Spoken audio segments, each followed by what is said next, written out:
Thank you all for joining us. It is such a pleasure to see our residents in the room with us, as well as the media. Usually it's just the media the last couple of weeks, so we're glad to have faces beyond the handsome ones that they give us every week.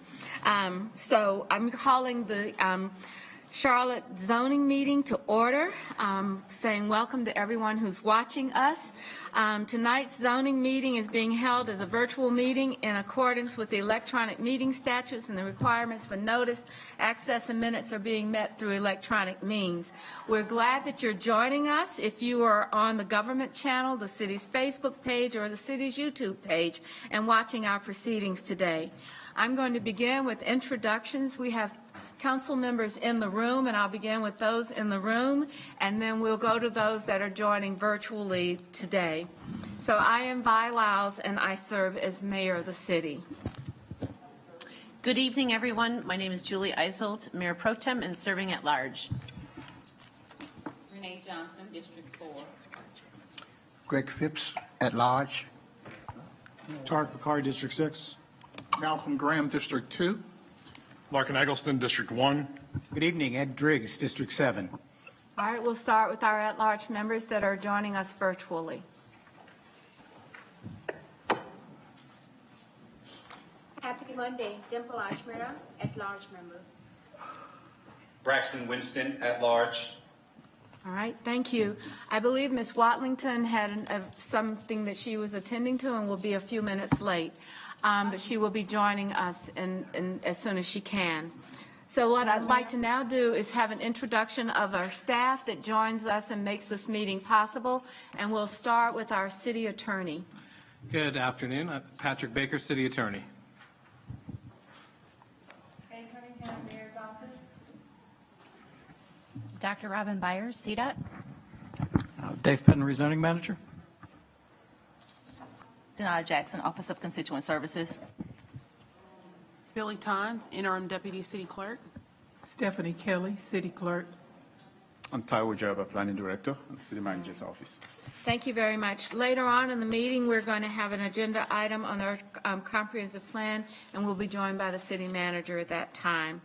So with that, we begin our meeting with an invocation, which is an expression of inspiration or faith, followed by our Pledge of Allegiance. Tonight, we are going to start our invocation or ask Mr. Eggleston to give us his ideas and thoughts today, and then we'll be followed by Councilmember Johnson, who will lead us in the Pledge of Allegiance. Mr. Eggleston. I have lots of ideas and thoughts I could share, but for tonight, I just thought I'd use the opportunity to do the invocation to, I think, try to re-level set for the council and for the public more broadly. Tonight, we'll take a vote on something that probably it's been almost exactly 3 years since we took a vote on something that was this divided, both on the council and in the community. And I just want to remind everybody on the council and everybody who's paying attention in the community that regardless of which side of the issue you're on and who on council agrees with you or who on council doesn't, none of us ran, and none of the people who've ever run for city council in Charlotte or anywhere else run for city council to do something that they think is going to hurt the city that they're seeking to lead.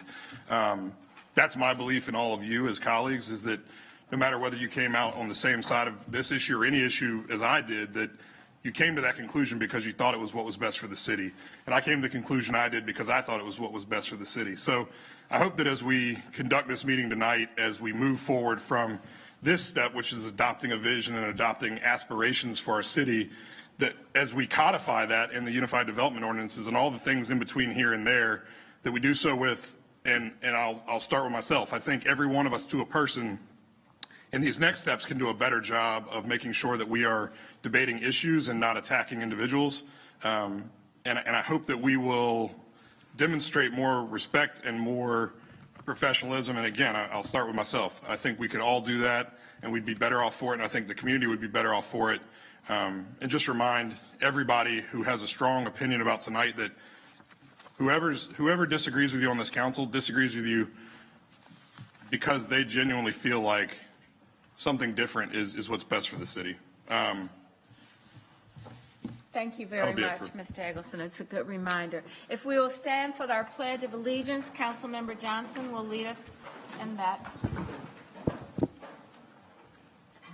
I pledge allegiance to the flag of the United States of America and to the republic for which it stands, one nation, under God, indivisible, with liberty and justice for all.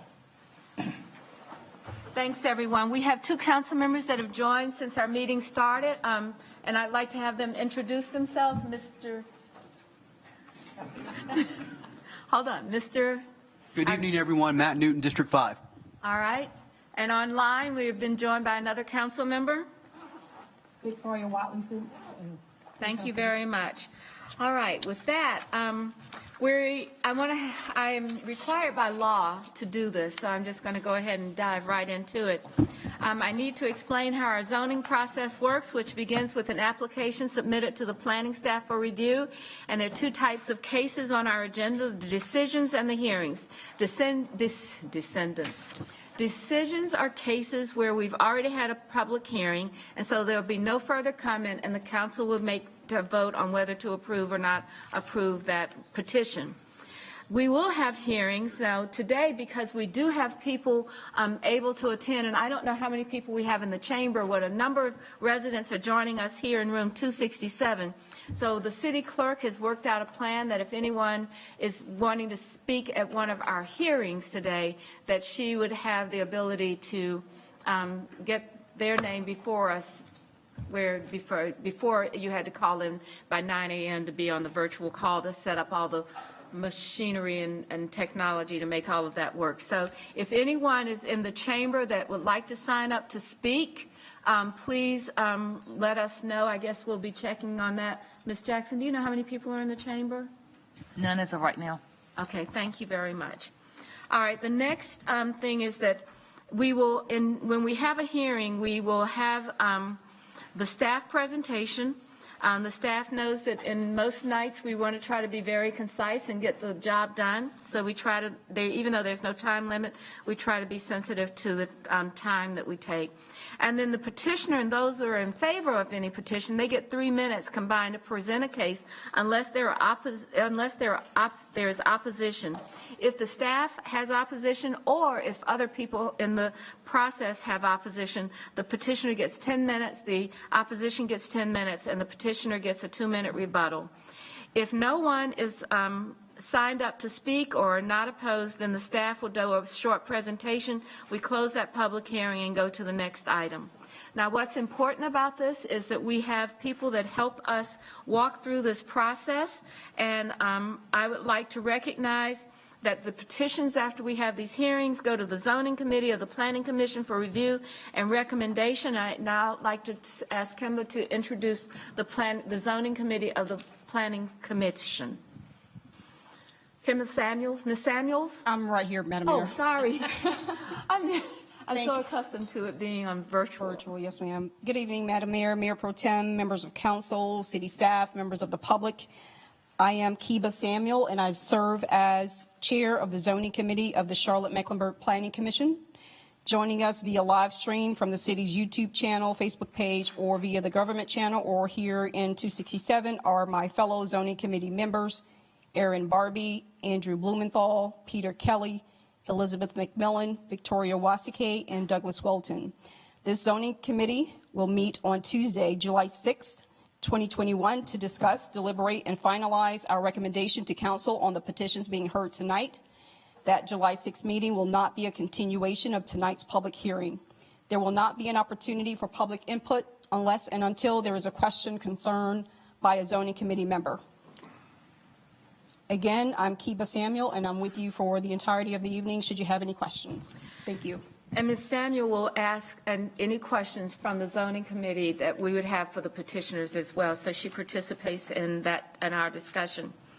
We send out the zoning agenda earlier, but there are always changes, and I have several changes by which we would like to have the staff read what they are, and we can take all of these deferrals and withdrawals in one motion.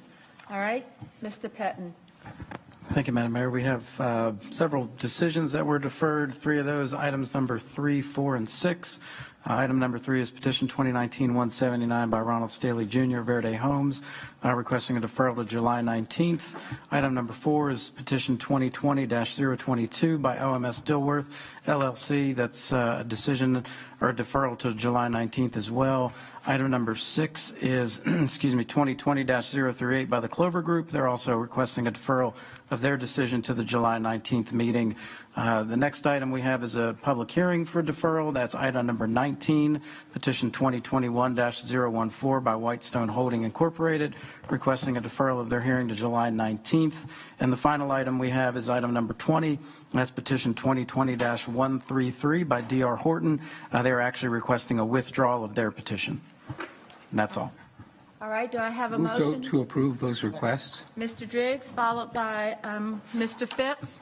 And so with that, because we are using virtual requirements from our meeting laws, we are required to do roll call voting, so you'll hear this a lot during the meeting. All right, so we have the motion and a second. I'm going to begin with Mr. Eggleston. Yes. Mr. Graham? Yes. Ms. Johnson? Yes. Mr. Newton? I'm sorry, Mr. Newton? All right, Ms. Watlington? Ms. Watlington? Yes. Can you hear me? We couldn't hear you when you were back. You have to lean into that mic a little bit more. Mayor Pro Tem? Yes. Ms. Ajmira? Yes. Mr. Phipps? Yes. Mr. Winston? Yes. Mr. Bakari? Yes. Mr. Driggs? Yes. Mr. Newton? Yes. Thank you very much. All right, so a good thing is that we have no changes after the zoning committee vote and recommendations for us, and so we can go right into our decisions. And we begin, it's item 5, is that correct, Dave? Yes. All right. This is petition, item number 5, rezoning petition 2017-118 by Phillips Investment Properties for approximately 7/10 of an acre on the west side of Statesville in District 2. The current zoning is single-family residential. The proposed zoning is general business conditional with 5-year vested rights. The staff and the zoning committee recommend approval of this petition. Do I have a motion to adopt this petition as well as the statement of consistency as our own? Adoption of statement, item number 5. Second. All right. We have a motion and a second. I'm looking for my roll sheet here. All right. So any discussion on the decision, the recommendation? Hearing no discussion, we'll begin our vote. Mr. Eggleston? Yes. Mr. Graham? Yes. Ms. Johnson? Yes. Mr. Newton? Yes. Ms. Watlington? Yes. Ms. Mayor Pro Tem? Yes. Ms. Ajmira? Yes. Mr. Phipps? Yes. Mr. Winston? Yes. Mr. Bakari? Yes. Mr. Driggs? Yes. That passes unanimously. The next item is deferred. Item number 6 is deferred. We go to item number 7. Petition 2020-192 by White Point Partners for approximately 3.5 acres located along the east side of Camden Road in District 3. The current zoning is Transit-Oriented Development Urban Center. The proposed zoning is mixed-use development optional. The staff and the zoning committee recommend approval of this petition. Do I have a motion to approve this petition and adopt the statement of consistency as our own? So moved. Second. All right, we have a motion and a second. Any discussion? Any discussion? Hearing no discussion, we'll begin the roll call. Mr. Eggleston? Yes. Mr. Graham? Yes. Ms. Johnson? Yes. Mr. Newton? Yes. Ms. Watlington? Yes. Mayor Pro Tem? Yes. Ms. Ajmira? Yes. Mr. Phipps? Yes. Mr. Winston? No. All right. Mr. Bakari? Yes. Mr. Driggs? Yes. All right. The next item, that passes with one abstention. With one no vote. The next item is item number 8, petition 2020-197 by the Paces Foundation for approximately 4.5 acres located on the south side of Elman Street. It's in District 3. The current zoning is single-family residential. The proposed zoning is urban residential conditional. The zoning committee and the staff recommend approval of this petition. Do I have a motion? Motion to approve and adopt. Second. All right, we have a motion to approve and adopt. Any discussion? Hearing no discussion, Mr. Eggleston? Yes. Mr. Graham? Yes. Ms. Johnson? Yes. Mr. Newton? Yes. Ms. Watlington? Yes. Mayor Pro Tem? Yes. Ms. Ajmira? Yes. Mr. Phipps? Yes. Mr. Winston? Yes. Mr. Bakari? Yes.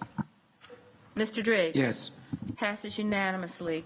The next item on our agenda is item number 9, rezoning petition 2021-007 by Pacheknuk, I'm sorry, I'm really not saying that correctly, I'm sure Letsum, approximately 2/10 of an acre located near the intersection of East 17th and Siegel Avenue in the District 1. The current zoning is single-family residential. The proposed zoning is urban residential conditional. The zoning committee and staff recommend approval of this petition. Do I have a motion to approve the petition, accept as a statement of consistency as our own? Motion to adopt and approve. Second.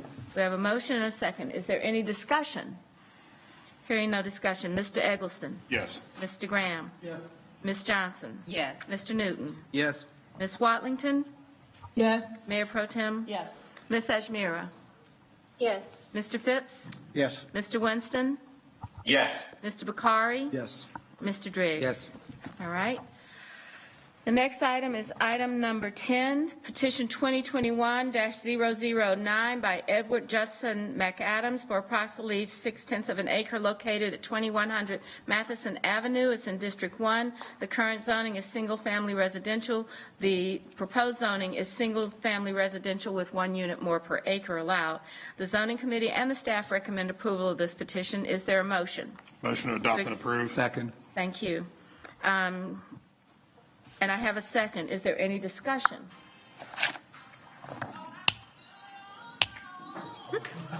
All right. Okay, we'll have a musical interlude right now. Okay. He was trying to light the mood. So thank you. I know. All right, so we'll begin our roll call vote. Mr. Eggleston? Yes. Mr. Graham? Ms. Johnson? Yes. Mr. Newton? Yes. Ms. Watlington? Yes. Mayor Pro Tem? Yes. Ms. Ajmira? Yes. Mr. Phipps? Yes. Mr. Winston? Mr. Winston? Yes. Mr. Bakari? Yes. Mr. Driggs? Yes. All right, the next decision is item number 11, petition 2021-010 by Madison Capital Group for approximately 4.9 acres located north of Wilkinson Boulevard in District 3. The current zoning is neighborhood business office as well as multifamily, and the proposed zoning is transit-oriented development neighborhood center. The zoning committee and the staff recommend approval. Do I have a motion to approve and adopt the statement of consistency as our own? So moved. Second. All right, Ms. Watlington, second by Mr. Driggs. Any discussion? Hearing no discussion, Mr. Eggleston. Yes. Mr. Graham. Yes. Ms. Johnson. Yes. Mr. Newton. Yes. Ms. Watlington. Ms. Watlington. Yes. Mayor Pro Tem. Yes. Ms. Ajmira. Yes. Mr. Phipps. Yes. Mr. Winston. Yes. Mr. Bakari. Yes. Mr. Driggs. Yes. All right, thank you. The next item is item number 12, petition 2021-013 by Hebron Road Holdings for approximately 8 acres bound by Old Hebron Road and Hebron Street. It's in District 3. The current zoning is light industrial and the proposed zoning is general industrial. The zoning committee and the staff recommend approval. And do I have a motion to approve this petition and adopt the statement of consistency as our own? So moved. Second. All right, we have a motion by Ms. Watlington, followed by Mr. Driggs. Is there any discussion? Hearing no discussion. Mr. Eggleston? Yes. Mr. Graham? Yes. Ms. Johnson? Yes. Mr. Newton? Yes. Ms. Watlington? Yes. Mayor Pro Tem? Yes. Ms. Ajmira? Yes. Mr. Phipps? Yes. Mr. Winston? Yes. Mr. Bakari? Yes. Mr. Driggs? Yes. Thank you. The next item is item number 13 of petition 2021-015 by Exponential in Development for approximately 2.5 acres located in the northeast corner of the intersection of West Boulevard and Halliburton, I like that. It's in District 3. The current zoning is business shopping center conditional. The proposed zoning is urban residential conditional. The zoning committee and the staff recommend approval of this petition. Is there a motion to approve the petition and adopt the statement of consistency as our own? Yes, so moved. Sorry, I'm. All right, Ms. Watlington, Mr. Driggs, second. Is there any discussion? Hearing no discussion, Mr. Eggleston. Yes. Mr. Graham. Yes. Ms. Johnson. Yes. Mr. Newton. Yes. Ms. Watlington. Yes. Mayor Pro Tem. Yes. Ms. Ajmira. Yes. Mr. Phipps. Yes. Mr. Winston. Yes. Mr. Bakari. Yes. Mr. Driggs. Yes. All right. The next item is item 14, petition 2021-030 by Lucerne Capital Partners for approximately 2.5 acres located on the east side of Research Drive and Harris Boulevard. It's in District 4. And the current zoning is office conditional. The proposed zoning is research optional. And the zoning committee and staff recommend approval of this petition. Do I have a motion to approve this petition and adopt the statement of consistency as our own? So moved. Second. We have Ms. Johnson and Mr. Driggs. Is there any discussion? Hearing none, Mr. Eggleston. Yes. Mr. Graham. Yes. Ms. Johnson. Yes. Mr. Newton. Yes. Ms. Watlington. Yes. Mayor Pro Tem. Yes. Ms. Ajmira. Yes. Mr. Phipps. Yes. Mr. Winston. Yes. Mr. Bakari. Yes. Mr. Driggs. Yes. All right, the next item is item 15, petition 2021-031 by Hallie Douglas for approximately 0.2 of an acre located on the north side of Laurel Avenue. It's in District 1. The current zoning is single-family residential for 5 units, and the proposed zoning is single-family residential conditional with 8 units. The zoning committee and the staff recommend approval of this petition. Do I have a motion to accept this, or approve this petition and accept the statement of consistency as our own? Motion to adopt and approve. All right, Mr. Eggleston, do I have a second? Second. All right, thank you, Mr. Newton. All right, any discussion?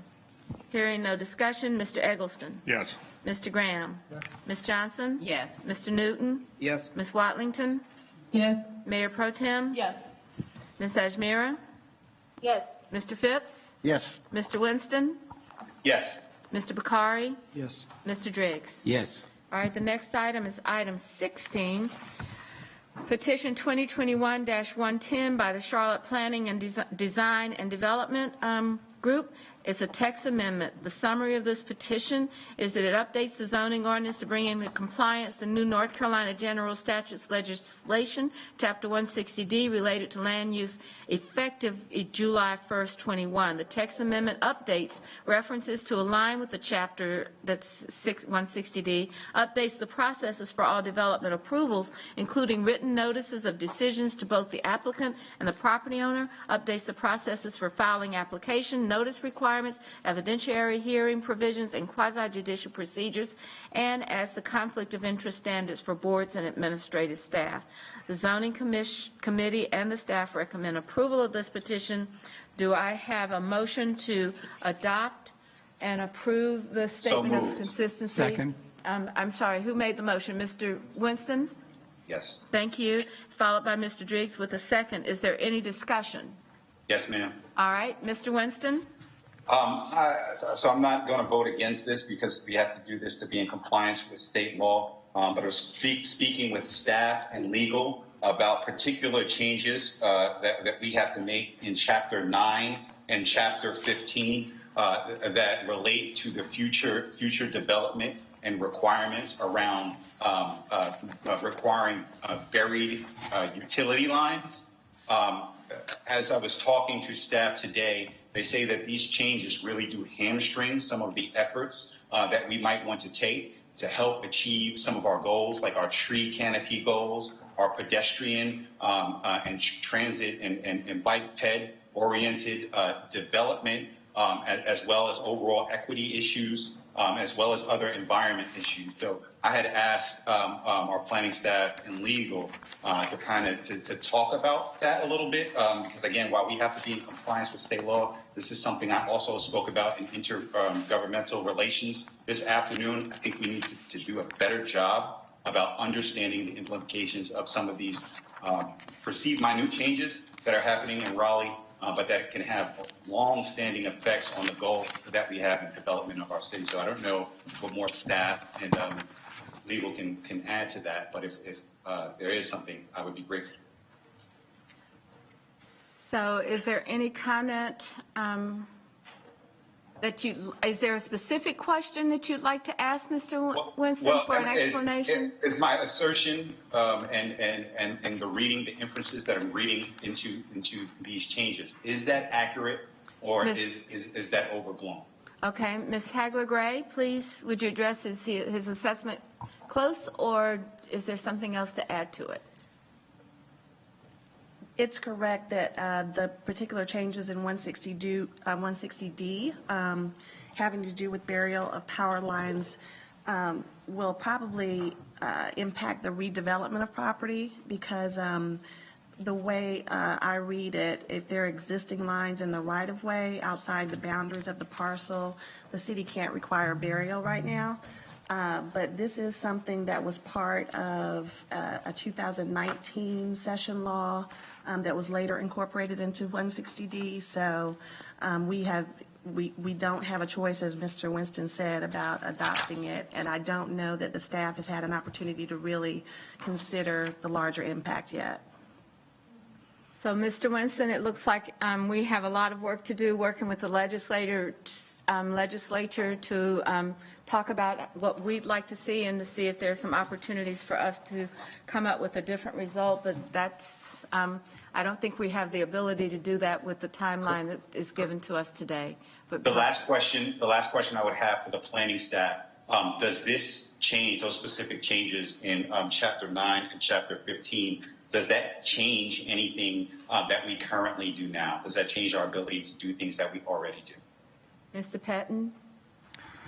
So again, I don't know if it would change anything exactly the way we do them now. I think we have some different requirements that pertain to the old legislation of power lines, but I think what we've got now is essentially if there's lines that are existing, we can't require them to be buried. If there are new lines that are going in, those requirements can still be considered in adoption in an ordinance, but if there's existing lines, we can no longer ask for those to be buried, and we can't ask for things outside the boundaries of the parcel of land that's being developed. So it's maybe a little bit different than how we deal with it now, mainly in regard to if they're existing, they can stay, whereas now I believe if they're existing, we can still ask that they be buried, but we don't have that ability under this new legislation. So there will be a little bit of a change, but hopefully it'll be more for things that are new developments. We can still require those things to be buried. It's going to be those existing infill projects that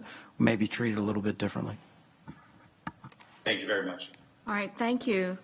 All right, anyone else have a comment or hearing none? We'll go ahead and have our vote on the item 16, amending Chapter 160D or references to align with Chapter 160D.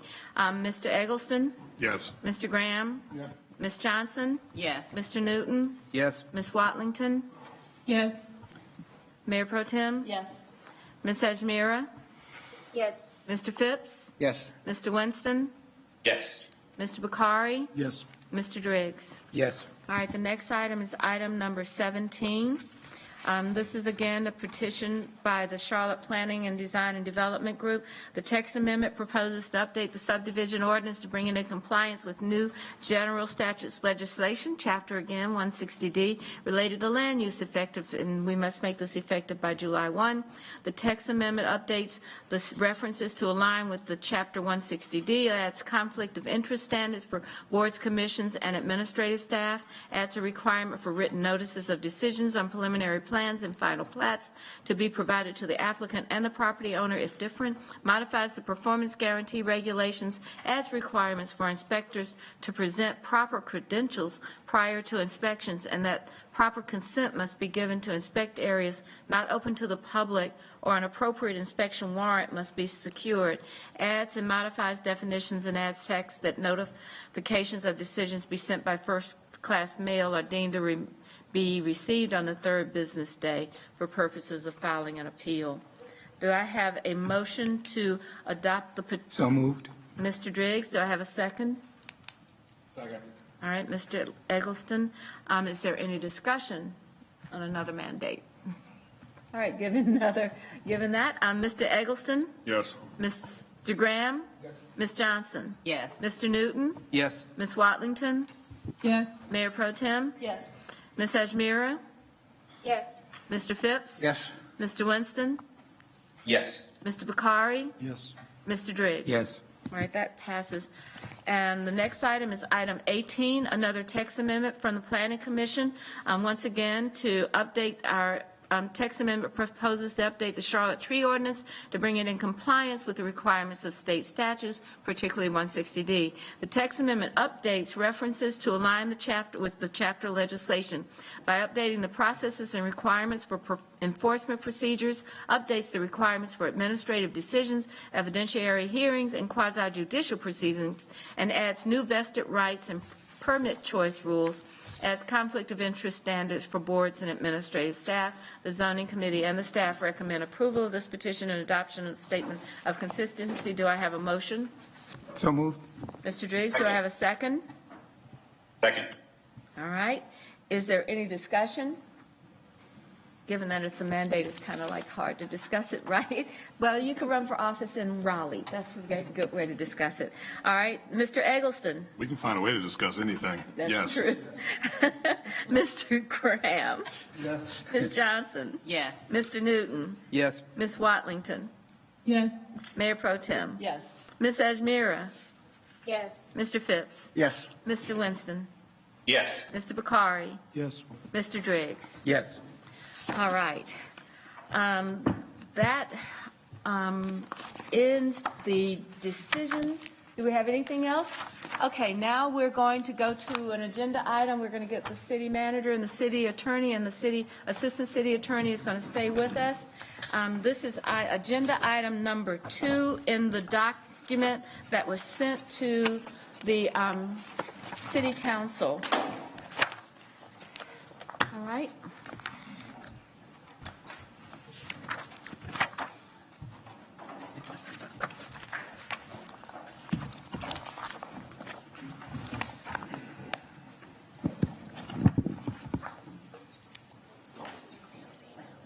Before we begin this, I hope everyone got the email that I sent you last night that basically said, I hope you will enjoy the rest of your Sunday afternoon. But in that, I said that what we would do tonight, as following our procedures after consulting with the city attorney, we'll have a motion. And then after that motion, if that motion receives a second, we will proceed to have each council member that wishes to be recognized to comment on that motion. And then we will do, as our procedure says, each person gets to comment, and then there will be a vote on the motion. And so we'll follow that process today. And I mean, really, all of your comments, any and all of your comments, because our procedures say that everyone has an opportunity to speak, and then we can proceed for a vote at that point. So we'll just, I will make sure that I recognize everyone that raises their hand, or we can go around the dais if everyone raises their hand. Mr. Newton? I had a quick question, Madam Mayor. So are you saying that there will be an opportunity to speak on both the motion itself, and then if there is a subsequent motion, the subsequent motion as well? Every motion gets us, every motion gets someone to speak. You have an opportunity to speak to every motion made. Okay, thank you. Okay, all right. Any other questions about how we're going to proceed? All right, do I have someone else that has a question? Okay. All right, I know that there are about 6 people in the chamber. I wanted to say welcome and thank you for coming down to hear our deliberations today. So with that, we're on agenda item number 2, which is adoption of the Charlotte Future 2040 Comprehensive Plan. To adopt the plan policy section of the final recommended draft of the Charlotte Future 2040 Comprehensive Plan. So with that, I recognize Mr. Graham. Madam Mayor, I make a motion for the adoption of the plan policy section of the final recommended draft of the Charlotte Future 2040 Comprehensive Plan as recommended by the Planning Committee. Second. We have a second by the Mayor Pro Tem. All right, is there any further discussion? Madam Mayor, I'd like to offer a substitute motion. All right, I want to recognize Ms. Watlington for a substitute motion. Ms. Watlington, your motion, please. I propose approving the comprehensive 2040 plan while delaying any adoption of 2.1 language at this time, pending feasibility analysis. Second. All right, Mr. Bakari, second. So did we get the language, Ms. We couldn't hear the end of your language, so Ms. Watlington, will you restate your motion again? Sure. Or I that's propose double. approving the comprehensive 2040 plan while delaying any adoption of 2.1 language at this time, pending upcoming feasibility analysis. Madam Clerk, did you get that? You want to read it? I'm going to, just to be sure, let's read it back. You read what she said, and Ms. Watlington, if you'll listen and let us know if we captured it all. To adopt the 2040 plan while delaying the approval, and I did I not. can't hear. Okay, Ms. Watlington, you're going to have to do this one more time, a little bit slower for us. I propose approving the comprehensive 2040 plan while delaying any adoption of 2.1 language at this time, pending upcoming feasibility analysis. Okay. Madam Clerk, do you have that? Yes, ma'am. All right, now we have a motion. Do we have a second? Second. Mr. Bakari, I think, and Mr. Newton both seconded at the same time, so I apologize. We'll go with that. Let's see, we'll now open up for discussion. If you would like to comment on the substitute motion, please raise your hand.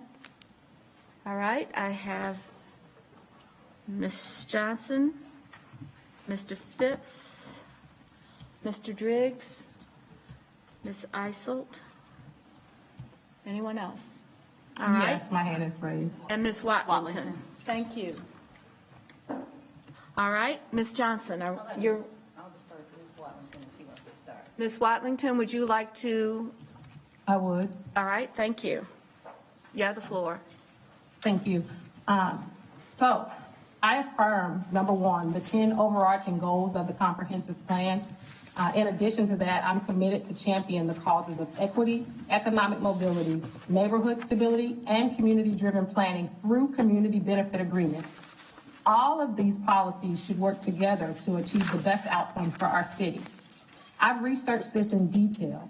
I've asked myself what needs to be true to be confident that all of our residents will receive the benefit of our work. I'd like to say that I'm extremely disappointed to have recently learned that many community leaders in vulnerable neighborhoods were led to believe that the community benefits stakeholder group and the Anti-Displacement Commission could not proceed if 2.1 was not adopted today. And many pledged their support for the comp plan for that reason.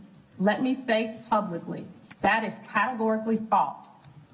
In regards to 2.1, I've spoken with several of my colleagues on both sides of the issue, and we consistently agree on two things.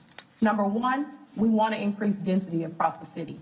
Number two, every neighborhood presents its own opportunities and challenges in doing so, whether due to vulnerability to displacement, proximity to transportation, neighborhood character preservation, or inadequate infrastructure. We recognize the need for differentiation to achieve responsible growth across the city. That's the vision. That's been clear every time we've adjusted the language and while we've gone to great lengths to do so on numerous occasions. Unfortunately, the spirit of that language has continued to be recharacterized again and again, preventing the flexibility so many have been asking for. Therefore, in an effort to clearly indicate our intent, I propose to approve the comp plan while delaying any adoption of 2.1 language at this time, and instead clearly direct the manager to complete the land use and economic feasibility analyses. This proposal sets in motion the other aspects of the plan, like the Anti-Displacement Commission and Community Benefit Stakeholder Group, while providing council and the community with the data necessary to adopt 2.1 language that reflects your preferences. Having spoken directly with the 2040 plan consultants, I understand that this proposal requires updating the affected place type designations to include the possibility of exclusively single-family lots, because this flexibility was not included as an option from the beginning. With this, along with other variables like lot size and minimum setback, we can model the impact of our policy choices very clearly. The net impact to the UDO schedule under this proposal, per the consultants, is a 6 to 8 week delay. I recognize that for some, a delay is not welcome news. However, if a moderate delay is what it takes to deliver policy that is true to the desires of the community, then so be it. Thank you. Thank you very much, Ms. Watlington. So our next speaker is Ms. Johnson. Okay. Thank you very much. I just have a question for Taiwo, if I can. Taiwo, we all know that, the Charlotte was ranked 50 out of 50 in upward mobility, and this plan was the goal to reduce the inequities in the city. So I wanted to ask just directly, is there anything in the plan that requires these units to be at an affordable rate?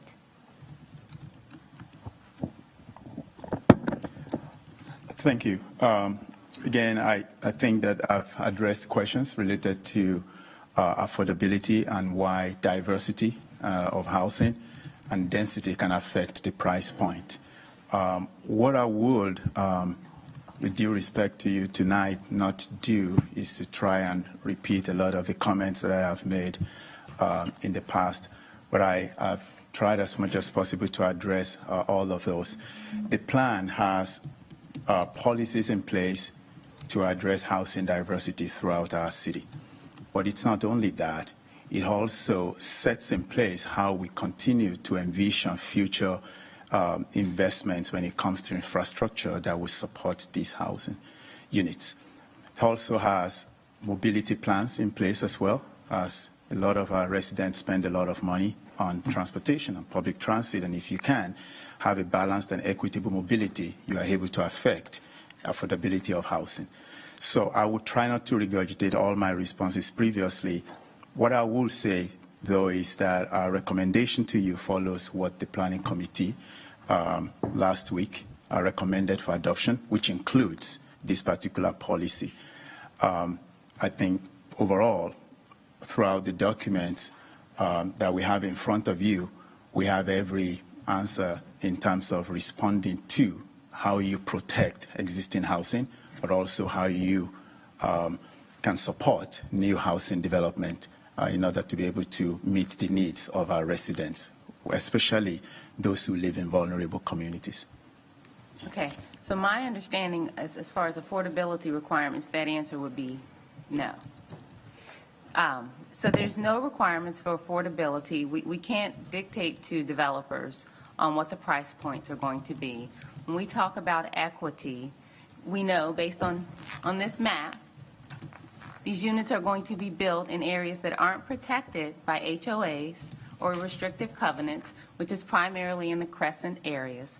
So the opponents, we're simply asking for a delay to get more data on this, because right now there's no data to prove that this is going to reduce the inequity. In fact, some might argue that it's going to increase the wealth gap, because there are areas in certain districts that are protected from this type of structure versus the areas that are not. So I support delaying. We also spoke, and I'll speak for Victoria, Matt, and I. We were on the call with the city staff until 4:30 on Friday, and we want to adopt this plan, but we simply want to protect residents. We want to protect homeowners. We feel that changing the character of single-family neighborhoods is pulling the rug from underneath home buyers who bought homes with expectations. We also want to protect vulnerable neighborhoods. So we learned Friday that it would only take 6 to 8 weeks to get additional data. We've been talking about this for 10. So we could have had the data that would demonstrate whether or not this plan is the correct way for the city to go. We keep hearing council members say that we can pass the plan and we'll work this out in the UDO process. And my position is that we should have the answers first and make the most responsible decision for our public. Thank you. Thank you, Mr. Phipps. Yes, thank you, Mayor. I'm trying to get a clarification on this feasibility analysis. Is this something that we would have ordinarily been something that would have been part of the place type mapping exercise? I'm trying to get an understanding of what this feasibility analysis. I'm sorry, are you asking me about the clarity for my motion?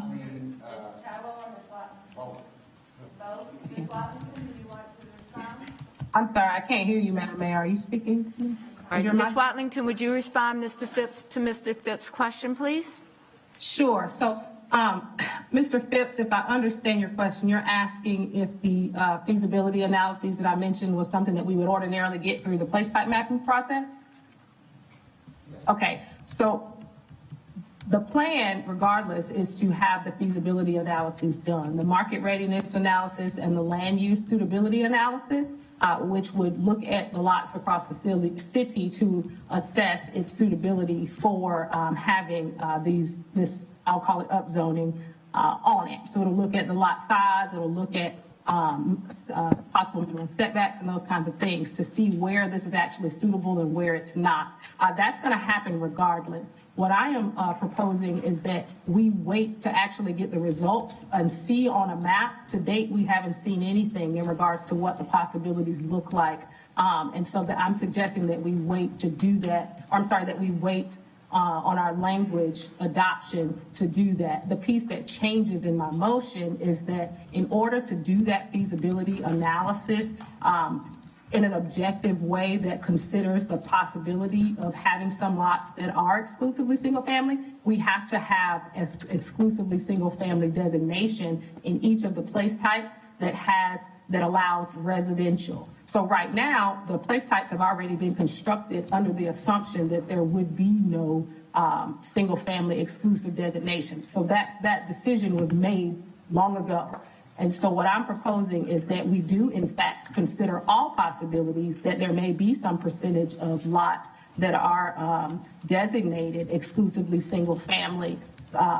And we need that in order to do the feasibility analysis so that then we can make an educated decision. The thing I'll note about why that matters is something that Councilmember Newton has brought up last week in our discussions with the consultants, is that in the instance that the land use suitability analysis coupled with our minimum lot standards said that a lot was too small, a developer could very easily purchase 2 of those lots and put a duplex on it. In some cases, we may be okay with that. In other cases, we may not be. But what we need to understand is exactly where we're talking about. So does that answer your question?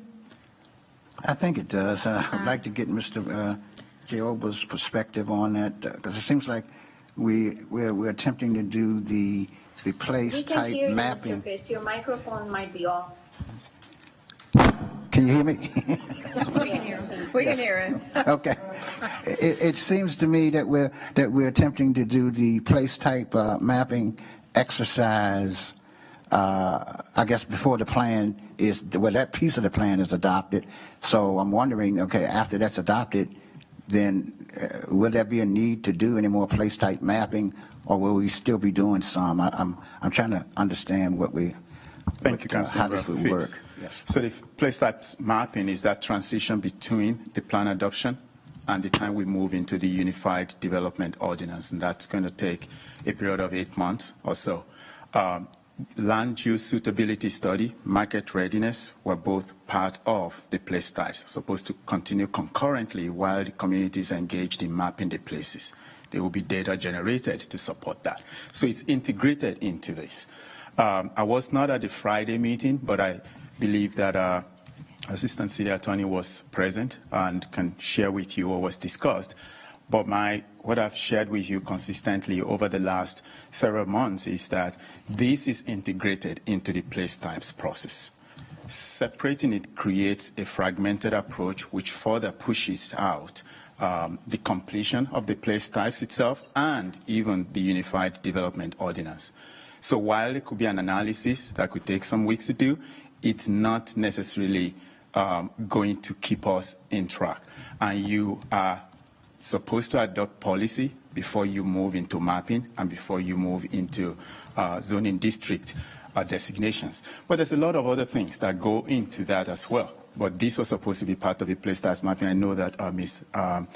Terry was on that call, so maybe she can shed some more light. Thank you. All right, Ms. Hagler-Gray, I think Mr.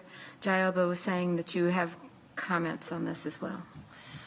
Yes, Mr. Phipps, my understanding from the consultants that were on the call on Friday was that the analysis may take 6 to 8 weeks, but that after that it may take more time, possibly up to 6 to 8 months, because you'd have to engage the community around the place type mapping, and there would be a change in that.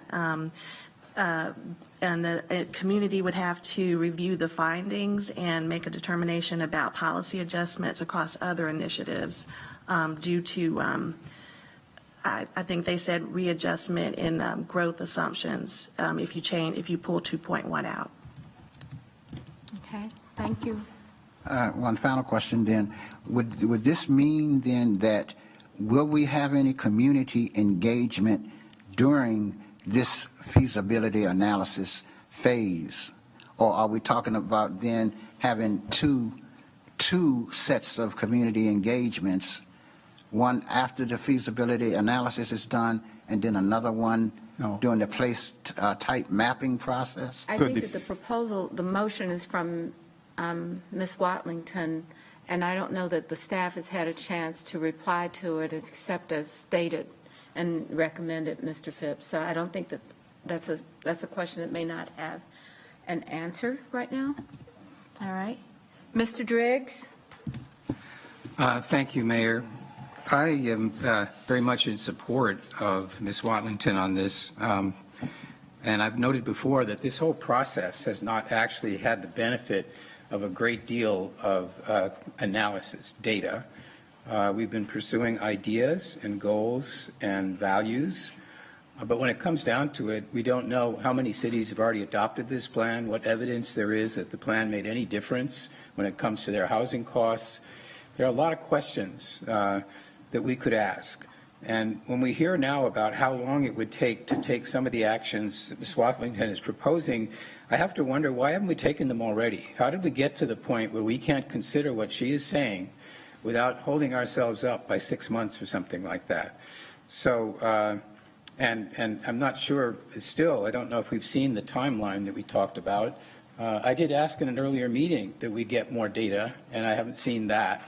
So I think it's reasonable for us to look at this thing, call it feasibility, call it economic impact, call it just an analytical sort of context, rather than just embrace the values represented by 2.1.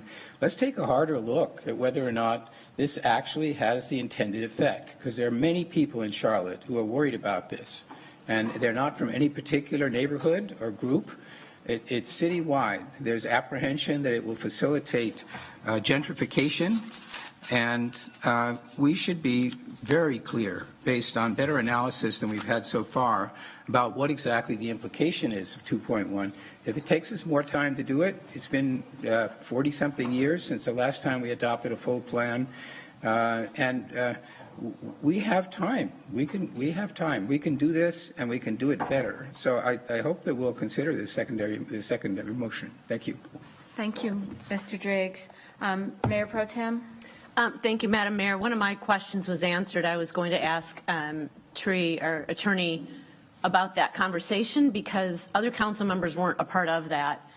And that to me is kind of disappointing. I personally have tried to get colleagues together even in the last 2 or 3 weeks to talk about 2.1. And we didn't, I thought we had a path, but that fell apart. And to know now that there was a conversation on Friday that I read about on social media and in Ms. Watlington's campaign email, where we weren't included in that, just tells me that I'm not sure what the intent is here. We had a vote, a straw vote, 8-3 to include 2.1 in the plan with changing the language to place types. And so it just feels like we're having this conversation again when we should have been having it with each other. And to Mr. Driggs' point, I want to bring out that we had a situation in our zoning book tonight where we had a zoning case that had to do with TOD&C, and we know that we pulled forward transit-oriented development out of the comp plan because we have an urgency to get our TOD done and in place. And so we voted on the TOD, and we agreed, and this is why I support this plan, is to say, when we map this out and we see what the unintended or unanticipated consequences are, that we would have the opportunity to make changes. It's a 2040 plan. Nobody expects that the city is going to change overnight. But we have one of the cases in here tonight that I'll have council members note that was deferred because we recognize TODNC, which is Neighborhood Center, has some changes that have to be made, and we will need a text amendment to make those changes. And I would hope, and Mr. Jaiwoba, you have told me this, and I hope that you can still stand by this, that if we see that there are consequences needed or that have come about after we map, and even after a few things start to happen, like parking in neighborhoods or whatever it is, that were not what the council intended, that we have the opportunity to go back and change it. And that I'm supporting the plan because you have told me that that's true. If I misinterpreted that, please tell me that. No, Mayor Pro Tem. Okay, thank you. All right. Is there any other council member that would like to speak to the motion? Mr. Newton. Yes, ma'am. Thank you, Madam Mayor. I just wanted to respond to what I've heard here over the past minute. That meeting on Friday, which I was actually not originally invited to, but I received an invitation after the fact, that was actually set up by staff. And it was my understanding that the idea was to answer questions that still existed amongst council members pertaining to this plan. And so I just wanted to make that clear. It wasn't something where the participants of that meeting had any intention whatsoever, at least council member participants had any intention whatsoever to exclude other council members. So wanted to say that, and then also wanted to just mention, so commenting on the motion at hand, I am in support of this motion because I do feel like throughout this process we have undoubtedly put the cart before the horse. I think if we're going to do our best to be good stewards of the citizens of Charlotte, we need to know all the information before we make decisions. And this idea that somehow we're going to go back after the fact, fix mistakes later, I just find to be imprudent and unwise. It will be the equivalent of putting toothpaste back into the tube, and I don't want us to see us be in a situation where people are harmed or hurt in the meantime. All right. All right. Do I see any other hands raised to comment? Yes, Mr. Winston. Mr. Winston. Mr. Winston? I would just ask for a chair of the planning commission, planning committee, or the zoning committee to weigh in on Ms. Watlington's language. I don't know that we had, Ms. Watlington, did you share your language with the planning commission or the committee? They're in the building right now. I know they're in the building, but do they have the language? All right, They have Mr. it just like we Spencer? have it. They have it just like we have it. She just read it into the record. Mr. Spencer, do you have, or Ms. Samuel? Madam Mayor, I would like to recognize Chair Spencer, who is sitting in the spectator audience. Right, we're gonna He's have also chair of the planning committee. There, you can. Mr. Spencer, you can use that brown podium. Right here. Yep. Yeah. Thank you.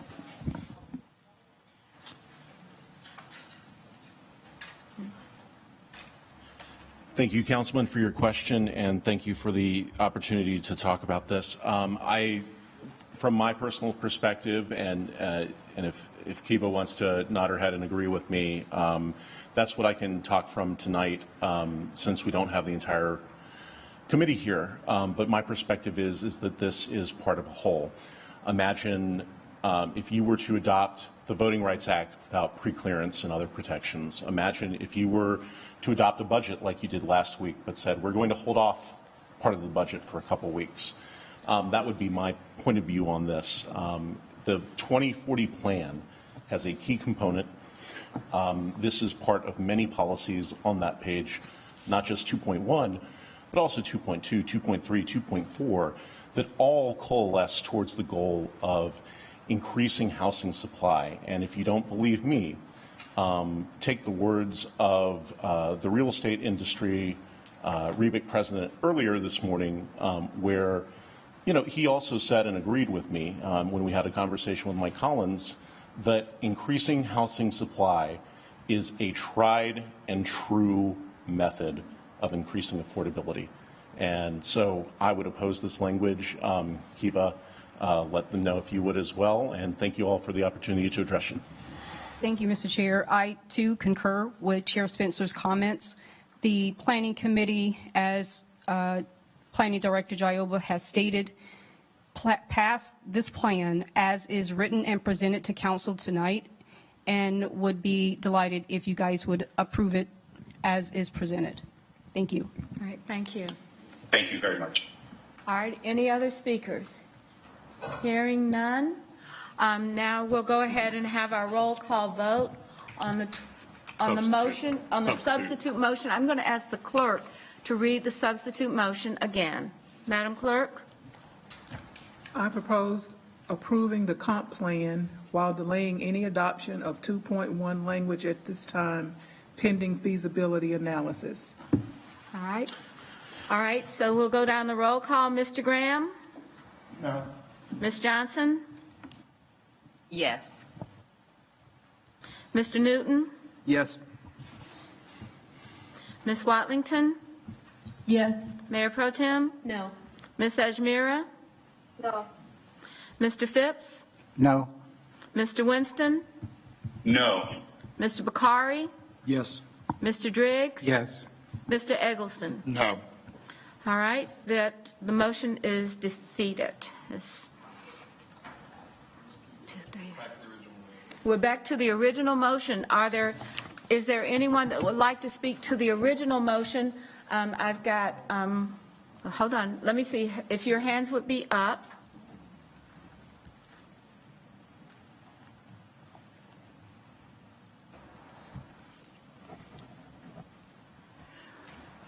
All right, we'll start here with Mr. Newton and come on around. Mr. Newton? Thank you, Madam Mayor. I wanted to start by thanking Councilwoman Watlington, the Mayor Pro Tem, our Planning Commission Chair, Sam Spencer, on your efforts to broker compromise on this plan. I really thought, much like Councilwoman Isel had said earlier, I really thought we were there, building upon the language proposed by Mr. Spencer a couple of weeks ago. But as we know, and through no fault of theirs, that's not the language that's before us today. So once again, what we are left with, in my opinion, is a flawed plan. One that proclaims to exact equity, inclusion, and opportunity within our city, but will in reality exact the opposite on many of our most vulnerable residents, especially in communities of color. As I've said before, when you allow developers to build 2, 3, and even 4 times as many units wherever they want, without them ever having to meet with the community or the community's elected representatives, and without a mechanism to mandate affordability or home ownership in those units, it's the greedy developers and investors who win and not the community. The opportunity to build more units will mean the opportunity for developers to make more money. As the market catches on to the increased profitability of duplex and triplex development, lot values for that type of development will rise. This will be a double whammy for residents in gentrifying neighborhoods who will now face an influx of duplexes and triplexes that are unaffordable, as well as rising lot values for even more unaffordable duplexes, triplexes, and homes later. Under this plan, it's not a matter of whether gentrification will accelerate, but a matter of how much more it accelerates. And until we know more, this plan relegates more communities or whole communities to this fate. In all of its posturing, this plan also fails to meet the quality of life litmus test in its pursuit to accommodate growth. It is incontrovertible that we are falling short when it comes to infrastructure, public transportation, economic growth, and other essential services and amenities in many areas of our city. The example I commonly refer to is the Finco area, the far east area of town that is a majority minority community. There are at least 25 new subdivisions constituting thousands of new units going in there today. Yet Finco's 2-lane arterial corridors lack sidewalks and streetlights. There is no public transportation option in most of Finco, so residents have to have a car to get to work, pick up groceries, or just to enjoy an evening out. When those residents ask when the critical infrastructure and amenities will be built, they are told that the city doesn't have the resources to do it. But this plan would allow developers carte blanche authority to build 2 and even 3 times as many more units in this area moving forward. And they will be able to do this by right, without working or meeting with the community and its elected representatives at all. FinCo is not alone when it comes to this problem, and this dynamic draws a stark contrast between our city and the cities upon which this plan draws its inspiration, such as Minneapolis, Portland, and Detroit. Our land area is more than twice the size of Detroit and Portland, and more than 5 times the size of Minneapolis. In a confined space, it is much easier to construct, deliver, and maintain essential services and amenities. However, in a sprawling land area like Charlotte's, it is more difficult, if not impossible, to do the same. We have data generators such as the Quality of Life Explorer, which the city has handsomely paid for, but this plan does not use that information to protect these as well as gentrifying neighborhoods. Without exceptions to the unrestrained application of Policy 2.1, this plan encourages that unsustainable sprawl that the other cities don't have to worry about. Making matters worse, the communities most susceptible to the pitfalls of this plan will be the ones least equipped to combat those pitfalls. Areas where land is cheaper, without deed restrictions or covenants, and where the community lacks the resources to pursue a complicated overlay or otherwise legally protect itself, will be in the crosshairs. For those keeping score, that's East and West Charlotte. The by right development allowed by this plan will eliminate the community meeting requirement of the conditional rezoning process and make no concessions for community engagement, whether that be through a variation of community benefit agreements or otherwise. Essentially, developers will have no incentive whatsoever to work with the community or its elected representatives when building in our city's most vulnerable areas. The concerns I'm expressing are not trivial, and that's why I've continually questioned this plan's rigid, one-size-fits-all approach. Surely we can agree that not all communities in Charlotte are created equal, with different zip codes facing vastly different challenges and needs. So even if you and I disagree on this plan's impacts, why wouldn't we want to be more careful in its implementation in underserved areas just in case? Why wouldn't we want to insert flexibility here and proceed with caution, possibly testing this plan's hypothesis in our city first before allowing developers free rein in neighborhoods that our current data suggest are vulnerable? For me, I'm not willing to gamble on the future of so many underserved residents of our city without more, only responding to community concerns by saying that we'll fix the mistakes later. By then, I'm afraid it will already be too late for too many. So I'll be voting against this plan. That's not to say that there isn't a lot here that I like, though. There is. An infrastructure advisory group is long overdue. An anti-displacement commission is vitally important, and I am grateful that a greater commitment to workforce development has also been included. And to be clear, I do support more duplexes and triplexes and single-family development. However, I believe that a blanket and flexible application of that constitutes an unacceptable unforced error. We have the tools to be precise and discerning in our application of 2.1, still change the status quo and achieve our goals. But that's not what this plan does, and I'm not ready to jump into the shallow end of the pool head first just yet. I believe that our residents deserve better and that we can do better. Thank you, Mr. Newton. Mayor Pro Tem. Thank you, Madam Mayor. As a nearly 6-year member of the Charlotte City Council, I've been honored to be a part of the great economic success that our city has experienced. I participated in a lot of announcements and ribbon cuttings like we did this morning that have brought over 16,000 jobs to the region just in the last 3 years. As a former banker and small business owner, I'm all about economic development. But I also recognize that a lot of those jobs have been 6-figure jobs, and while that's exciting, these are not necessarily the jobs that the average Charlottean who makes half of that are qualified for, and that has an impact. And many of the 70 people a day that are moving here with their skill sets and scooters are coming to fill those jobs. Our city is changing and growing rapidly. No matter what we do or don't do, we will continue to change, and we need more housing of all types in all parts of town for all people, and to accommodate the current residents as well as the 400,000 people that are expected to move here in the next 20 years. This plan, it's a blueprint for the growth of the city, and that's what we're voting on tonight. It's a step forward to get away from the current. of transactional piecemeal development that relies on old, outdated plans. Will this plan solve all of our growing pains and all of our problems? No, it's not going to.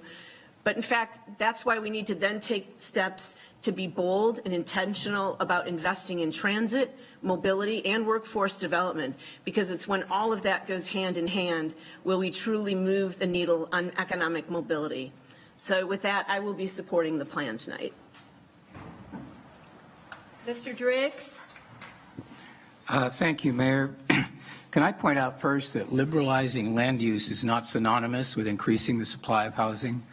I think we need to be a little clearer on econ. You know, if you get past 101 and you take some of the other courses, right now, if somebody wants to develop something in a certain location because they have perceived that people want that at that location, it is the expressed will of the potential tenants or inhabitants, whoever they are, to have something like that there. The developer is not going to bring that to us without some indication that there is actually a wish out there in the community to have something like that at that place. And they have to go through a rezoning process. That delays them a little bit. It costs some money. It's a speed bump, but it doesn't change the entire economics of most deals. And the fact is that if they come to us and we say no, then it's probably a good thing that we had the opportunity to say no. And that is exactly what is going away from this. So I just wanted to respond on that point. Furthermore, the 2040 Comprehensive Plan is a bold framework to move Charlotte toward an even brighter future and address problems that we've inherited from the past. I say even brighter because it feels at times as if we have lost sight of the many ways in which our city is already great today. And we need to think about that. The atmosphere right now is negative. There's a mood. And I think it doesn't recognize the wonderful things that this city has done in the last couple of years, 20 years, whatever, the growth we've experienced, the immigration that's taking place. So we don't have to proceed on the basis of a notion that we are guilty of something and we have to fix things that we did wrong. We did a lot of things right. A lot of people did a lot of things right. The plan is a necessary initiative since the last time Charlotte adopted a new comprehensive plan was in 1975. It's also a long overdue rationalization of our land use and related policies, which are a confusing and occasionally contradictory patchwork today. There is no question that a new plan is a necessary and good thing. The difficulty I have is my firm belief that this document, while it does address many of our planning goals, has some major deficiencies that ought to be fixed before we adopt it. We have already debated these at great length on Council, so I'm just going to offer a couple of comments. The provision that eliminates single-family neighborhoods is the main source of contention among members of Council and, more important, among the citizens of Charlotte. And we need to note from the emails we've received and what we've seen, there is a great diversity of opinion out there in the community. The plan completely disenfranchises those who oppose this provision by failing to contemplate a less radical solution than reducing single-family zoning from 70% of our land area to 0. Why? Why does it have to do that? Why can't we move in that direction and not convert 70% of the city all at once? We have not seen any actual evidence to prove that such a measure reduces housing costs, and certainly not enough to offset the many ways in which the plan will cause the cost of housing to go up. And there are many provisions in the plan that will actually make housing more expensive. I would also like to note that people who live in single-family neighborhoods today are simply choosing a lifestyle, perhaps wanting to own a house where they can raise their kids or enjoy some privacy. They come from all walks of life, all races, all ages. They are good people. In this day and age, they do not deserve to be tagged with the segregationist epithet. Second, there will never come a time when all neighborhoods in Charlotte are 10-minute walkable. It is a commercial, physical, and practical impossibility, non-existent anywhere in the country. In many areas of Charlotte, it would destroy community fabric and not even be desirable. Why is it not sufficient for the plan merely to aspire to create such neighborhoods or convert existing neighborhoods to them, where such conversion is truly in the public interest? Community benefit agreements. These cannot legally afford neighbors anything like the same kind of protection that our current conditional rezoning process does. And this brings me to my major concern. As it stands now, most of our rezoning is conditional, which means that there is a mandatory community meeting at which citizens can learn about a proposed development and express any concerns they may have.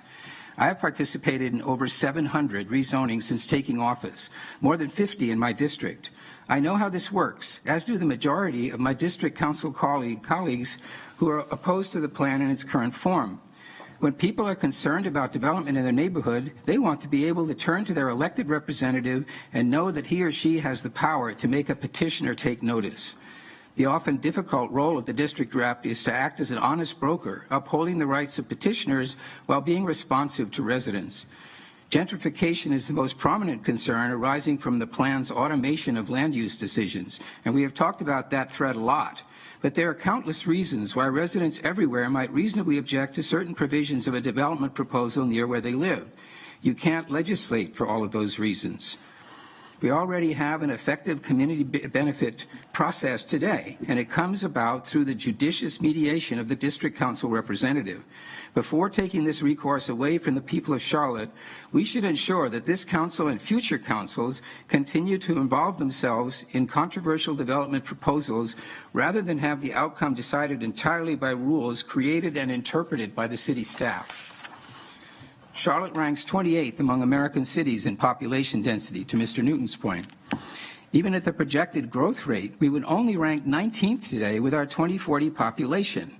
Nor are we among the 20 least affordable American cities in terms of housing costs relative to median income. We can afford to work on this plan some more. We can continue to work with developer industry representatives and other interests to arrive at a plan that properly reflects the realities of growth and brings those people on board as partners. We can ensure that the plan is responsive to all our citizens and charts a course that will serve better to unify our city rather than divide it further. Thank you.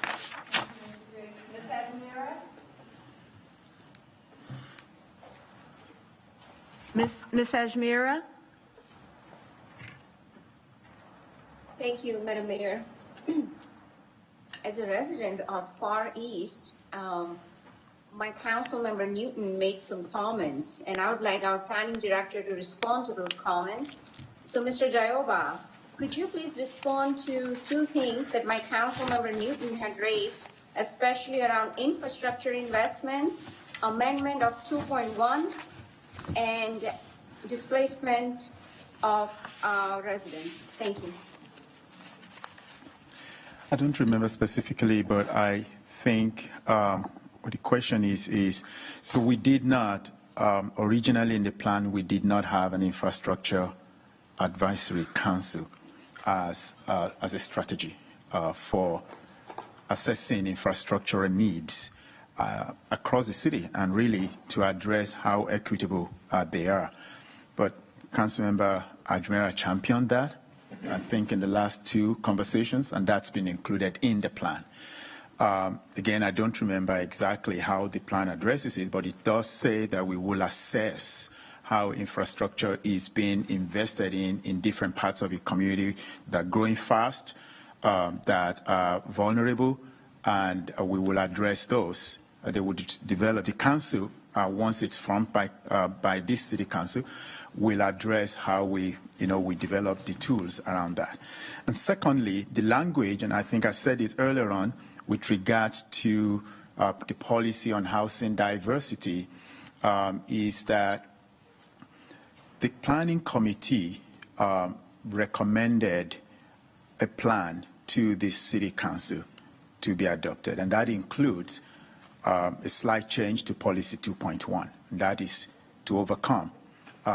And then it does really much capture everything else that I believe Chair Spencer proposed to the planning committee. So nothing tonight has changed with that language with regards to what the planning committee is recommending to council.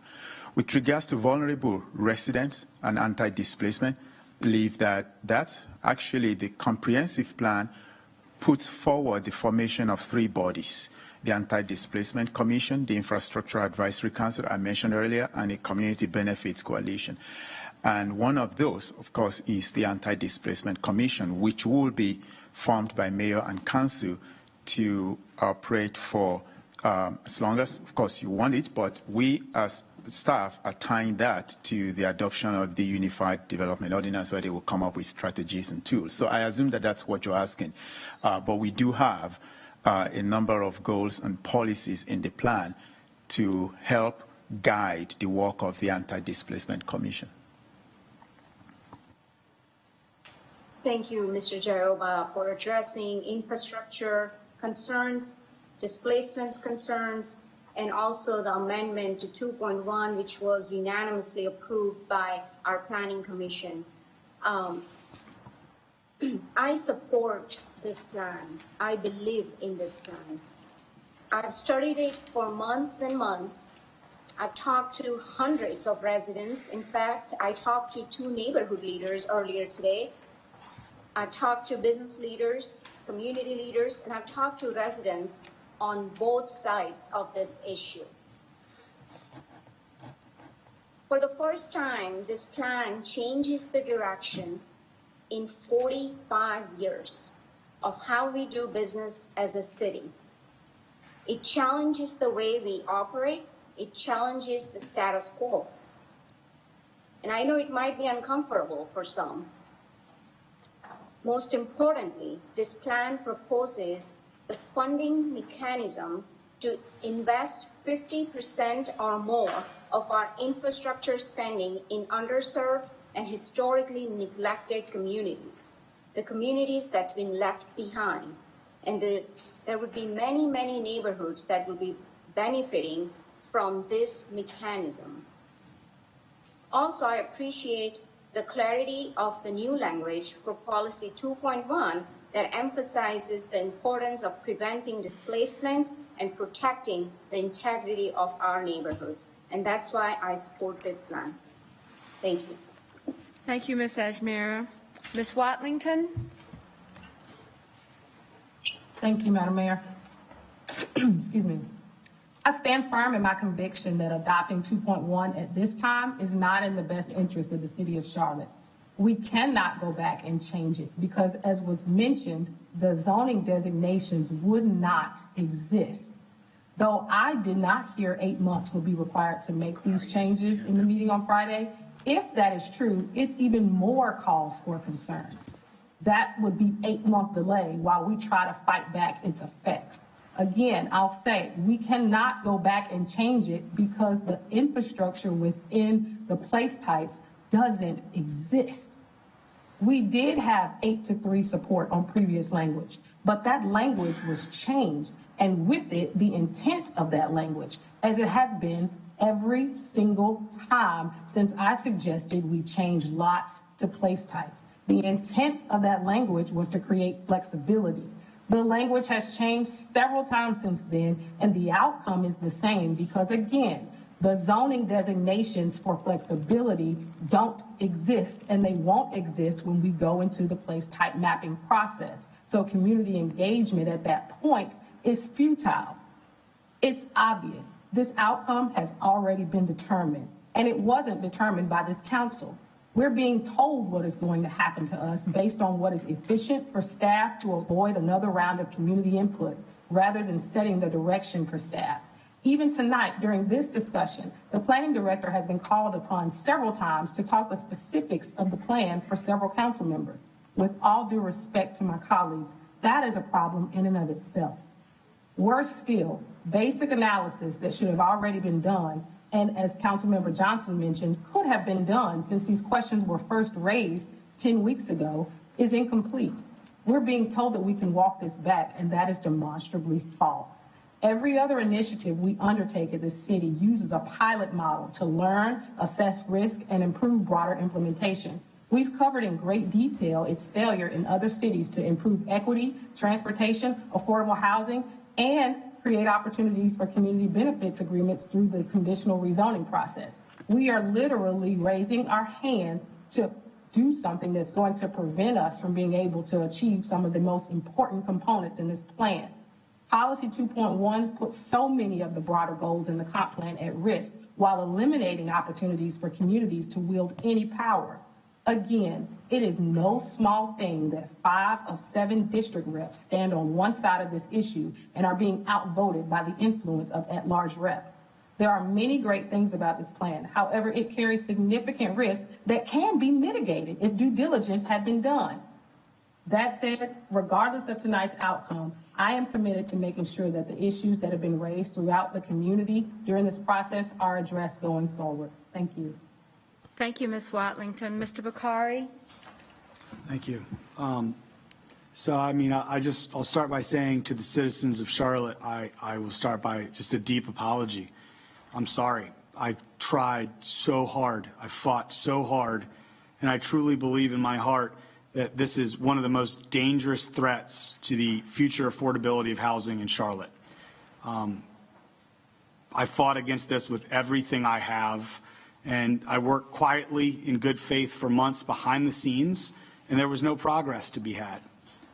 So I'm sorry. This was too important not to be successful on, and I just need to start with that deep apology. I also want to emphasize to the hundreds of staffers in the city that are working across all departments very, very hard. These critiques that you've heard, by and large, have nothing to do with you whatsoever. You guys have dumped your heart and soul into your jobs, and I want to make sure that gets explicitly said.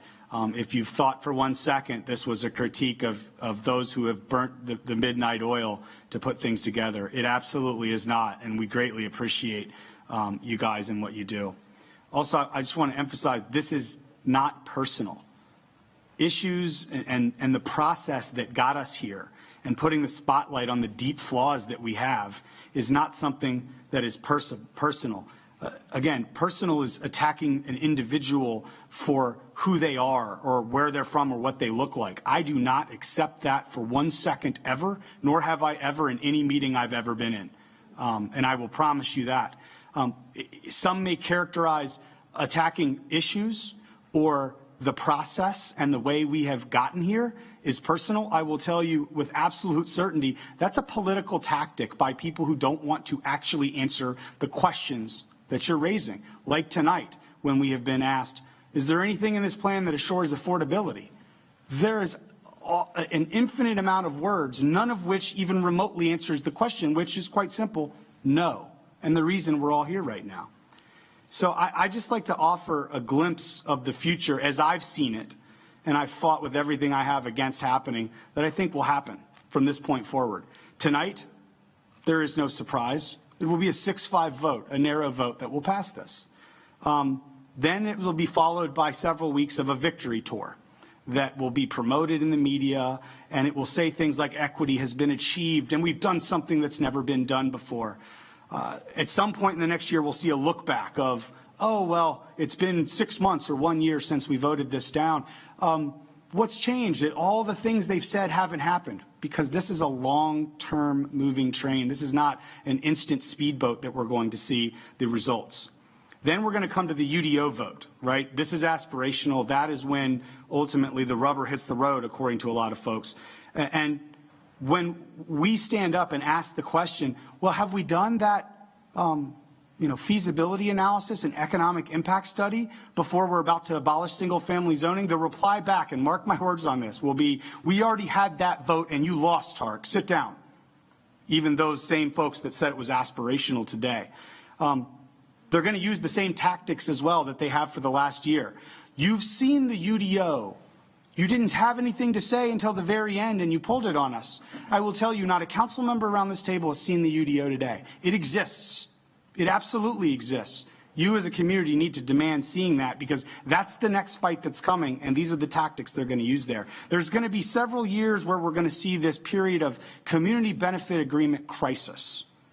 And there's going to be mass confusion. There's going to be increased costs to do business around here. And the communities that we're all pandered to this point leading up to it of you're going to get a grocery store and you're going to get childcare are ultimately going to find out not only are they not going to get those things, they're going to slow down the development they desperately need in their neighborhoods because we've infused these processes we don't understand. And then a hard reality is going to emerge as we approach this 20-year cycle out there.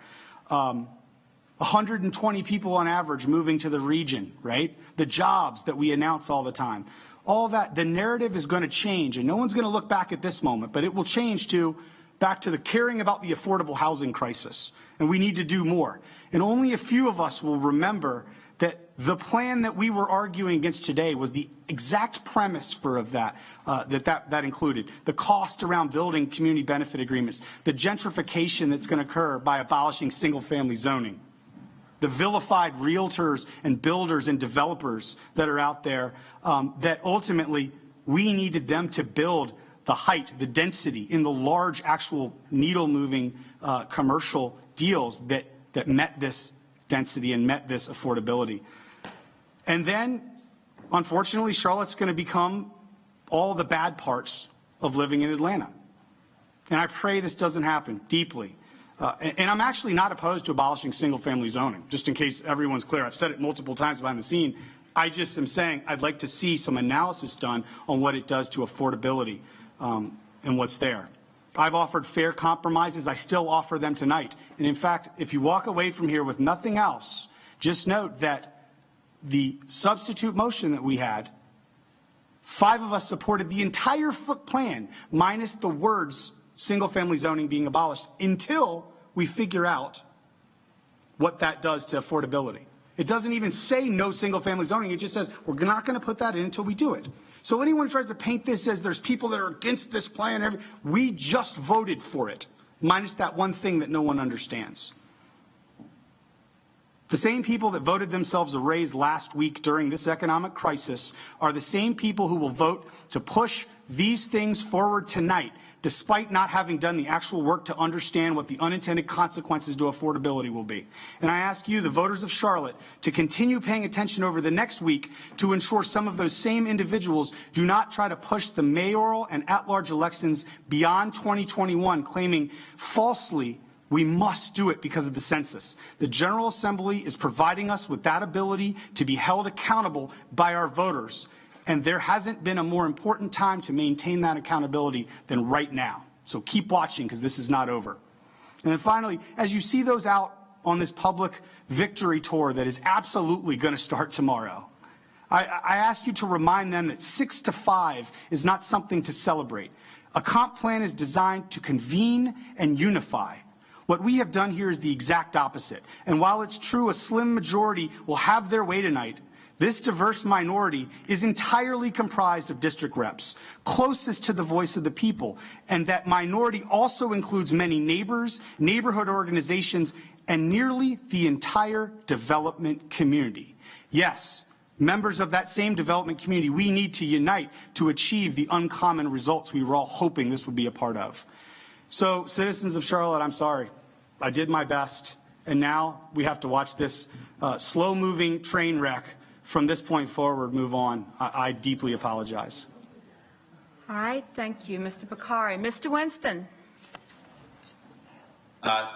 So when I was a freshman at Davidson College, I had the opportunity to take Economics 101 with a gentleman named Clark Ross. Very smart man about economics. You should look him up.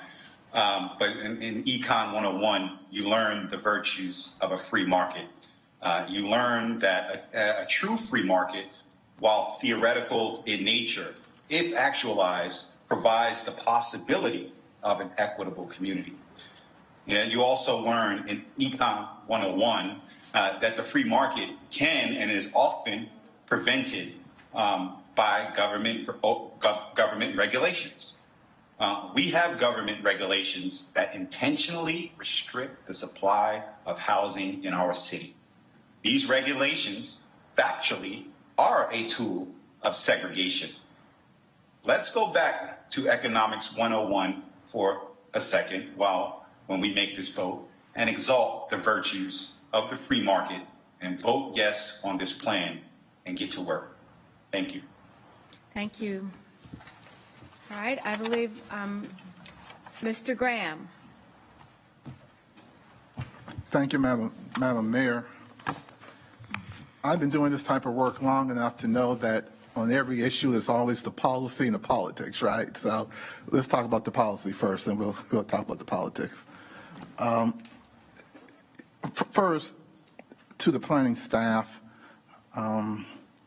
this council, prior to me coming back, gave them direction in 2018 to embark on the comprehensive planning process. And I want to thank Ty and Alicia and the whole planning department for their commitment, their leadership, the work they have done over the last 3 years. The work they've done for this community, for their professionalism in the face of personal attacks, but they continue to do the work of the people, and I thank them for that. When they first embarked upon this mission, one of the first things I think they did, and again, I'm just doing research, was engaging the community in terms of place types and the UDO messaging, and surveyed the community about housing diversity in single-family zone areas. And they shared those results back with the council, I think they did, right? And so they were very transparent and upfront about what they were doing and where we were going, along with the community.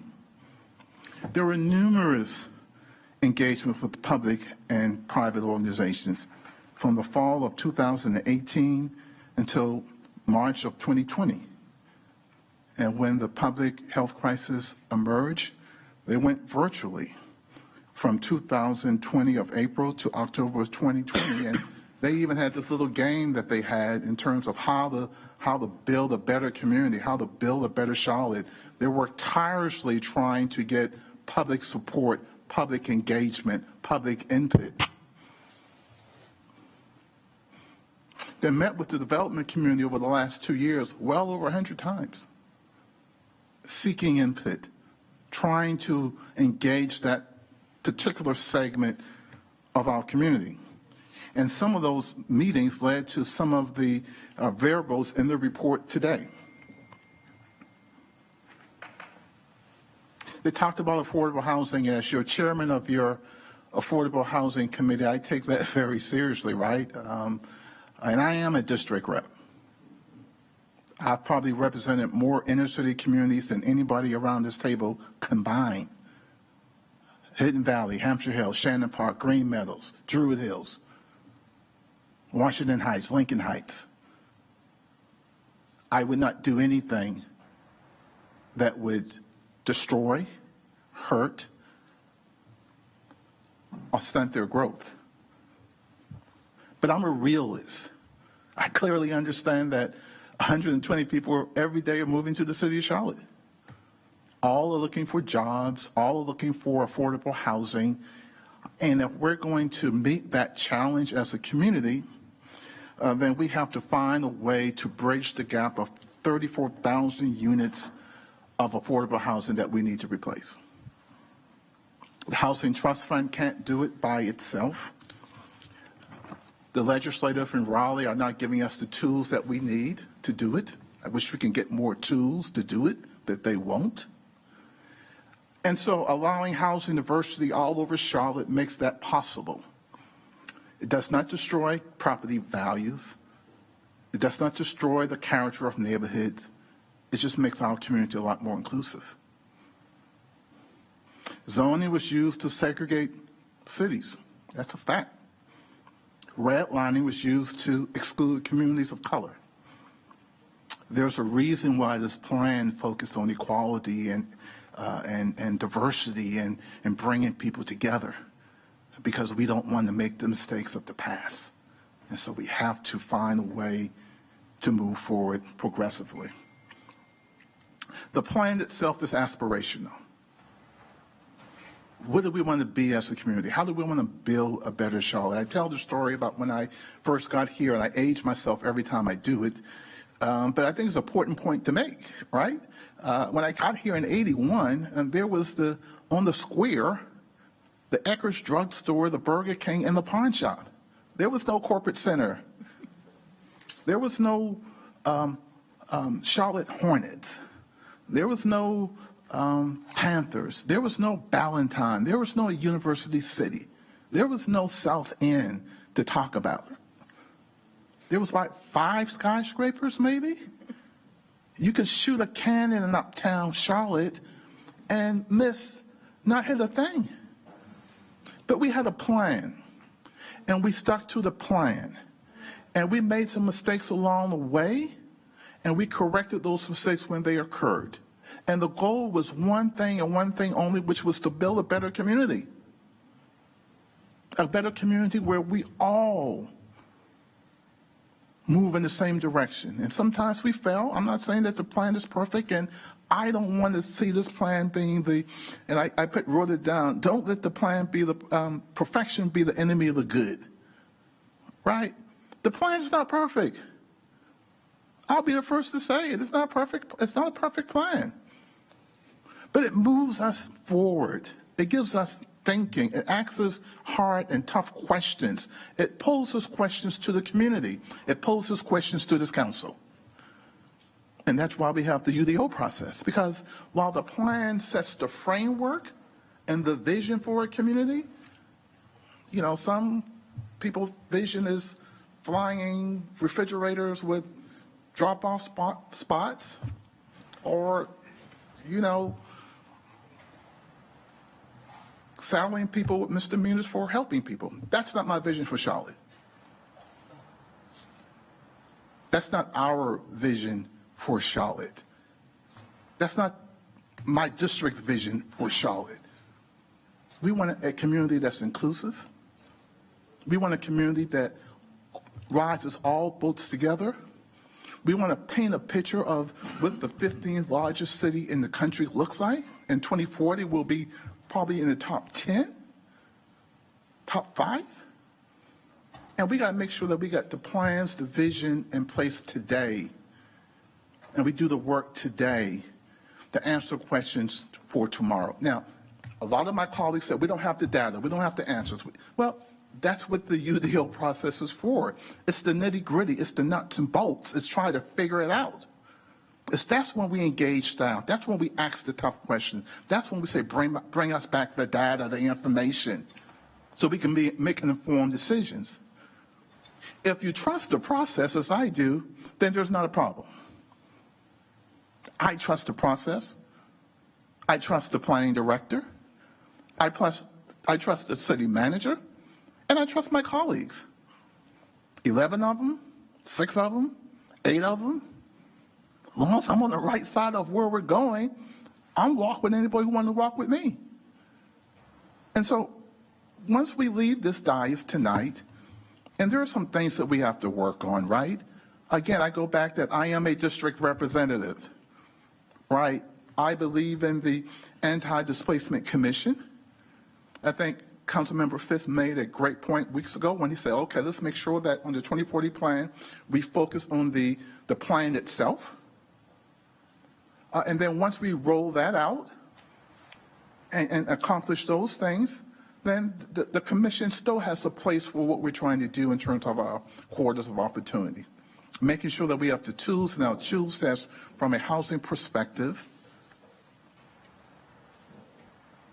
to make sure that those who want to buy a house, home ownership, remodel a house, age in place, that they have the opportunity to do so. We have a unique obligation, yet a responsibility to make that happen.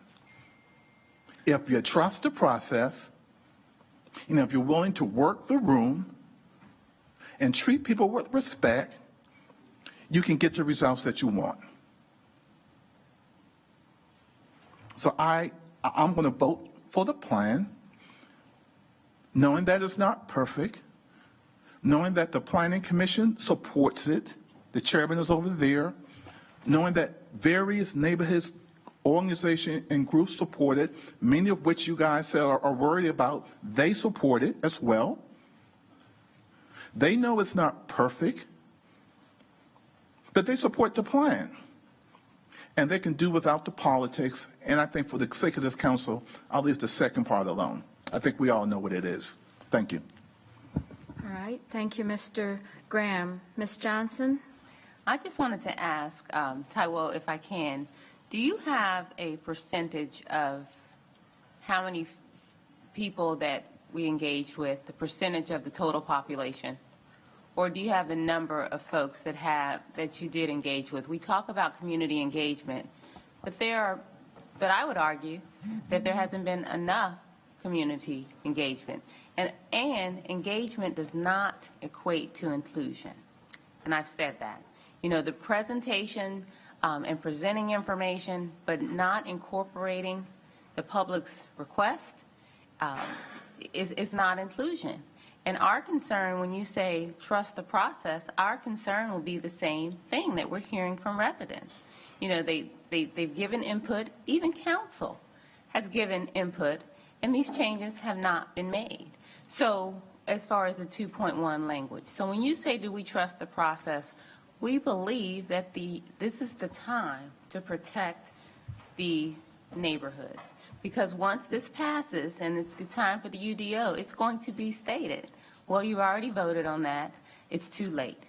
And I know as a district rep who has protected her residents, there's been a development that was withdrawn, which is kind of uncommon to fight as hard as I did for my residents.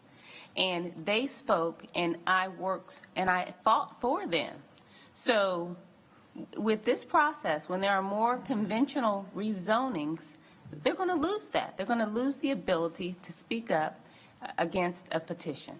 So that's why we are opposed to this right now and standing up right now, because the UDO process, if it's the same engagement process, we know that the changes that the residents are requesting are not being incorporated. We all right now have hundreds of emails from residents asking us to delay the vote, stating that they don't feel that their voices were heard, stating that they feel disenfranchised, which is why there aren't opponents here.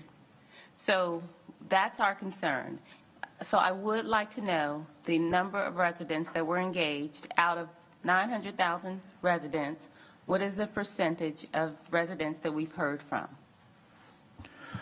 Thank you, Councilmember Johnson. I don't have a specific percentage because that's not how we typically engage. But I can tell you that with my understanding of how we've engaged on previous long-range plans, this Charlotte Future 2040 Comprehensive Plan is the most robust public engagement we've ever had.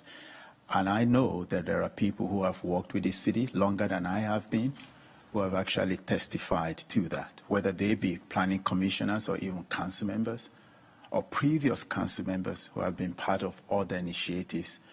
But one thing we did during the engagement was every time we engaged, we always wanted to align the percentage of attendees with the demographics of Charlotte: age, race, ethnicity, income, the district that they represented. We did that for every single one, and I believe that in past presentations, we've shared with you that we had over 500,000 people, 500,000 interactions rather, on the plan, whether through Instagram or Facebook or TikTok or whatever social media platform is out there, and about 6,500 or so in person pre-COVID. And then during COVID, we had even more than that because people were able to participate from the comfort of their homes. So I can tell you that this, now I've again worked on many long-range plans in my almost 30-year career, I have not seen one like this for a city of this type, of this size. So again, it is true that not every comment will eventually make it into the plan. And I can tell you that I believe I shared this email with you last week, that it is the professional responsibility of staff, not just planning, but carts or transportation or water, and in many instances, even our attorneys. Every time we receive comment, we make sure that professionally we look through it as to what is feasible for implementation. Not every feel-good comment lends themselves to being defended in the future legally or can even be implemented. And so if you saw a pushback from us, I apologize for that, that's how it came across. But the fact is that every time we received comments from you all, we had to go through a number of steps or processes to make sure that this can be carried out. Our staff will tell you that there were many times that even myself as planning director made comments that they said to me that cannot be legally feasible. And so that's an understanding that I'd like us to have, that we have a professional obligation to make sure that we review every single comment and make sure that they can be carried out or they may not be able to be carried out. But there was no effort to dismiss any comment at all, no matter how small we reviewed every single one of them and made sure that we processed them through the right channels. Okay, thank you.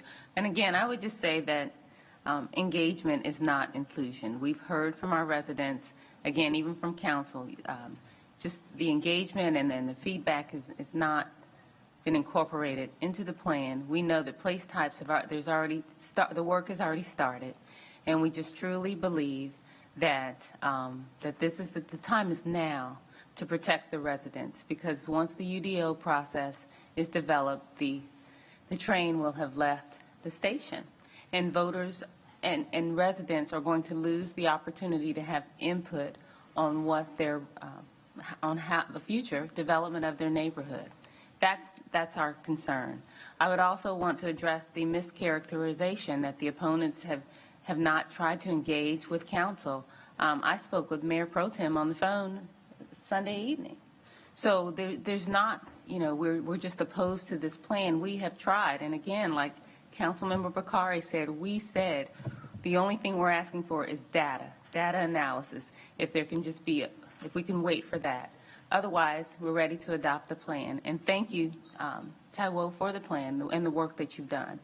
So I just wanted the record to show that we have tried. We've truly tried, and it's just a matter of us trying to protect the future, the characteristic and equity. And again, if you look at this map, this is not, in my opinion, this is going to increase the wealth gap and the inequities in the city and in the neighborhoods. Thank you. All right, Mr. Phipps. Thank you, Mayor, my colleagues. I look forward in the next few minutes, I hope, of voting in the affirmative for this plan to move this aspirational plan forward. I was encouraged even this morning by comments and listening to Charlotte talks from Rubik that they're ready even to move the plan forward. And they recognize that it's time to move on to the more challenging phases of the place type mapping and the UDO process. They also, I was encouraged by comments that they more or less gave us, the council, credit for listening to a host of their comments and concerns over the plan, and even made some improvements, some enhancements to it that they thought were improvements to the plan. So I would encourage all my city council colleagues to listen to this morning's Charlotte Talks broadcast, wherein they had the for and against talking about the plan, and just hear for yourself the kinds of things that they said. It's been said also that we receive hundreds of emails, and that is true.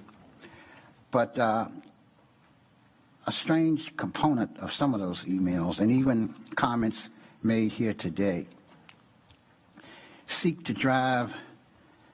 comments appear to seek to drive a wedge, I think, between a district rep and an at-large rep, which is kind of interesting to me, because I've been a district rep for 7 years on this council. I think we have another district rep that's now at large, and Councilmember Ashmera. So we're familiar with the duties and responsibilities of a district rep. Matter of fact, I still consider myself a district rep for as much as I spend and work with groups in District 4, even today. Even in my brief retirement from council, I still was engaged and still am engaged with the Hidden Valley community in a significant way. So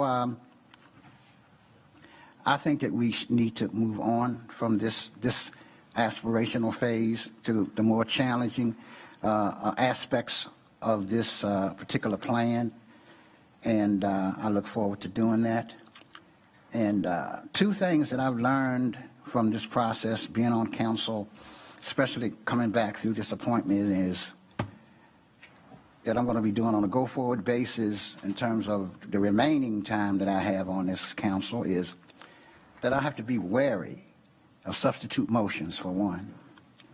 And I also have to be careful with my straw vote process, because Lord knows if you do a straw vote and you change it, I mean, I've gotten a lot of emails that more or less thought that I was married to a straw vote, if you can believe that. So it's not like, you can listen and focus and synthesize information and change your mind. But, in doing that, you run some significant risks as an elected or appointed official. So I look forward to voting for it, and we thought we could garner, even the Ribbick people were hopeful that we could garner more than 6 votes on this thing to move it forward, because I don't think it has to be as divisive as it has come up to be. And Lord knows that I wouldn't sit here and try to torpedo a plan over 2.1 when we have all these other aspects of the plan that really deserve our support.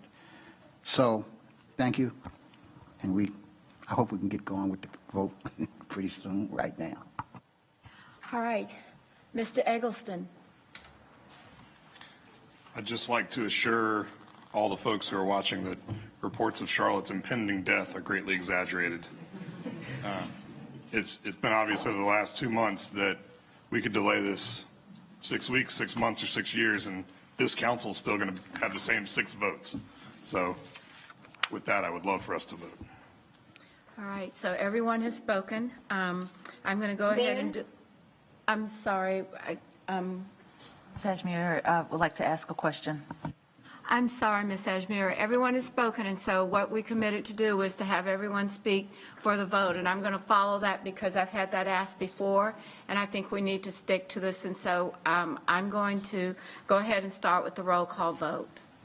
All right? Yeah, I just have a question because I think I know, but other people have asked that, and I've said that by our procedure, after everyone has spoken, and I asked everyone to make sure that their questions were addressed, and to be fair, just to be fair, I've been consistent in that on both motions. So thank you for understanding. I hope that you will understand that for me. All right. Okay. I'm going to start with Mr. Graham. Yes. Ms. Johnson. No. Mr. Newton. No. Ms. Watlington. No. Mayor Pro Tem. Yes. Ms. Ashmira. We couldn't hear you. yes. Thank you. Can you hear me? Yes, we heard you. Mr. Phipps. Yes. Mr. Winston. Yes. Mr. Bakari. Nope. Mr. Driggs. No. Mr. Eggleston. Yes. All right, that motion passes 6-5. So if I could just have a minute. Sometimes as mayor, I say things that I greatly regret when I get into my car or end up at home. But this evening, I'm going to say I am not sorry about this. I think that this is because the very essence of the work of this community has been a part of this process. And it's absolutely essential, no matter which side you are on or whatever you are doing, that you got a chance to express your thoughts, your opinions, to challenge the thinking of each other, to challenge the thinking of the staff, the team, to push back and to move forward, push back and to move forward. And for that reason, I am not sorry. I think we need more examples of this kind of hard work that we're doing.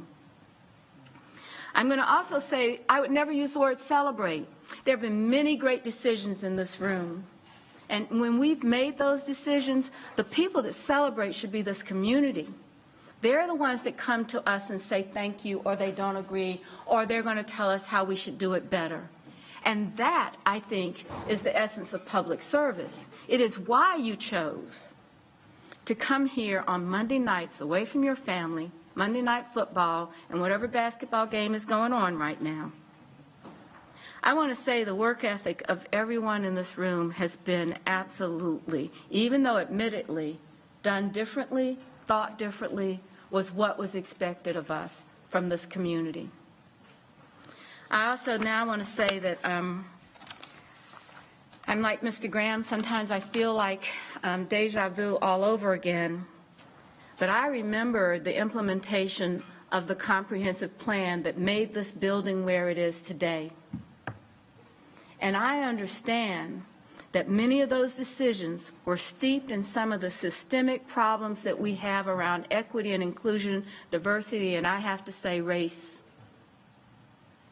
But it's every one of us has got to take the responsibility to move us forward without those things that divide us, without thinking about how we're going to ruin black neighborhoods or people of color where they live. We have that responsibility.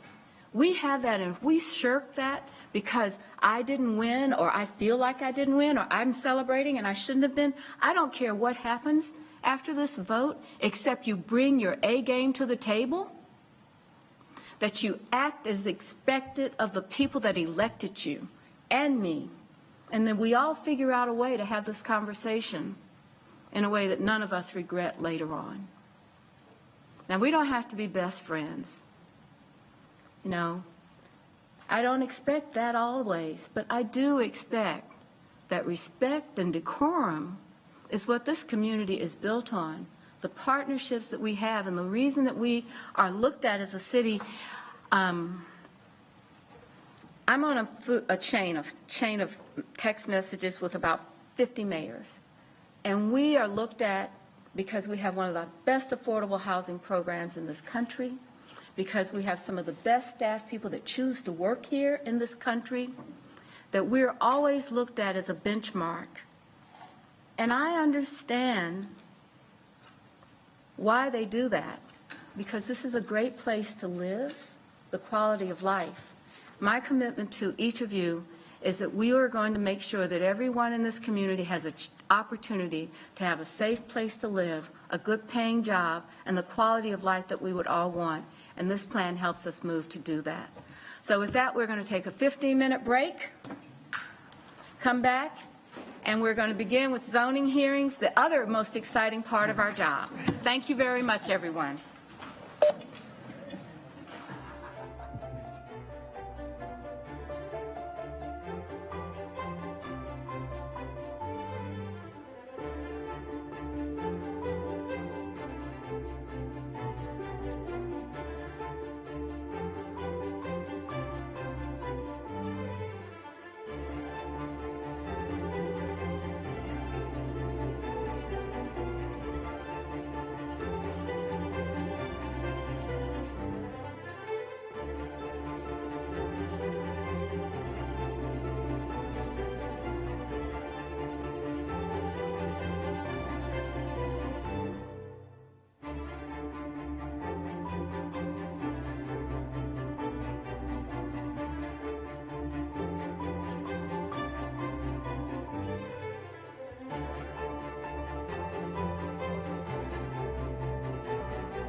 15 minutes, we're going to go ahead and get started with our zoning petitions. I hope that people know that we had item number 19 was deferred. Item 20 was deferred. So our first petition is item 21, petition 2020-160 by Aldersgate United Methodist Retirement Community for approximately 70 acres located along Shamrock Drive within the greater Aldersgate Retirement Community. It's in District 1. The current zoning is multifamily, residential, institutional, conditional, and the proposed zoning is urban residential, conditional, mixed-use development options with 5-year vested rights. And we have Jeff Brown, who is signed up to speak, Bridget Grant, Suzanne Pugh, Dion Nelson, Lee Cochran, and Randy Goddard. Because there is no opposition, the 6 of you will figure out how to do 3 minutes. And so with that, I'll turn it over to the staff for the staff presentation. All right. Thank you, Madam Mayor. 2020-160, our first petition this evening is about 70 acres, as mentioned, off Shamrock Drive in the greater Aldersgate Retirement Community. The property has some split zoning. Currently, there's some R17 multifamily as well as institutional and institutional conditional zoning. The proposed zoning is for 2 different districts, a UR2 conditional as well as a MUD optional district with 5-year vested rights. Adopted future land use for the area recommends institutional uses for the site. The proposal for redevelopment or some infill development on this overall community is for up to 262 age-restricted dwellings, up to 380 residential dwelling units, 36,000 square feet of office, EDE, retail, personal services, and other commercial uses, up to 12,600 square feet of institutional and or civic uses, and also up to 6,400 square feet of educational uses. We also have 3 group homes included within the proposal and accessory uses as allowed in both the UR2 and MUD districts. Maximum building height would be 75 feet. There are no limitations to the number of buildings on the site. We do have some optional provisions within both development areas, and that really includes treating internal streets and driveways as private drives, some temporary surface parking in certain areas, some encroachments into the setbacks for balconies and awnings. Those would be subject to CDOT approval. Also, there are some conversion rights for retail and non-office with office uses up to 7,000 square feet. We also have prohibitions on things like accessory drive-through windows, gas stations, tattoo or sweepstakes parlors, and other specific commercial uses. We also have a host of transportation improvements at Shamrock and Eastway Drive. There'd be a separate northbound right turn lane constructed, Shamrock Drive and Asbury Care Center Drive, removal of access in that area during Phase 3. At Shamrock Drive, Foxford Place, Shamrock Drive, and Castle Rock Drive, as well as Eastway Drive and Bishop Way Lane, there'd be 1 ingress lane and 2 egress lanes. And then at Shamrock and Tipperary Place, also at Shamrock and North Sharon Amity, there'd be APS push buttons and ADA ramps constructed at those intersections, as well as a northbound right turn lane onto Willard Farrow Drive. Overall, staff does recommend approval of this petition. We do have 1 outstanding issue related to site and building design still to be worked out. It is inconsistent with some of those institutional uses that are recommended for the site, but overall we feel the infill does allow a good balanced mix of land uses within that community, allows some sensible redevelopment and just overall enhance some of the access to residential uses and non-residential uses within the greater Aldersgate community. So staff does recommend approval and we'll be happy to take questions following petitioner's presentation. Thank you. All right, Mr. Brown. Yes, thank you so much, Mayor, and we will consolidate. Suzanne Pugh and I will be the 2 speakers. So thanks again to the council and zoning committee, and my colleague Bridget Grant and I have, or more than Alan, have had really a terrific time, and so pleased to be assisting the Aldersgate Retirement Committee on this rezoning, which is really important to their vision and to their mission. Next slide. See if I can advance the next slide. May not need to, but I'll continue on. As you know, many of y'all know, Aldersgate's been a leading community institution in this area of Charlotte for decades, going back to the 1940s, actually.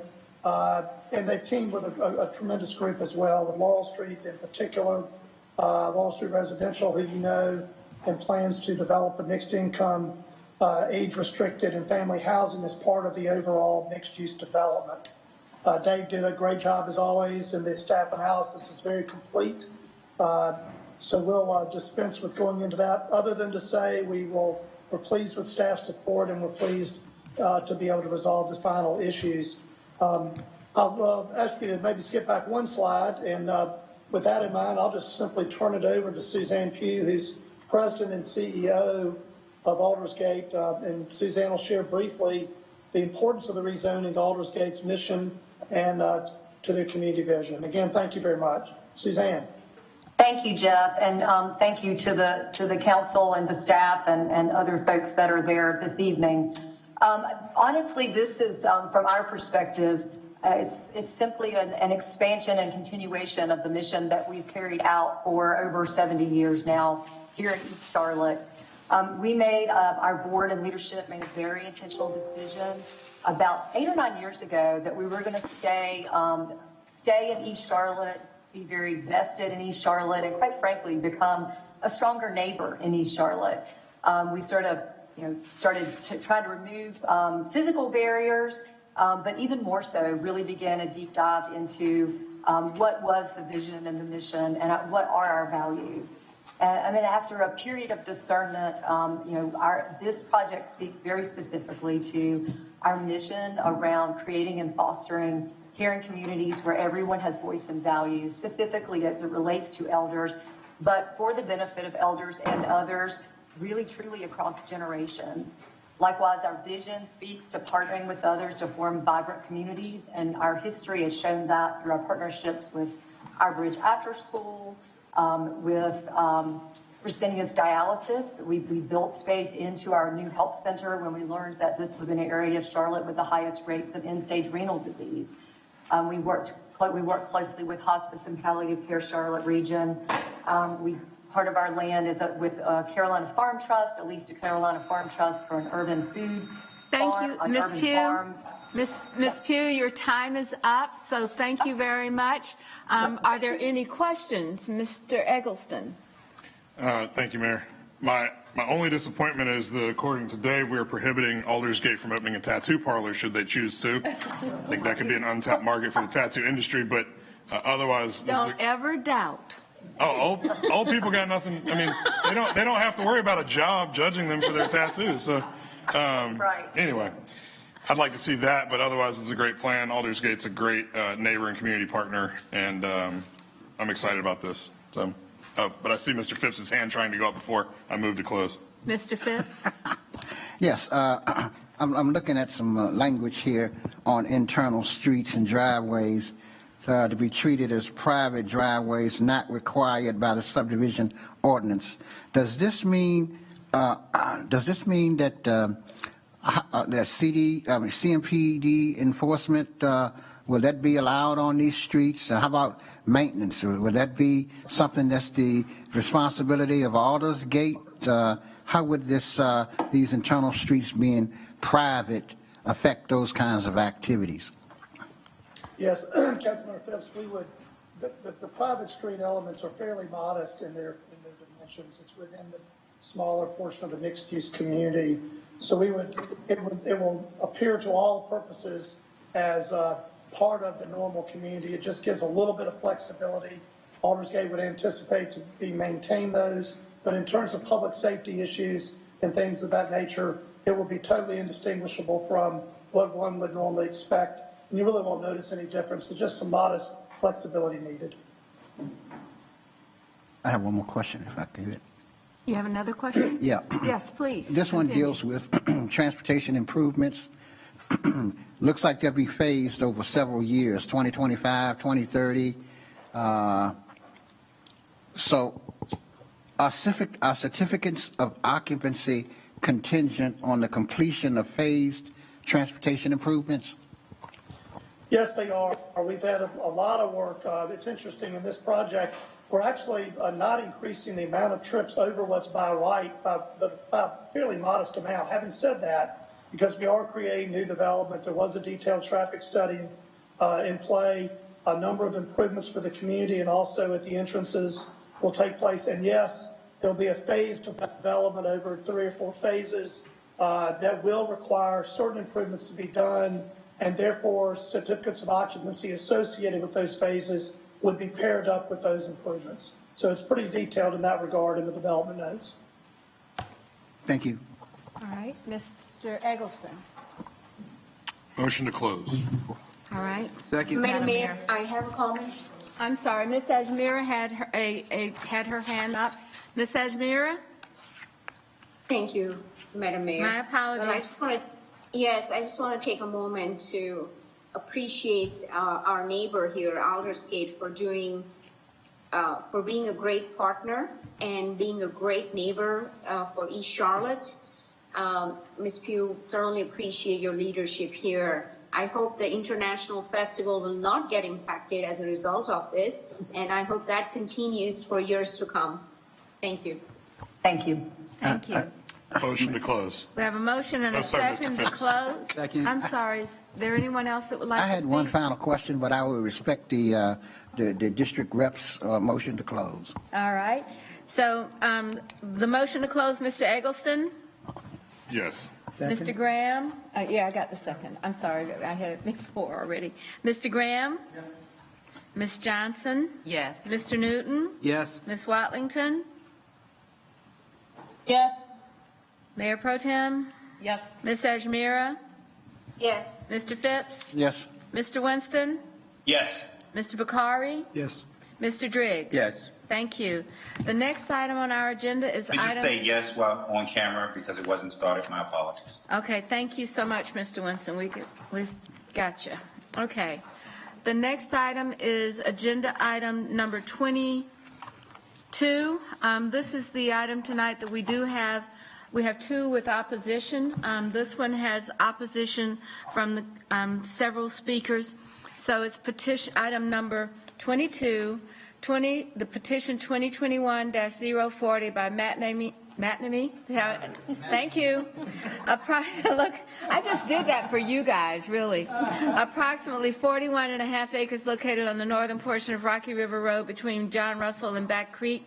It's in the ETJ. It's closest to District 4 in the city district. The current zoning is R3 single family, and the request is R8 multifamily conditional. Staff recommends approval, and we'll proceed with the staff presentation, followed by Mr. Brown, Brittany Lenz, Matt Mandel, Matt Reiking, Jerry Whelan. And then on the opposing side, Joseph Bitson, Alan Baker, and Vernetta Mitchell. So with that, each side has 10 minutes, and we'll go to the staff presentation. Thank you, Madam Mayor. 2021-040, just over 40 acres, as mentioned on Rocky River Road. The site is currently zoned R3. The requested zoning is for R8 multifamily conditional. The 2006 adoption of the Rocky Road River Area Plan suggested residential uses at four dwelling units per acre. The proposal in this request is for up to 200 townhome-style units, would permit only a residential community, and then any permitted conditional uses allowed within the R8 MF district. We do have some transportation commitments that would include a network of public, private, internal streets, 50 feet of right-of-way along Rocky River Road, as well as a 12-foot multi-use path on both sides of Caldwell Road Extension and Rocky River Road, planting strips and sidewalks along all public roads, as well as realignments and widenings of portions of Rocky River Road and intersection improvements as well. They also commit to architectural elements that include things like blank wall expanse limitations, 6-unit maximums per building, as well as sidewalks to public and private streets. We also have 0.25 acres of improved open space that would include things like benches, enhanced landscaping, and other elements. Staff does recommend approval of this petition upon resolution of the outstanding technical revision that's related to environment and site and building design. It is consistent with the recommendation for residential uses, but it is inconsistent with the plan's recommended density of 4 DUA. It's just over that recommendation. It comes in at 4.81. Staff does feel that it does provide a balanced mix of housing opportunities in the area. The density just being slightly over that 4 DUA is something that we took into consideration, but overall feel that the project will provide some complementary land uses and supporting infrastructure in this area. So we'll be happy happy to take any questions following presentations by the petitioner and the community. Thank you. All right, Mr. Brown, Yes, ma'am. will you lead us off, and then we'll go until we get to the people that have signed up against the petition. For 10 minutes, please. Yes, ma'am. Thank you. Madam Mayor, council members, Colin Brown, on behalf of the petitioner, Madame Holmes. Joining me virtually tonight, we have Matt Mandel and Matt Reiking from ESP.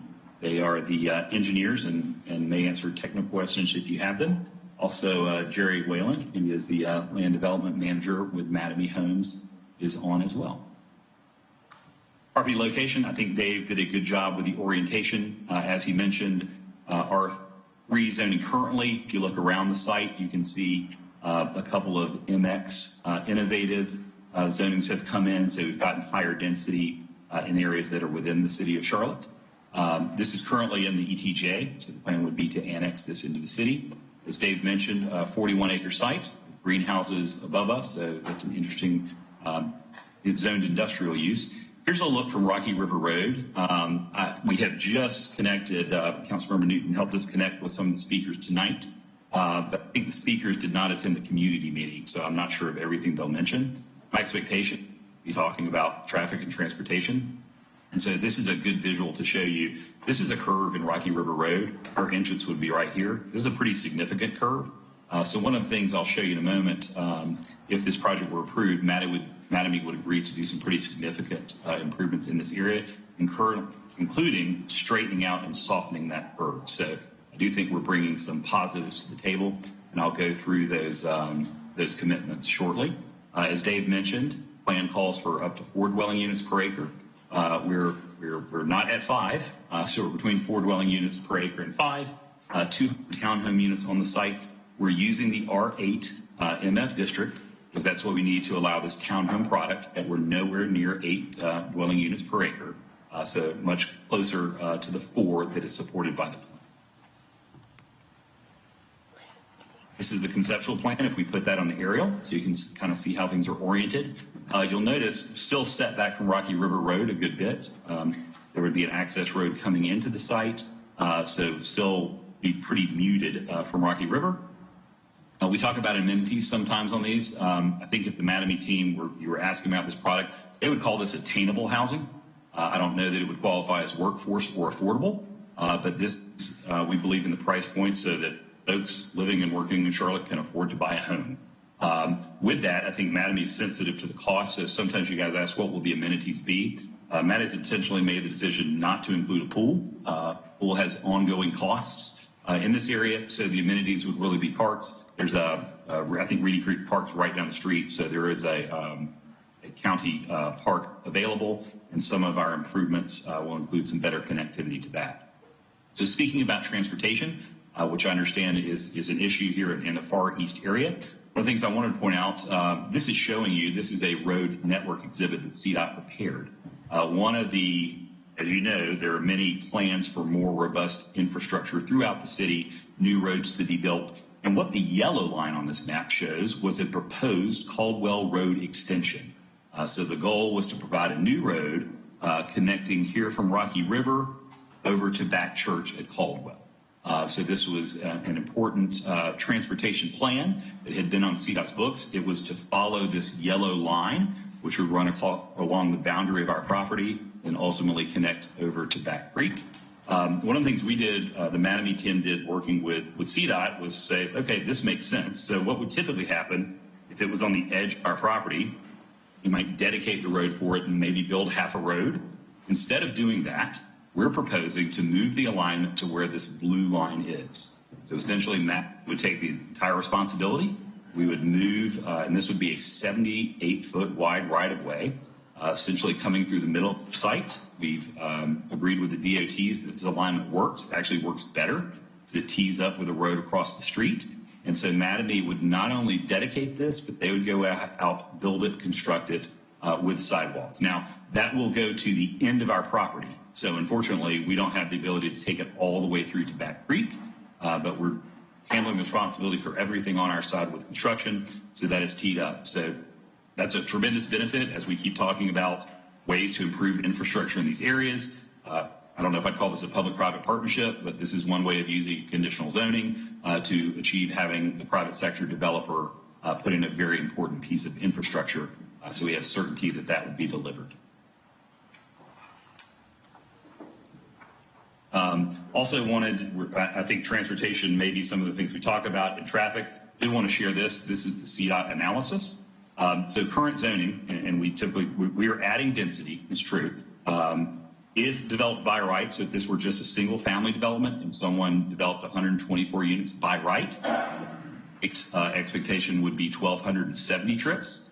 Although we're proposing 200 townhomes, as I think many of you know now, townhomes generate typically fewer trips. So we're talking about an increase of about 200 trips. And so I know there's an increase of what is today, because there are basically no trips being generated, but versus the by right plan, there's not a very significant.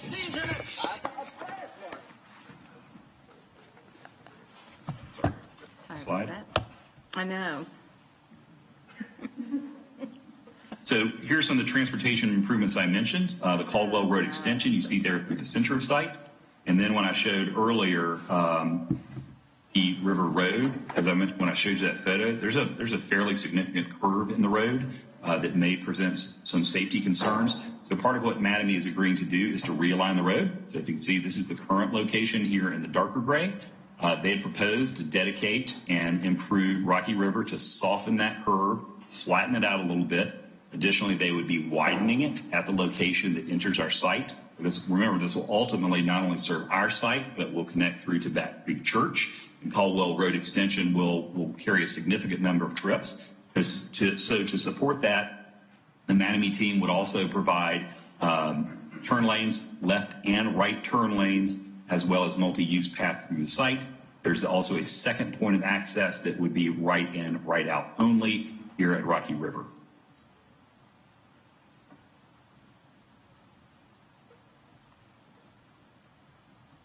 Sorry, whenever I use my pointer, I have trouble advancing the slides. There we go. So just here's a summary of those transportation improvements. Again, building Caldwell Road extension through the site, even though that is not on plan. Widening and straightening Rocky River for a safer condition. Adding turn lanes on Rocky River at both access points.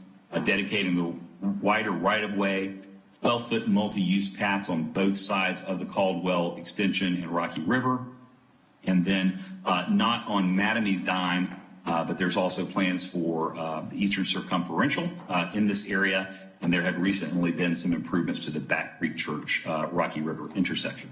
So that's a kind of a catalog of the transportation improvements that we've already been working with the NCDOTs on, that we think are very positive for the area. A little bit on the renderings. As I mentioned, this is an attached townhome product.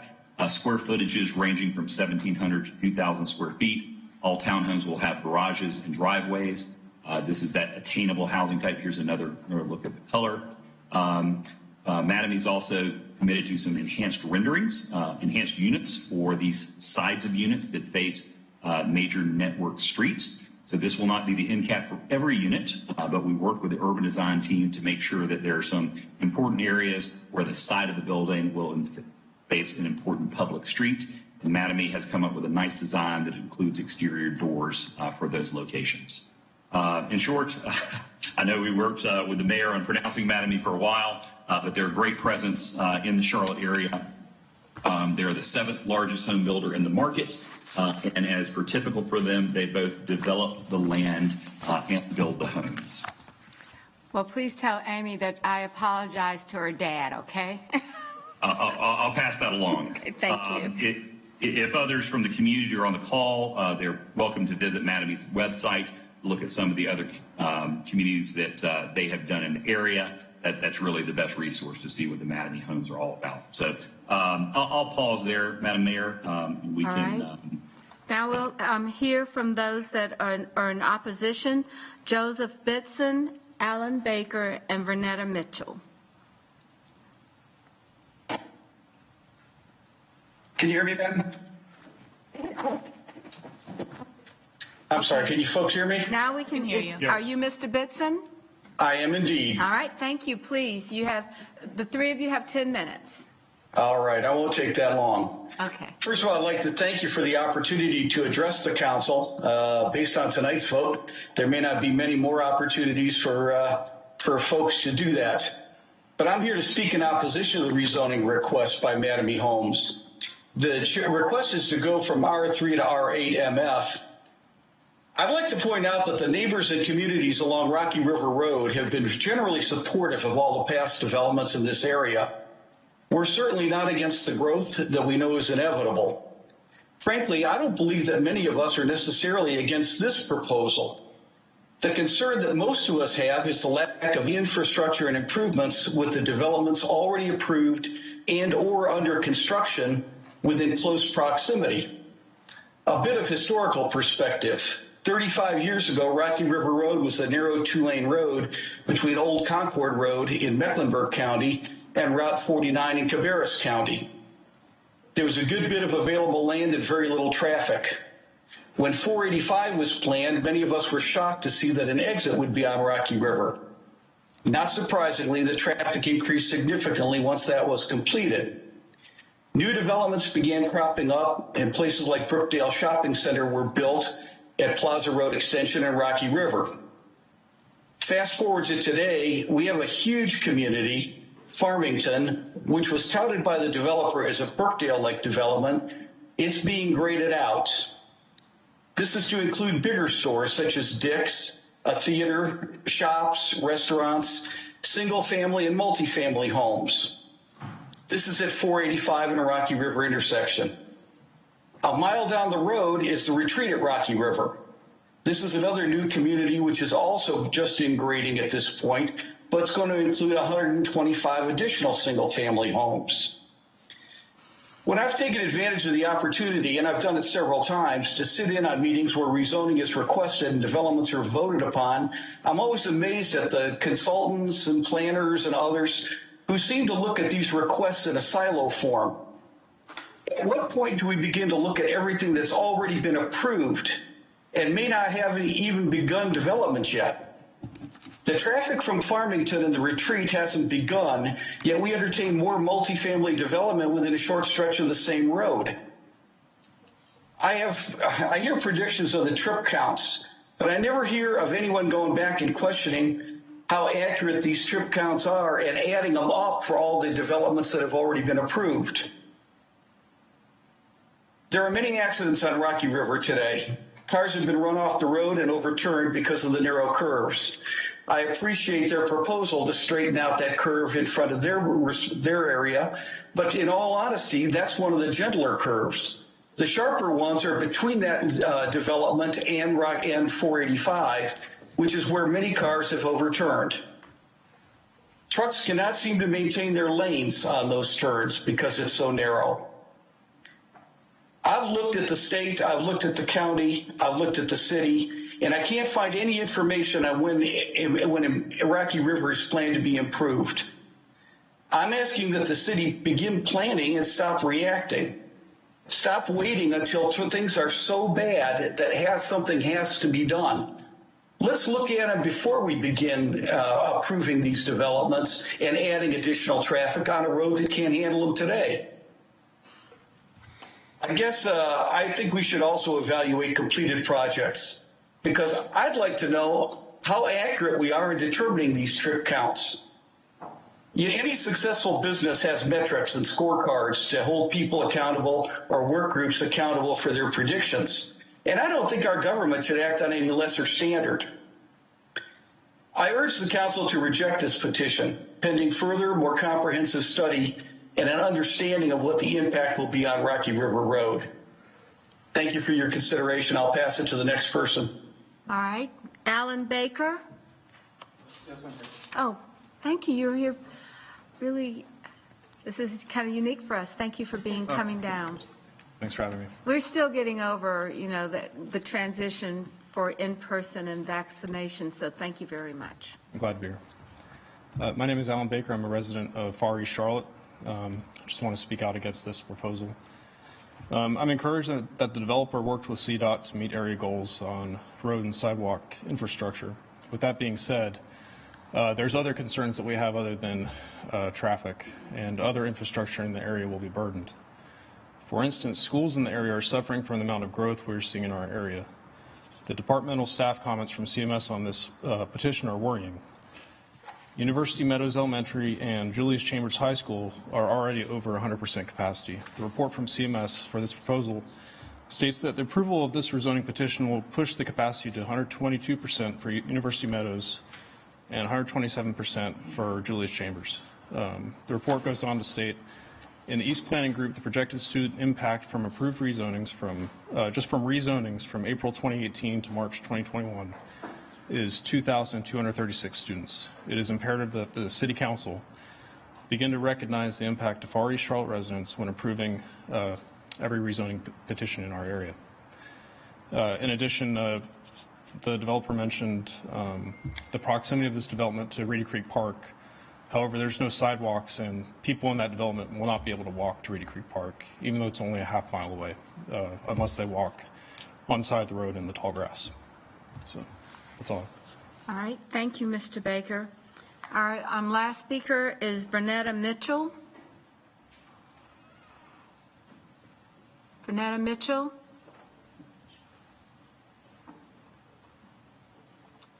Is Ms. Mitchell going to join us?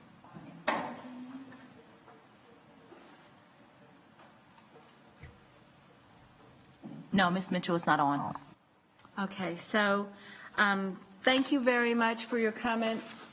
We are now going to open up the floor to have we have to go back for the 2-minute rebuttal. We're going to open up the floor to Mr. Brown for 2-minute rebuttal. Thank you, Madam Mayor. We appreciate the comments, appreciate the introduction to the Far East neighbors. I think our plan is to be in front of them at their July meeting. I know we're not going to have all the answers they'd like to hear. I do think this is an example of a project, and I know it's frustrating when I tell neighbors, hey, something's going to happen here.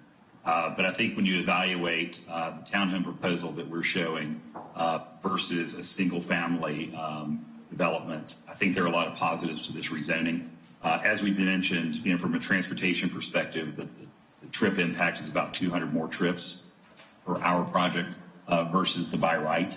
And in exchange for that, essentially through the conditional rezoning process, the city is securing commitments from the private developer to soften the curb, to build the Caldwell Road extension through their site on their dime. Additionally, with regard to the CMS impact, the speaker's right that is what the memo said as far as our student impact. However, the memo also says that if developed under the existing zoning, the student impact would be greater. I know that's frustrating to hear. We'll be happy to talk with the Far East folks at their neighborhood meeting. But overall, and I know this is a little bit of a microcosm of the conversation we're having about the comp plan. But as we talk about increasing intensity in areas, about making housing attainable, that is what Mattamy hopes to do here, attainable housing. This is not a huge reach on density. It is just slightly more than the old plan, frankly, recommends. And in the world we're in now, where we're doing conditional zonings, city staff has been able to negotiate for, I think, some pretty substantial transportation improvements. Happy to answer any questions you all have. All right, now we'll open it up for questions. Are there questions? All right, I see Mr. Newton, followed by Ms. Johnson. Thank you, Madam Mayor. I have questions for staff. As I was flipping through the materials, I came across the rationale for staff's recommendation, and the 1, 2, 3, 4th point down, it mentions land use goals for this area, including complementary land uses and supporting infrastructure. Does that language pertain specifically to what's included within this proposal, or are we talking about the greater area surrounding the proposal? And the reason, the reason why I bring that up is because when I look at some of these pictures in here, and I pulled this up on Google Maps as well, this looks like just kind of open space area country. And I'm not seeing any sidewalks. I believe the gentleman who was just up here a moment ago actually spoke about potential community residents trying to traverse over to Reedy Creek. That seems like a real dangerous endeavor in the vicinity there, and I'm just wondering, what is it that we're actually pinpointing from the standpoint of the staff's recommendation or rationale of recommendation here when you're saying complementary infrastructure? So it's really, we look at complementary land uses. That was the first point of the area plan's recommendation, was encouraging a mix of housing types, which this would produce a different end product, with it being more of an attached single-family home versus a detached single-family home, but still within a reasonable density under that 5 DUA, just above the 4 that's recommended. So I feel like the complementary land use component of that is we're looking at another type of residential use that's at a complementary density to what's currently out there. The supporting infrastructure is, I think that's, some of the discussion that we've just heard with some of the road improvements that this project is going to put forward, along with some of the pedestrian improvements that they're going to have. I mean, of course, this is just one project that's doing, some of those improvements just for their frontages and the areas that are impacted by their project. But as we go through and work through projects, either through the rezoning or the by right process, we try to look at other ways that we can continue to build that infrastructure network outside of a wholesale investment, which some of those I think are state roads, so we don't have as much ability to dictate some of the things that may happen in terms of improvements, but we try to do them on a project by project basis and set the table with each one to continue to do that infill as we go through, if we have conditional zonings or even by right projects where we can get some of those improvements built out further along that infrastructure network. So I think that's where those plan goals come into play when we look at this type of project. So what I'm hearing is supporting infrastructure. That language really pertains to the infrastructure that's going to be within this project specifically, not necessarily the lack thereof surrounding it. And I would just, something that is striking to me is how when we look at, I believe that's Rocky River Road, the portions of this proposal that actually touch Rocky River are small, right? You have this big gap there, right, in between, and we're talking about 200 new units going in with what would appear to be at this point, and granted, I don't want to take away from the intersection improvements there, but what would it appear to be relatively slight infrastructure improvements in at least those 2 points are concerned. When you had mentioned land uses, it says complementary land uses. I guess I read that to think the whole gamut of potential land uses, including things like commercial, retail, et cetera, business, you name it. But you're just saying that's just strictly residential. For this petition, we looked at it as this residential component is complementary to those surrounding uses that are primarily single-family residential or undeveloped. If we continue to get development in the area, then we'd start to look at, do we have other nodes that are going to develop in some of those intersections for some of those non-residential uses that could be complementary to the residents that are living there and some of the ongoing projects that we see. So in this case, this particular project was complementary to what we've got out there. If we have other projects that come online, we'll look at those and see how they continue to further complement the area, whether they be at, like I said, some of those major intersections that pop up where you might see some non-residential development. But this particular one, we looked at it just through the lens of this use complementary to the other uses that are currently out there. So this is, once again, when I jumped on Google Maps, I noticed this is about 2 miles away from the closest main thoroughfare. I think that folks in the area would probably argue that Rocky River Road itself is becoming a main thoroughfare, but I think from the standpoint of our standards as a city, Harris Boulevard, which is about 2 miles away, is probably the closest main thoroughfare. The reason why I bring that up and I ask is to see, do we have any sort of public transportation out to this site or out to this area? Do we know? I can look. Let me take a look. There's a bus line on Harris for sure. On Rocky River? Yeah, the closest would be at Rocky River, where before it turns into Greer Road, when Rocky River kind of makes that, changes over and has that T intersection, go over to Harris Boulevard, you start to get bus stops that are out there, but it stops really just beyond Fire Station 34, right before you get to Fire Station 34, depending on which way you go, or really right by Reedy Creek Park. So they kind of have that terminus basically right at the entrance of Rocky River, or Reedy Creek Park on Rocky River Road.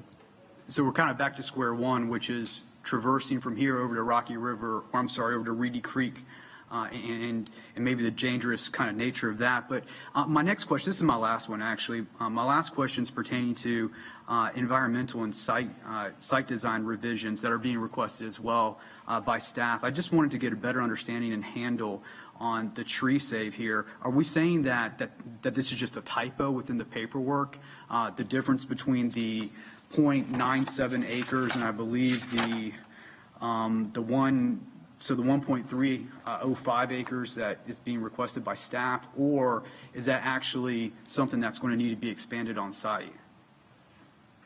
So they need to update the note. So the acreage, it says right now, should be 0.97, and it should be 150% of that number, which would be 1.305 acres replanted. So they just need to correct the numbers on the plan. They just have the incorrect information. That's why it's more of a technical revision than an outstanding issue. Okay, so the 1.305 is actually accounted for, is what it sounds like, right, Colin? I think that's right, Councilmember Newton. If you see from this plan, there's actually a good bit of the site that remains open space. The townhome product lets you concentrate, develop, and leave more green space. Thank you. I know that, so I really appreciate your time the other day when we discussed this proposal, also discussed some of the community concerns. I know you're committed to working with the community, and I look forward to that continual conversation as well as your meeting with representatives of FinCo as well. And thank you for your willingness to do that. So thank you. That's all the questions I have. All right. Ms. Johnson. Thank you, Mayor. Thanks to Mr. Bitson and Mr. Baker for your comments.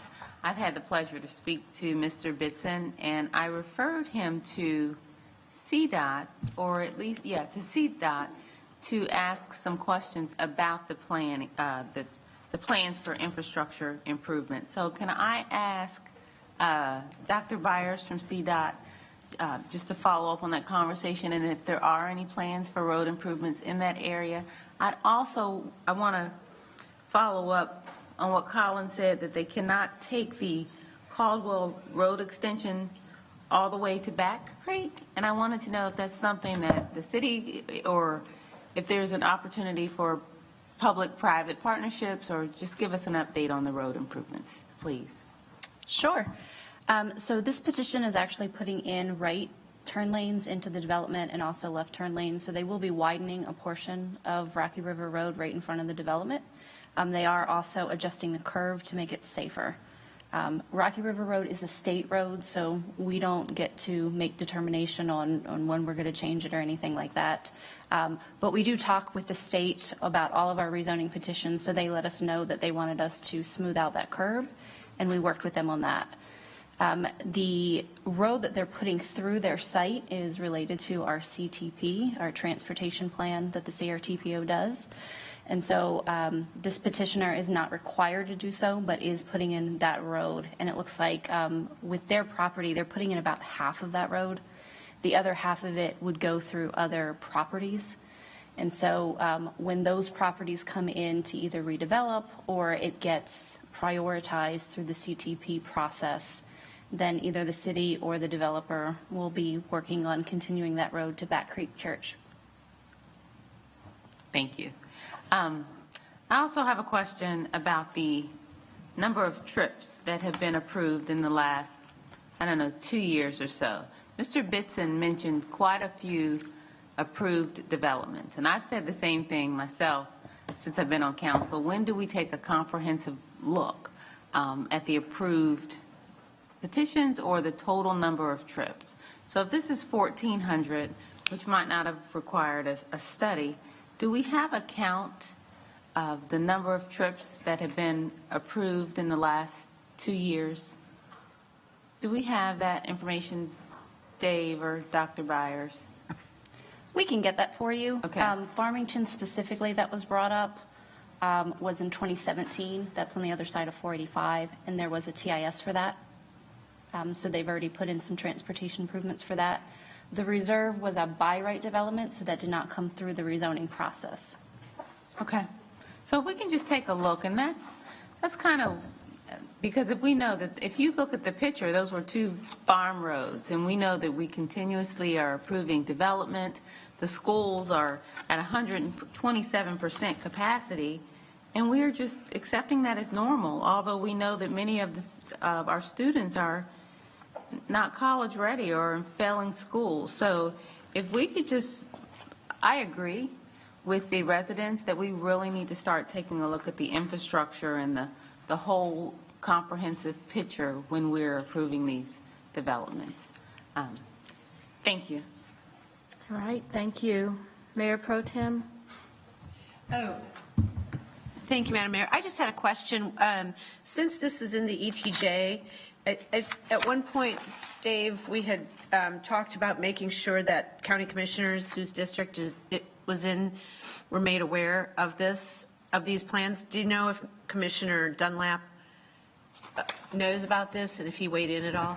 I haven't heard from Commissioner Dunlap. I do believe they are on our notification list now since that recommendation in the last, I guess over the last couple of years, we kind of tried to put that in place. But I haven't heard from Commissioner Dunlap. We can certainly follow up to make sure he's got all the information he may need to respond to his constituents, but I haven't heard. But I believe he's been notified of it just through our general notice process. Okay, thank you. Mm-hmm. All right, Ms. Ajmira? Thank you, Madam Mayor. So some of my infrastructure questions were already asked by Mr. Newton. Mr. Brown, were there specific infrastructure requests that came from the community forum? Not from our community meeting. I understand that the Far East Neighborhood Association, this may have come on their radar a little bit later. So we are scheduled to, I think, see them in July. So we're going to try to get that done before this comes back to you. So if something else comes out of that, I don't want to give unrealistic expectations. I don't think that Mattamy has a magic wand to solve much more than we've got here, but we're happy to hear them out and see if there are any other items that we can tweak. Thank you. So to Mr. Bitson and Mr. Baker, who are in the room, are there specific infrastructure requests that you have that you would like petitioner to look at? I know Mr. Baker serves on FinCo board. Mr. Baker? Yes, I mean, as far as You have to come up to the microphone, I'm sorry, so that the clerk can record your words for prosperity. I think that's the word.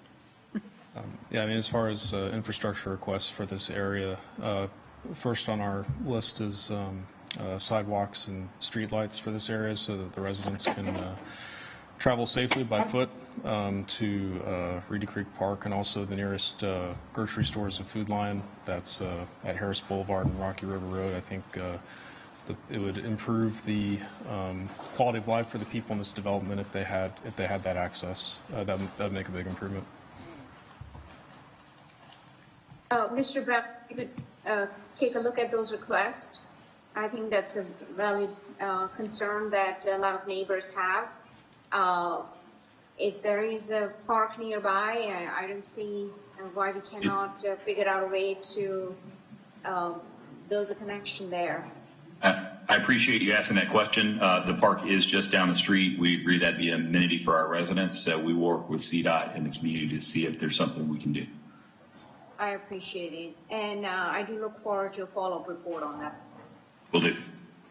All right, Mr. Phipps? I'm sorry, Ms. Ajmira, are you done? I should have asked you.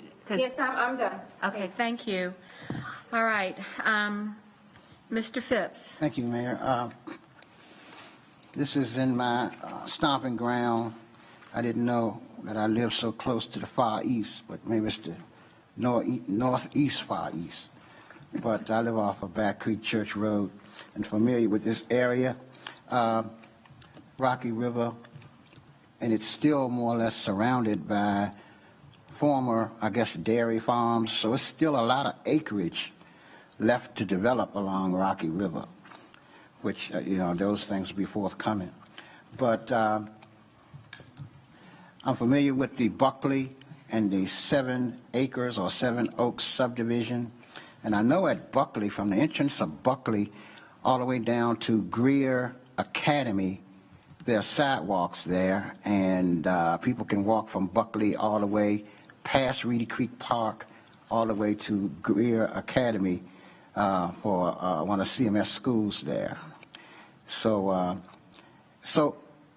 this question is for Mr. Brown, Colin Brown. So how much sidewalk frontage will you have on Rocky River that's a part of your development? Will that whole how much frontage of sidewalk will there be? So as you can see, we have very little frontage on Rocky River, so there will not be much sidewalk on Rocky River.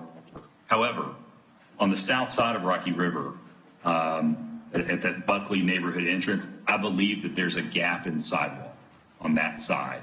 So entrance of Buckley, you cannot walk to Reedy Creek Park. There may be the potential, if the Mattamy team is already straightening out that curve, there is a possibility, I think, we can talk with the neighbors in CDOT, to maybe perhaps provide a walk down there so there would be a complete sidewalk extension from Buckley to the park. That'll allow us to connect our neighborhood with the park. Great. I'm familiar with major transportation and infrastructure projects at Rocky River and Back Creek Church Road. I think that was done by one of them that was done by CDOT maybe 3 years ago. I forget how many millions was that, maybe $1.5, maybe $2 million project that they did at Rocky River and Back Creek Church Road. Also, with some major infrastructure improvements at Hood Road and Rocky River Road. And as one of the speakers mentioned, it was some infrastructure or some widening of the interchange at Rocky River and the I-485 interchange. But in our book, you talk about active projects that's supposed to be going on, and we've been in that area, been more or less wanting to know the status of the Eastern Circumferential Project, and you got them listed in this book as phases 2 and 3. You call them active projects, but it looks as if, they say it's a 4-lane median divided thoroughfare from Rosemallow Road to Rocky River, but it's an unfunded project, and the time horizon is 2030 to 2035. So I'm having a hard time understanding how could that be an active project. And the third phase of the East Circumferential is a 4-lane median, and that supersedes the time horizon for the 2040 plan at 2036 through 2045. So, we're waiting for those things to come, but, you're talking about some protracted, extended time horizon, and I don't know if our COPO representative and our vice COPO representative and Mr. Larkin and Ms. Eisel, I don't know if they've heard anything about this Eastern Circumferential. We have not. I would think that NCDOT is still more or less grappling with some funding, especially going out that long. But I was curious about that. But I happened to be on the council in, 2005 when we were working on this Rocky River Road plan. And in terms of the entry points that you mentioned off of Rocky River and the stub road, I guess the stub road would be is that the Caldwell Road stub that's going to stop on your property that can't go further because the other property that you all don't own has to be developed to hook up to Back Creek Church Road. Is that correct? That's correct. Okay. And if developed, that I think would be completed. Yeah, so no one knows when that's going to be, whenever that comes available. But it's the intention to link it up to Back Creek Church Road. But even at this point, you wouldn't have any idea as to whether or not that Caldwell and Back Creek Church Road will be a signalized intersection or not. Is that correct? I don't know that answer. Dr. Byers might. I don't know. Would you happen? No, that's too far. Okay. All right. So those are the things that now I noticed also that you talk about schools that's actually, I don't know, the elementary schools. I thought it was an elementary school right on the Plaza Road extension, Reedy Creek Elementary. Why isn't that in these totals? And they have a middle school, I think, further down the plaza But you mentioned in University Meadows and James Martin and Julius Chambers High. I'm wondering, why didn't you pick schools that were closer to this site than going that far away? I mean, is that because that's the attendance zone? I'm surprised that it wouldn't be the attendance zone right a street over, with Reedy Creek Elementary being, just on the Plaza Road extension. So I was curious about that. We just looked at the memos that TMS sends us. So my assumption is these are the schools that would serve the site. And I would point out that their memo says that the townhome would generate about half the students if this were developed by right. Thank you. That's all I had at this time. All right, thank you. Do I have? Motion to close. We have a motion to close and a second. So we'll have a roll call vote on the closing of the motion. Mr. Eggleston? Yes. Mr. Graham? Ms. Johnson? Yes. Mr. Newton? Yes. Ms. Watlington? Yes. Ms. Mayor Pro Tem? Yes. Ms. Ajmira? Yes. Mr. Phipps? Yes. Mr. Winston? Yes. Mr. Bakari? Yes. Mr. Driggs? Yes. Thank you, everyone. All right, the next item that we have is item number item 23, petition 2021-004 by 1511 Central for approximately an acre located at the northeast intersection of Central and Pecan in District 1. The current zoning is business pedestrian overlay, and the proposed zoning is business pedestrian overlay optional. Staff does not recommend this approval of this petition in its current form, and so we'll have a staff presentation, and then we will have the speakers, and they will have 10 minutes to comment. So we have 3 speakers: Mr. Brown, Brittany Lenz, and Valo Norakovic, speaking for. So, Mr. Patton. Thank you. 2021-004, it's just under an acre on Central and Pecan. This is mainly the site of where Nova's Bakery is. Most folks in the community will be aware of where that location is on Central Avenue. The current zoning, as mentioned, is B2 pedestrian overlay. The proposed zoning is B2 pedestrian overlay with an optional provision. The adopted future land use does call for a multifamily office and or retail for the site at up to 12 DUA. The proposal with this petition is for really preservation of the existing building and development of a new building fronting Pecan Avenue behind where the Fuel Pizza is located. The maximum building height would be 40 feet for that new building. We do have some optional provisions, as mentioned earlier, which would allow the existing buildings to continue to be used as they're permitted in the B2 zoning district without adding any additional parking when they change uses. If they go to a different use within that zoning district, they wouldn't be required to modify any of the parking on the site. They would keep that as is. Also not requiring additional parking spaces if we have some expansion of the building with some ancillary uses, maintaining the streetscape along Central Avenue, so not requiring any streetscape improvements and keeping that streetscape as is. Also allowing the addition of outdoor dining areas along Central Avenue without that additional parking. This is similar to other petitions we've had on Central Avenue that really look to maintain these existing buildings and just deal with the parking constraints that are currently on Central in that area, just by allowing them, like I said, to be adaptively reused without those parking calculations kicking in. The proposed new building on Pecan Avenue would conform to the PED overlay design requirements. That would be part of that petition as well. As mentioned, staff does not recommend approval of this petition in its current form. Mainly, there's a note discrepancy on the plan that's already been corrected by the petitioner.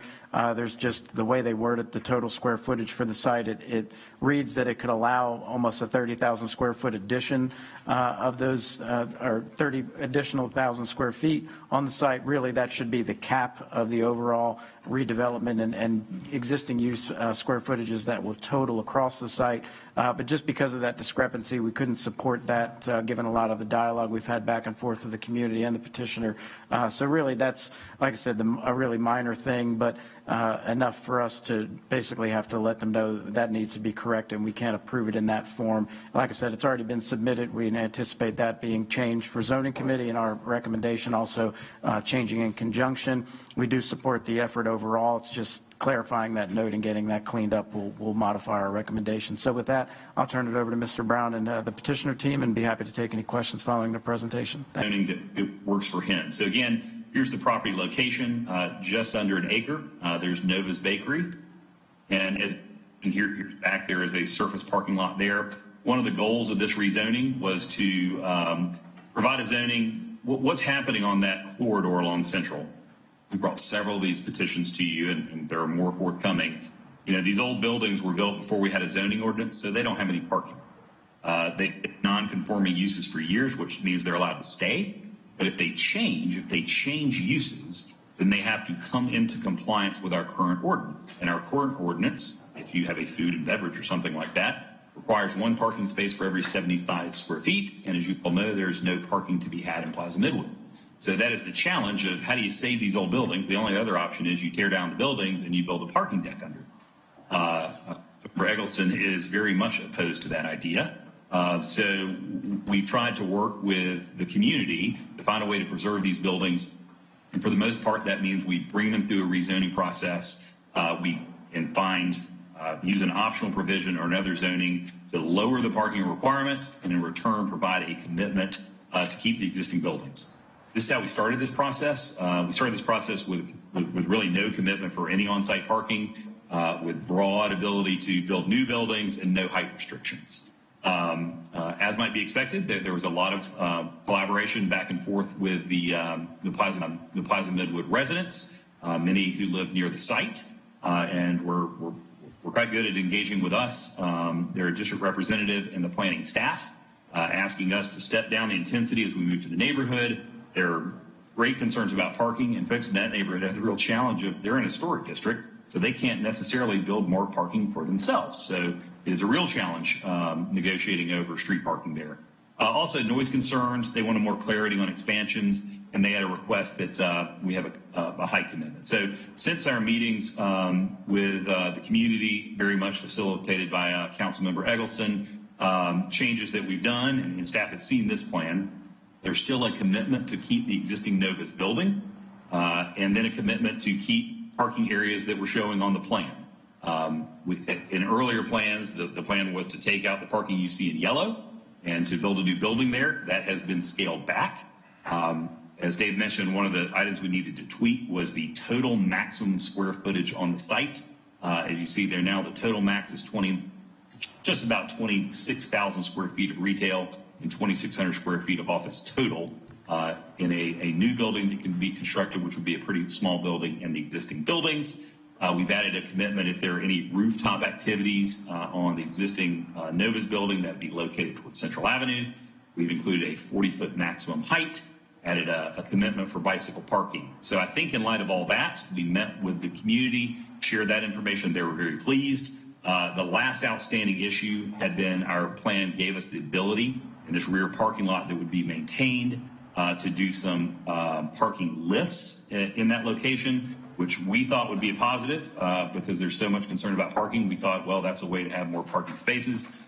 Neighbors were very concerned that they might be able to then see the lifts over the fence. So in our next revision, which we will submit following the hearing, we will have addressed the issue that Dave pointed out, our total square footage. I'm also committing to you now that the next plan will remove that parking lift language. And we're hopeful that that resolves all issues that have been brought to our attention. And we can move this for a vote and preserve this kind of important end cap to the downtown Plaza Midwood district. Happy to answer any questions you have. All right, thank you, Mr. Brown. We have some questions from the council. Mr. Eggleston? No questions, just to underscore the fact that the petitioner has made significant changes to the petition in response to concerns from neighbors. I think has addressed maybe to a point everything that they have brought forward as a concern, hence there not being any opposition speakers tonight. And as Dave stated, staff's opposition to the plan as it's presented to us is merely a technicality at this point because it's a change that's already been agreed to. So this is something that will allow the continued preservation of the historic business district in Plaza Midwood along Central Avenue. I would be supportive, and I would, unless Mr. Phipps has questions, I would make a motion to close. Second. Are there any other questions from the council on this agenda item? All right, with that, then we'll go ahead and have a motion to close. Second. And a second. Mr. Eggleston on the motion? Yes. Mr. Graham? Yes. Ms. Johnson? Mr. Newton? Yes. Ms. Watlington? Yes. Mayor Pro Tem? Yes. Ms. Ajmira? Mr. Phipps? Yes. Mr. Winston? Yes. Mr. Bakari? Yes. Mr. Driggs? Yes. All right, the motion carries. So the next item is item 24, petition 2021-008 by the Morgan Companies for approximately 4.4 acres located along the west side of Carmel Commons Boulevard. It's in District 7. The current zoning is office and the proposed zoning is mixed-use development optional. In this case, we have, again, Mr. Brown has followed by Mr. Lenz. Ms. Lenz, Scott Friedman, Randy Goddard, Sean Hicks, and Trey Morgan. The staff will do a presentation, and there's no opposition, so you'll have 3 minutes, Mr. Brown. All right, Mr. Patton. Thank you, Madam Mayor. 2021-008, it's just under 4.5 acres, Carmel Commons Boulevard, just off Pineville Matthews Road, also just kind of parallel to Carmel Road. This petition, or the property is currently zoned O1. They're proposing a MUD optional zoning district. Adopted future land use from the South District Plan, which was adopted in '93, recommends office uses for the site. This proposal is for up to 55,000 square feet of non-residential uses. Does prohibit things like car washes, gas stations with or without a convenience store, automobile service stations, eating, drinking establishments. Does cap building height at 50 feet. We also have several building design guidelines and architectural guidelines, and also a minimum of 5,000 square feet of urban open space. We do provide pedestrian and vehicular access from Carmel Commons Boulevard and a proposed access drive along the south of the site, which would connect Carmel Road over to Carmel Commons Boulevard. Also, there's transportation improvements at Carmel Road and Pineville Matthews Road, Carmel Commons Boulevard at Pineville Matthews Road, and then Pineville Matthews Road down at McMahon Drive and Bannington Road and Carmel Road at the proposed access. So lots of transportation improvements associated with. There was a traffic study done that still has to incorporate some of those conditional notes into the plan itself, but overall the TIS was approved, and we're continuing to get some of those notes worked in. That's why we do recommend approval of the petition with some of those outstanding issues. Some of those, again, are transportation related, and it's mainly just bringing some of those additional findings from the traffic study into the conditional plan. As mentioned, it is inconsistent with the South District Plan recommendation for office on the site. This is for retail use. However, we do feel this is part of an activity-centered per the center corridors and wedge growth framework, and we do feel like this kind of furthers some of those overall goals of the activity center that we had in place for that area, and will kind of help to put a little bit more reinvestment and revitalization in this this office park that's down here off Pineville Matthews Road. So with that, I'll turn it over to Mr. Brown and take any questions you may have following the presentation. Thank you. Mr. Brown? Thanks, Dave. Colin Brown. Again, Brittany Lenz and I have been working with the petitioner's team, and we are working with the Morgan Company. Trey Morgan is actually there in the flesh in person, so he'll give you a wave now if you're in the council chamber. But happy to be working with them. This project is a little unique. We've been at this for a couple years. I think we may have started conversations with Councilman Bakari maybe 3 years ago. A little bit unique. Represent Morgan, oftentimes you'll hear from us where we have a client that's buying property, and if it's rezoned, they'll purchase the property and then build. Essentially, Publix has actually owned this property for several years. So they've known this is a location that they've wanted to expand. The Morgan Company has been working with them to bring this to fruition. So pleased to finally have this here. As Dave mentioned, this Carmel Commons location, which you all may be familiar with, in South Charlotte, south of 51, this was a very robust office location 20, 30 years ago. 485, Valentine kind of sucked that office energy out. So this is an area that's been struggling for a while. This office building has been vacant for a bit. It is really, what we've heard from the community here is they would really like this revitalized and to bring something else with some life to the area. And so our rezoning allows us to bring in a vibrant grocer. We think that will trigger hopefully more redevelopment and reinvestment in this area. and create one of these walkable 10-minute neighborhoods. So we have more accessibility to groceries here. I know this is certainly not a grocery desert, but we are providing grocery here more walkable. So happy to answer any questions you have. And again, Mr. Morgan is there if you have questions for him. All right, are there questions for the petitioner or the staff? If we don't have a motion to close has been made, second? Second. All right, thank you. Mr. Graham? Ms. Johnson? Yes. Mr. Newton? Yes. Ms. Watlington? Mayor Pro Tem? Yes. Ms. Ajmira? Mr. Phipps? Yes. Mr. Winston? Yes. Mr. Bakari? Yes. Mr. Driggs? All right, thank you. The next item is petition 20, it's item 25, petition 2021-021 by Portman Residential for approximately 27.6 acres located on the north side of State Street, and it's in District 2. The current zoning is mixed-use development optional. The requested zoning is mixed-use development optional. Site plan amendment. Staff recommends approval upon resolution of issues related to transportation, site and building design, and requested technical revisions related to site and building design. In this case, for this one, again, we have Mr. Brown leading us off, Brittany Lenz, Brittany Sanders, Reed Scott. All right, so we'll go ahead and start with the staff presentation. All right, thank you, Madam Mayor. 2021-021 is approximately 27.65 acres off South Turner Avenue and Roswell's Ferry Road and Chamberlain Ave, just east of Tuckasegee Road. We all should be familiar with this as the Savona Mills site. Existing zoning is Mud O. That was from 2016 petition that was approved back in, I think, 2019. Proposed zoning is to take that mud optional and do a site plan amendment to work with some of the entitlements that they currently have and add to some of those residential components of the project and some of the retail components. We'll get into that in just a moment. Central District Plan, as amended by that rezoning petition 2016-112, does recommend mixed-use development for residential, office, and retail, as well as some greenway uses. And retaining the historic Savona Mill as an adaptive reuse building. This proposal is to essentially take, like I said before, those previous entitlements are approved under that 2016-112 petition, would add an additional 410 residential units. That would bring us up to 650 total units across the entirety of the project. We do show some of the location of the proposed new building envelopes and allow some new development area formerly labeled as Development Area E.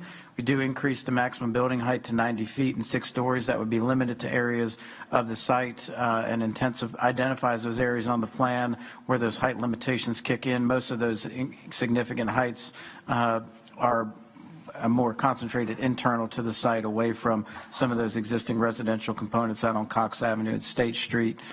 Does amend the conversion table to limit the total retail area to 47,000 square feet, excuse me. Does add a note to break up the length of both those both residential building 9 by committing that both sides of that building will contain undulation with a minimum depth of 2 feet, where that building length would exceed 105 feet in length. We also increase some of the landscaping screening requirements through a minimum of 6-foot tall privacy fence, as well as enhanced landscaping along the property boundary toward any of the single-family homes that are down on Roswell's Ferry Road, and a low wall and landscaping along that Chamberlain Road frontage.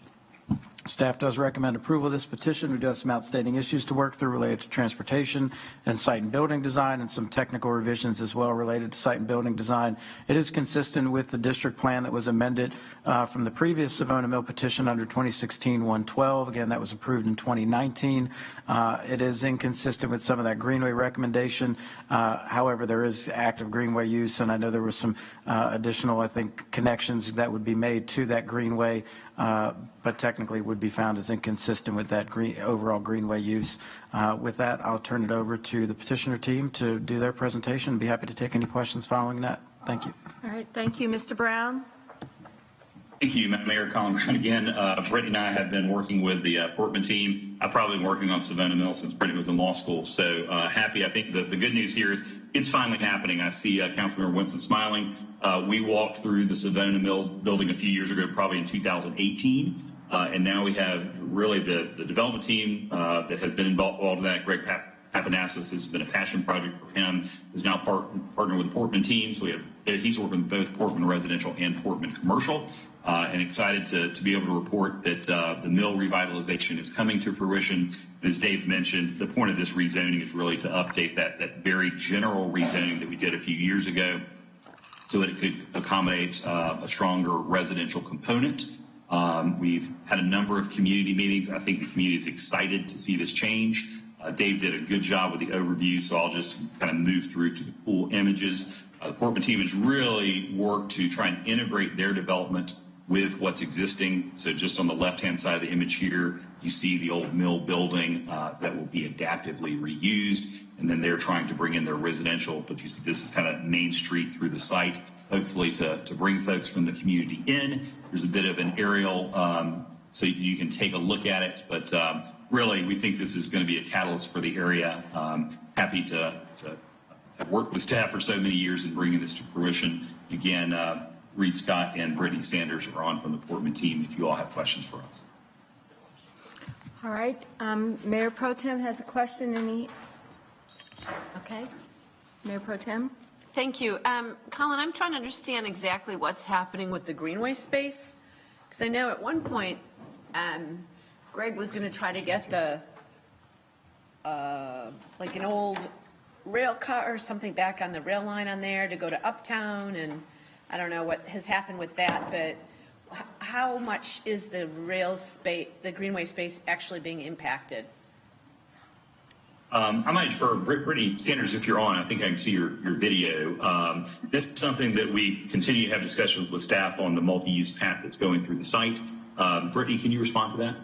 Sure. So we are actually creating our version of the Greenway. It's not officially the Greenway, from State Street on up to pretty much Rosel's Ferry. So it will run, it's kind of that linear path that runs along the creek. So it's an intermodal trail, allows pedestrian bikes. It'll be heavily landscaped.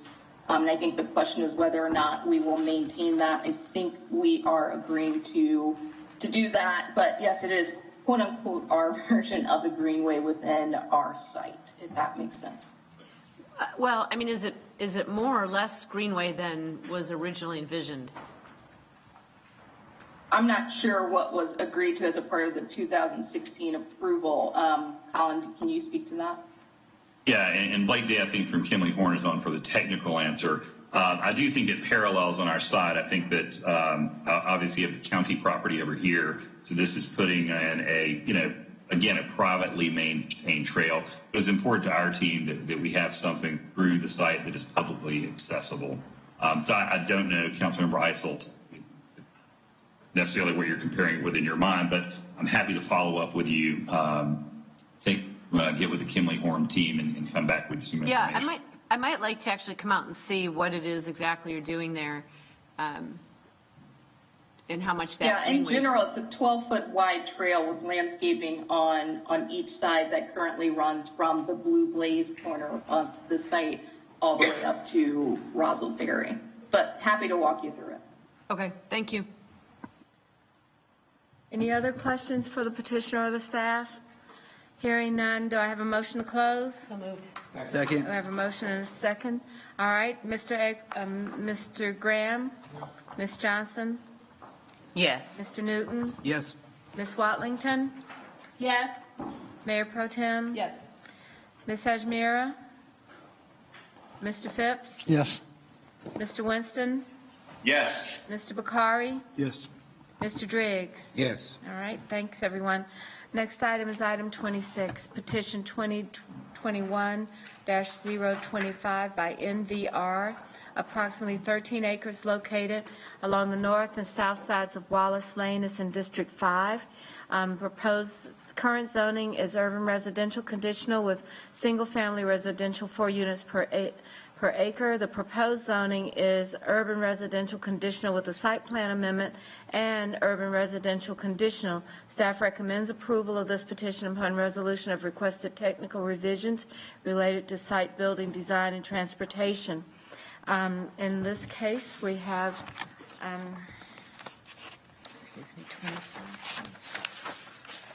one speaker, Paul Pennell, and so we'll have the staff presentation. And Mr. Pennell, if you'll be ready, you'll have 3 minutes. All right, thank you, Madam Mayor. 2021-025 on Wallace Lane. It's just off Independence Boulevard, as well as close to Marino Court. The current zoning is UR2 on the north side of Wallace Lane. The south side portion of the project is currently zoned R4. The proposal is for both areas to be zoned UR2. One would be to amend the site plan on the north side of Wallace Road, and then the site that's currently zoned R4 would just be a straight UR2 conditional zoning request. The Independence Boulevard area plan from 2011 does recommend residential for up to 17 DUA. That was amended under the petition 2018-056, which established that UR2 zoning. And then on the south side, we do have a recommendation of residential at 4 dwelling units per acre on that south portion of Wallace Lane. The proposal would amend the layout and site design of that northern portion of the site, which was approved under petition 2018-056. There was some design that needed to be changed to deal with some of the environmental issues, sensitive environmental water quality features that run through the site. The current proposal would allow up to 154 townhome units spread across both sites. That would come out at a total density of 11.7 DUA. Would limit the building height to 40 feet, which is our standard residential height. Provide architectural design standards as well as 9,000 square feet of amenity space. We have a 20-foot landscape buffer along the perimeter of the site adjacent to any single-family homes, and then some transportation improvements, which would include extension of Emmons Lane over to Wallace Lane, and then the extension of Marino Court and Thompson Brook Lane. Those would be connected with private streets with public access easements, installations of curb ramps, and then construction of an eastbound left turn lane onto Emmons Lane, and then a westbound left turn lane onto Briardale Drive. Staff does recommend approval of this petition upon resolution of requested technical revisions related to site and building design and transportation. It is consistent with the Independence Boulevard area plan on that north portion of Wallace Lane. It is inconsistent on that south side of Wallace Lane where it recommends 4 DUA. Again, overall it comes in at 11.7. Previous approval was for 119 units. This is for 154 total, but spread across those 2 sites. So we'll be happy to take questions following Mr. Pennell's presentation. Thank you. All right, Mr. Pennell. Thank you so much, Dave, for that very thorough presentation. I'm Paul Pennell with Urban Design Partners, representing NVR, otherwise known as Ryan Holmes, on tonight's petition. I will keep my presentation concise tonight, specifically regarding the reason for this petition resubmittal here. Next slide, please. You're going to probably go through a few here. Next slide. Next slide, we're going to go to the site plan that was associated with this rezoning petition from 2018-056. Next slide, I think maybe 2 more slides, and that'll get us where we need to be. 1 more. Some of you may recall, actually, this is the existing site plan petition. If you could go back a couple more, I apologize. 1 more. All right, well, I'll go ahead and start here. So the reason for the 2018-056 petition needing to come back in is after approval of the rezoning petition, we had discovered quite a significant amount of environmental features on site, including jurisdictional streams and wetlands on site, which pretty much rendered the existing conditional site plan that was approved under the 2018 petition unusable. Fast forward to where we are today. Next slide, please. Just an example here of what those impacts meant from the previously approved petition. Next slide. All right, 1 more. So what we're requesting within the current petition are basically a resubmittal of the north side of Wallace Lane, which includes 112 townhomes. The previous petition was 119. Now there's a southern portion of Wallace Lane, which is also included in this petition, which includes 42 townhomes. We've also been working quite closely with CDOT and the Sharon Forest neighborhood to make sure that we keep Wallace Lane a safe pedestrian environment and also to slow cars. Next slide, I think actually it may be a better illustrative image that maybe we can walk through some of the road improvements that are being conducted within this petition. If you could go 1 more slide, that would be helpful. 1 more. Thank you. All right, so under this petition, we're committing to a left turn lane on Emmons Lane on Wallace Lane.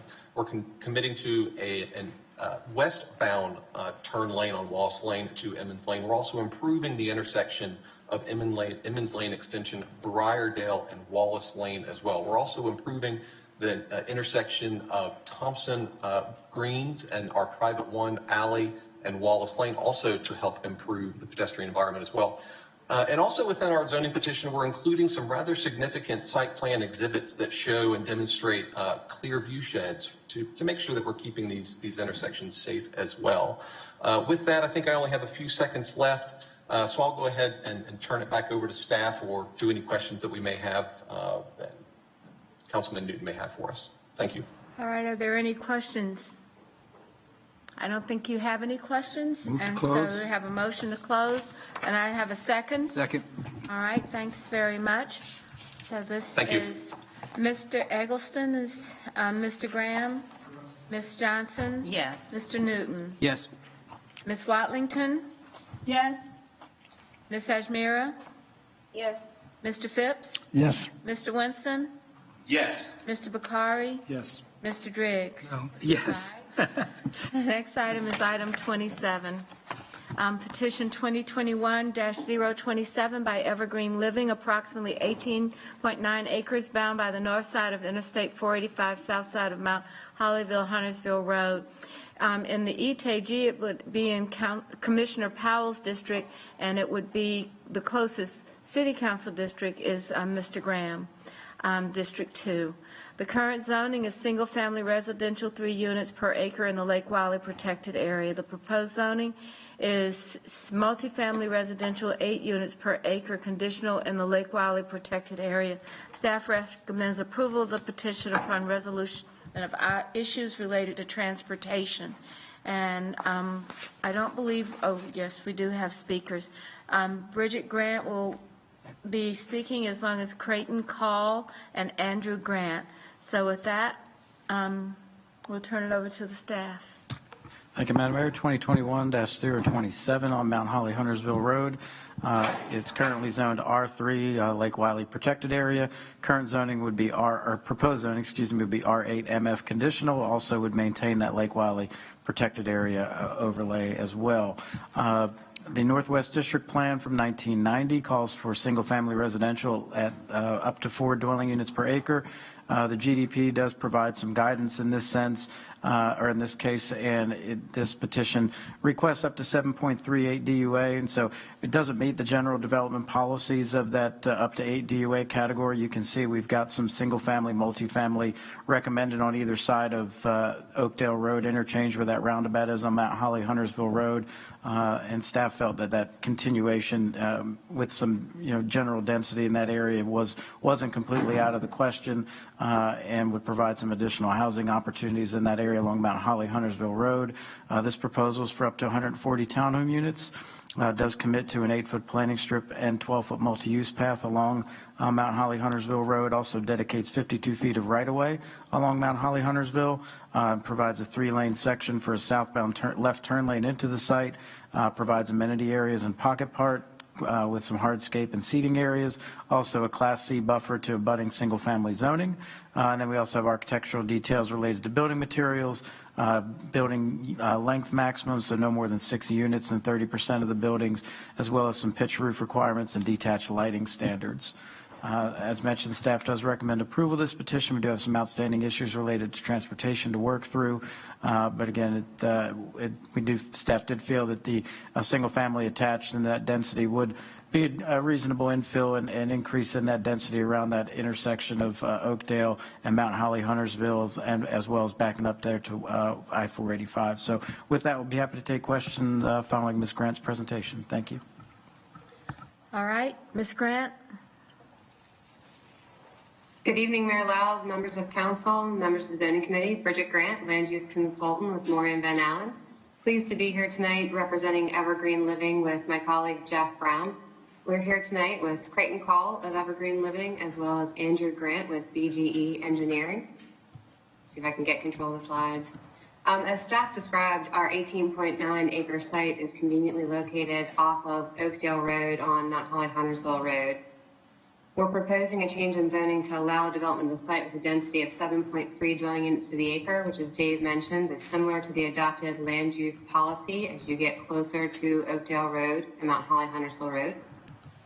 We're proposing the townhome style units with a series of pocket parks throughout, again, up to 140 attached units with access from Mount Holly Huntersville Road. We have future connectivity to the proposed non-residential and residential zoning to the north and south of us. We're providing that 12-foot multi-use path along our site's frontage, as well as donating and dedicating additional right-of-way along Mount Holly Huntersville Road. We'll be constructing turn lanes for access. We've made commitments to quality architectural materials, and the site's going to be professionally landscaped and maintained. This just blows the site up a little bit larger to show you how that 12-foot multi-use path will be laid out, that the turn lanes will be going into our site as well as into Glen T across Mount Holly Huntersville Road.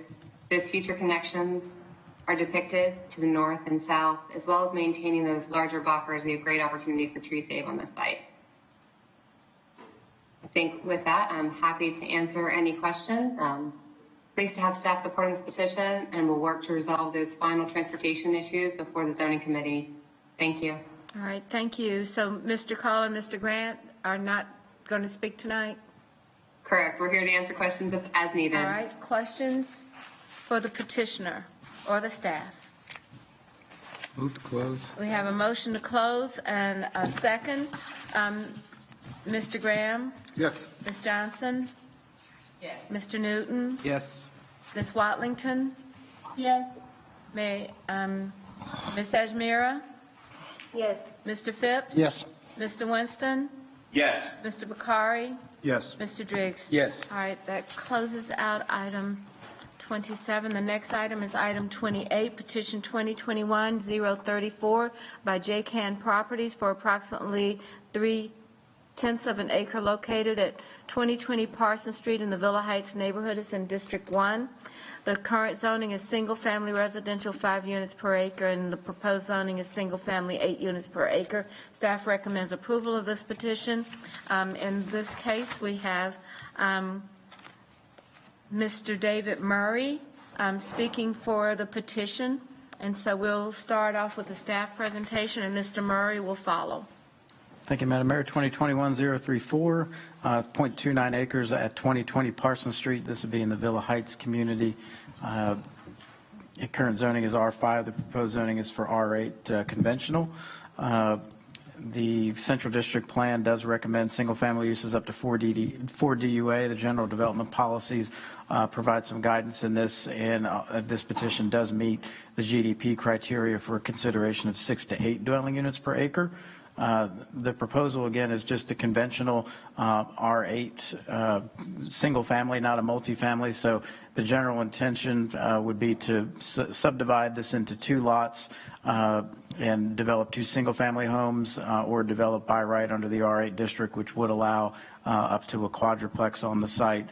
But overall, I think the general intent by the applicant or petitioner was to subdivide these into 2 single-family lots. But again, this is a conventional petition, so we're just kind of talking through what the general possible outcomes are under the ordinance. So again, it's inconsistent with the Central District Plan recommendation, but it is consistent with the general development policies. Staff does recommend approval. We'll be happy to take any questions following Mr. Murray's presentation. Thank you. All right, Mr. Murray? Thank you, Madam Mayor. David Murray with the Odom firm. I want to thank staff for their work on this. This is a conventional rezoning, but our intention is to subdivide this lot. My clients have built multiple houses in this neighborhood. We've had communications with the Villa Heights Community Organization. We've gotten positive feedback from them. So we request that you would support this, and if you have any questions, I'll be happy to answer. All right, are there any questions for the petitioner or the staff? Mr. Eggleston? Motion to close. We have a motion to close. All right, Ms. Johnson has a question?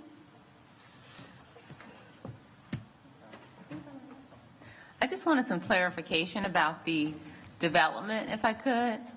So this is in Villa Heights, and the petitioner's proposing to divide the lots in order to build a quadplex? No, it's a conventional request to R8. I was just going over the possible potential uses that are permitted in R8, which would be 2 single-family lots could be subdivided out of this parent lot, or they could develop by right under R8, which would include things up to a quadruplex. So we don't have a specific development outcome because it's conventional. Those are just the potential development under the R8 zoning district. Right, and just so we're clear, once we subdivide these lots, the square footage of the lots will only be large enough, at least from my knowledge, to actually do single-family residential. That's correct. My client's a single-family builder. That's what our intention is. This is the first I've heard of a quadruplex. That's all I'll say. That's not the intention of what's going on here. Thank you. Do I have a motion? Motion to close. Second. And a second. Mr. Eggleston? Yes. Ms. Johnson? Yes. Mr. Newton? Yes. Ms. Watlington? Mayor Pro Tem? Yes. Ms. Ajmira? Yes. Mr. Phipps? Yes. Mr. Winston? Yes. Mr. Bakari? Yes. Mr. Driggs? Yes.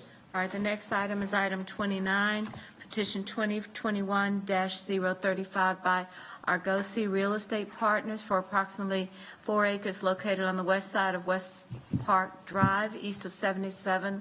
It's in District 3. The current zoning is light industrial and general industrial. The proposed zoning is mixed-use development district optional. The staff recommends approval of the petition upon resolution of technical revisions for transportation and the environment. In this case, we have Keith McVeigh, Eli Chester, Chris Riley, Jason Abel speaking after the staff presentation. Thank you, Mr. Patton. All right, thank you, Madam Mayor. 2021-035 is just under 4 acres down on West Park Drive, just adjacent there to northbound I-77. The existing zoning is I-1. There's also some I-2 on the southernmost portion of the site.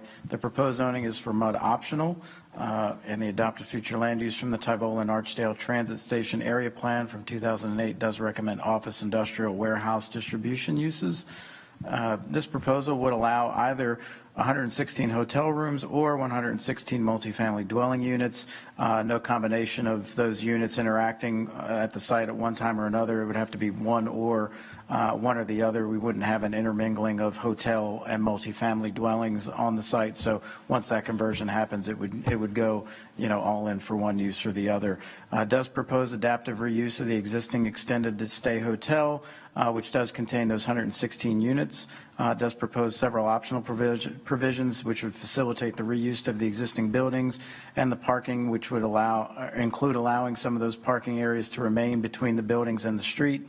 Also not requiring that removal of existing parking in the required setbacks, maintain existing planting strips and sidewalks that are on site, and also not requiring screening of the existing parking areas. So essentially maintain the site as is, but allow for that conversion from the hotel to a multifamily use if that's the direction that the project goes in. Vehicular access will be provided via the existing drive on West Park, and also does specify the removal of existing flood lighting, and that lighting would be replaced with full cutoff fixtures. Staff does recommend approval of this petition. We do have some technical revisions related to transportation and environment that need to be resolved. It is inconsistent with the Tyvola and Archdale Transit Station Area Plan recommendation, but staff does feel that the adaptive reuse of the hotel for multifamily residential or continued use of the hotel would be a compatible land use in that area. It's similar to what is generally existing out on the site now. And that residential use would support some of that office, industrial, and distribution uses nearby, and is also within less than a mile from the Tyvola Transit Station through Griffith Road and Old Pineville Road. So with that, we'll be happy to take any questions following Mr. McVeigh's presentation. Thank you.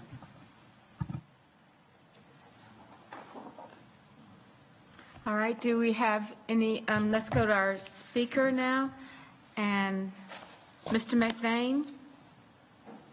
Good evening, Mayor, Mayor Pro Tem, members of council, members of the zoning committee. Keith McVeigh with Moore Van Allen, assisting Argosy Real Estate Partners and Blaze Partners with this rezoning petition.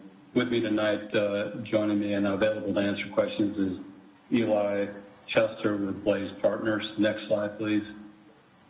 Argosy Real Estate Partners is a company based in Pennsylvania, has over 27 years of experience in investing in developing, acquiring, and redeveloping real estate assets. Blaze Partners is based in Charleston, South Carolina, and is a developer and operator of high-quality residential communities throughout the Southeast. Next slide, please. Dave mentioned the location just south of Pagola, east of 77, within a less than a mile distance from the existing Pagola light rail station. Next slide, please. Aerial photographs show you the location looking toward uptown. Next slide, please. Just again, an aerial view of the site, developed with a short stay, extended stay hotel, 116 rooms, currently zoned I-1 and I-2. The request is to go mud optional to allow the conversion of those existing hotel rooms to multifamily units. Next slide, please. This is the mix of units there is mainly one studios and one bedrooms, about 80% of the units. The other 20% are two-bedroom units. Extended hotels tend to mimic apartment communities. Full-size kitchens, sizable living rooms and bathrooms, but operate a little bit like workforce housing, but without an institutional apartment management company as part of the development as a hotel. This is the existing site plan.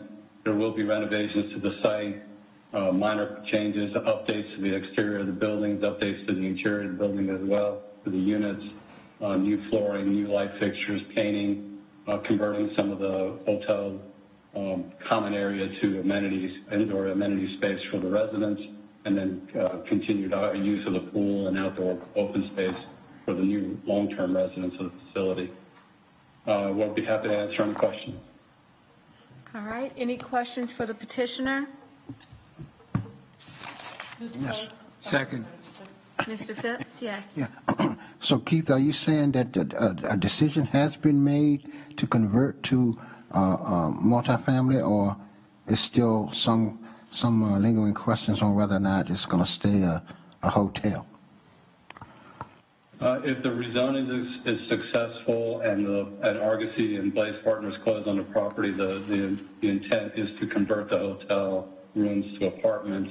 The reason the rezoning petition leaves the option to leave it as a hotel was to provide the current owner some assurances that he could continue to operate should the rezoning, should the petitioner not close on the property. But the intent, if rezoned and acquired by the petitioner, is to convert it to an apartment community with 116 units. So the hotel is functioning right now? Yes, sir, it is. It's a fully operating short stay hotel, extended stay hotel. It is. That's correct. Thank you. So what's the, Mr. McVeigh, what's the difference between an extended stay room and a dwelling, the multifamily dwelling unit? Eli, were you going to answer that? Sorry. The main difference is really that an extended stay hotel typically doesn't allow for stays longer than 60 days or typically 30 days or less. The apartments would rent for years, half-year to full-year leases. The units themselves, or the rooms themselves or units, are very similar. They have full kitchens. They have 1 and 2 bedroom units. They have living rooms and other amenities. So the space, the interior space, actually looks and functions very much like an apartment community. It's really the length of the stay and the structure of the lease that's the main difference between a hotel and an apartment unit at this particular site. Eli, I don't know if you want to elaborate on that. Okay. Thank you. Okay. Yes, ma'am. Any other questions? All right, do I have a motion to close? So moved. All right, a second? Yeah, second. Thank you. Mr. Eggleston? Yes. Ms. Johnson? Yes. Mr. Newton? Yes. Ms. Watlington? Yes. Mayor Pro Tem? Yes. Ms. Ajmira? Yes. Mr. Phipps? Yes. Mr. Winston? Yes. Mr. Bakari? Yes. Mr. Driggs? Yes. All right, the next item is 30, a petition 2021-037 by Providence Group Capital for approximately 7/10 of an acre located along the east side of South Tryon, north of Remount Road. It's in Council District 3. The current zoning is transit-oriented development neighborhood center. The proposed zoning is transit-oriented development urban center. We have, in this case, Mr. McVeigh again is speaking for the petitioner along with J.Q. Freeman. So we'll have a staff presentation followed by Mr. McVeigh's comments. All right, thank you, Madam Mayor. 2021-037, 3/4 of an acre located along the eastern side of South Tryon Street, north of Remount Road, west of South Boulevard. The existing zoning is TOD NC. The proposed zoning is for TOD UC. On the map, you can see we've got some UC to the north and south of this proposal. Some of those are recent rezonings. A lot of it is as a result of the Rampart Station being approved for future development in that area. The adopted future land use is transit-oriented mixed use from the New Bern Station Area Plan in 2008. That was also part of the 2019-102 alignment rezoning that we did for TOD. Staff does recommend approval of this petition. It is a conventional TOD request, so there's no site plan associated with it. It is consistent with the station area plan recommendation for transit mixed use under TOD, and it's also, now that Rampart Station has been approved, it's now within a half-mile walk of that proposed station, so the TOD UC is applicable in this case, and that's why we're seeing some of those jumps from NC to UC in this area. So with that, I'll be happy to take questions following Mr. McVeigh's presentation. Thank you. All right, Mr. McVeigh. Thank you, Mayor, and good evening again, Mayor, Mayor Pro Tem, members of council, members of the zoning committee. Keith McVeigh with Moore Van Allen, assisting Providence Capital Group. J.Q. Freeman is with me tonight and available to answer questions. Next slide. I think Dave has covered the specifics of the site very well. Zone TOD NC, proposed TOD UC. Next slide. Part of the New Bern Station Area Plan that recommended transit-supported uses and zoning for the site. With the addition, next slide please, with the addition of the Rampart Station, the site is now within a half-mile walk of that future station, qualifying the site for the TOD UC district. As you can see from the zoning map, there's already been a number of zoning, as Dave mentioned also, there's been a number of zonings to the TOD UC category in this particular location as a result of that new station. Next slide. Again, half-mile walking distance, appropriate location for the use of the TOD Urban Center District. Happy to respond to questions. All right, any questions for Mr. McVeigh on item 30? Do I have a motion to close the public hearing? So moved. We have a motion to close. Second. A second. All right, we'll go down the roll call. Mr. Eggleston? Yes. Mr. Graham? Yes. Ms. Johnson? Yes. Mr. Newton? Yes. Ms. Watlington? Yes. Mayor Pro Tem? Yes. Ms. Ajmira? Yes. Mr. Phipps? Yes. Mr. Winston? Yes. Mr. Bakari? Yes. Mr. Driggs? Yes. All right, thank you. All right, the next item is item 31, petition 2021-038 by White Point Partners, approximately 2 acres located at the intersection of Charles and Brevard. It's in District 1. The current zoning is transit-oriented development mixed conditional. The proposed zoning is transit-oriented development urban center exception. Staff recommends approval upon resolution of issues on site and building design. We have Mr. Carmichael up next, and Jay Lavelle, Eric Johnson, and Justin Trowbridge. All right. All right, thank you, Madam Mayor. 2021-038 is on North Brevard, Charles Ave, Jordan Place. The existing zoning, as mentioned, is TOD-M conditional. That was one of the previous TOD districts, and now the proposed zoning is for TOD-UC EX, which is Transit-Oriented Development Urban Center exception. This is our first TOD-UC EX petition that we've had since we've adopted the new TOD design or TOD section of our ordinance. The adopted future land uses for TOD mixed use from the 25th Street Station plan back in 2013. So this proposal is to essentially maintain the TOD UC district, allow all uses permitted within it. All development standards would still be governed by the TOD UC district with the exception that we've got that's built in. We do state that the intent of utilizing existing building 1 and existing building 2, that would be the general intent for the outcome of the project, allows for the complete redevelopment under the site of TOD UC development. The EX provisions would only apply to the reuse and expansion of existing building 2, and that would include an allowance for that building in addition to encroach into the required setback of that TOD UC district, and that would allow an outdoor dining area also to encroach into that required setback.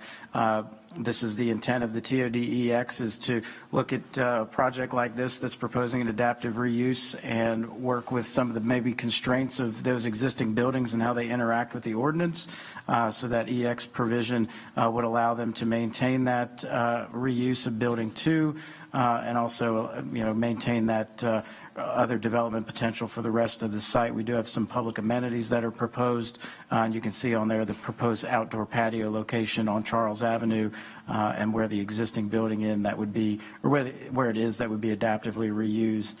We also commit to building streetscapes for TOD standards in the event that existing building 1 or 2 aren't able to be retained. We would still then revert back to the standard TOD UC district requirements and those encroachments that would allow that building to creep into the setback and that dining area. Those would essentially go away, and a new building would have to meet all of the requirements of the TOD UC district. So the EX is just to allow that building to stay as is and encroach into that setback. It wouldn't be applicable for a variance, and so the EX provisions are built into the ordinance for this exact type of scenario. So staff does recommend approval of this petition. We do have one issue related to site and building design that needs to be resolved. It is consistent with the recommendation for mixed-use transit-oriented development at the site. We'll be happy to take any questions following the presentation by Mr. Carmichael and the petitioner team. All right. So, Mr. Carmichael? Yes, hello, Madam Mayor. Madam Mayor, Pro Tem members of the City Council and the Zoning Committee. I'm John Carmichael, representing the petitioner. Mr. Lavelle, Mr. Johnson, and Mr. Trowbridge are available to answer your questions. Holly, do you have my presentation, or Wendy? Next slide. This is the site, about 2 acres at the intersection of North Brevard and Jordan Place, as Dave indicated. Next slide, please. This is an aerial that shows the 2 existing buildings on the site. There's a larger one at the bottom of the screen, and then there's a smaller one at the top of the screen. That's the powerhouse and smokestack. Next slide. This is the existing larger building looking over the site back towards uptown. Next slide. This is that building that's been renovated and it's occupied for office uses. Next slide. This is the other existing building, the powerhouse with the smokestack. Next slide. As Dave indicated, the site's currently zoned Todd MCD. The request is to rezone the site to Todd UCEX. Next slide. And the purpose would be to allow the encroachment of building addition and an outdoor dining patio from this powerhouse building into the setback from Charles Avenue. The public benefit that would be provided would be a bicycle rack, swings, and a trellis structure over the bike rack and swings along the site's frontage on Jordan Place. Next slide. Next slide. You can see here where the building would encroach into the setback right to the north of the powerhouse and the patio encroachment. Next slide. And this gives you a rendered site plan that shows the same thing. Next slide. This is, once again, the powerhouse structure. It would be retained. It's a commitment on the rezoning plan, and the expanded building would simply encompass the smokestack that you see on the picture, and then just below, then closer to you, or closer to the, I guess to the bottom, where you'd see the outdoor dining patio. Next slide. And then this is what would be provided along Jordan Place for the public benefit. We did have a community meeting, and the proposal was well received by those in attendance. We only had 3 people attend, but they were pleased with what they saw, and they particularly look forward to the potential restaurant or EDEE use that could be located in the powerhouse structure and utilize the expanded building and the outdoor dining patio. We're happy to answer your questions, and we appreciate planning's efforts on this. And the outstanding issue that Dave had mentioned is the commitment to preserve the powerhouse building, and that will take place. That will be a note that will be added to the rezoning plan. Thank you. Thank you, Mr. Carmichael. Do we have any questions? Mr. Eggleston? Mr. Winston, well, I'll be brief and make a motion after Mr. Winston. Oh, I'm sorry. White Point Partners continue to be MVPs in the historic preservation and adaptive reuse game in Charlotte, so just kudos to them. Keep up the good work, and after Mr. Winston, I'll close it. Thank you. I'm sorry, Mr. Winston. Go ahead. Mr. Patain, is there any change in situation in terms of the filling of the sidewalk gap that exists along North Brevard Street from the end of the sidewalk that outflows from the 26th Street train station, light rail station, up towards the NoDa area? That'd be something we may have to follow up, provide you a follow-up report or provide you offline. I'm not sure where that gap is and how that might be addressed. Can also confer with our folks in CDOT and see if we can get you some information on that. Mr. Carmichael, are you aware of the sidewalk gap that exists on across the street from you on North Brevard Street from this property? No, sir, I am not. Okay. Well, I'm very familiar with, go ahead. Yeah, sorry, I'm just not familiar with it. No, I'm very familiar with this from living there, but also working in that building that is being preserved. It used to be the opera shop. So as a stagehand, I used to spend many a days in that building.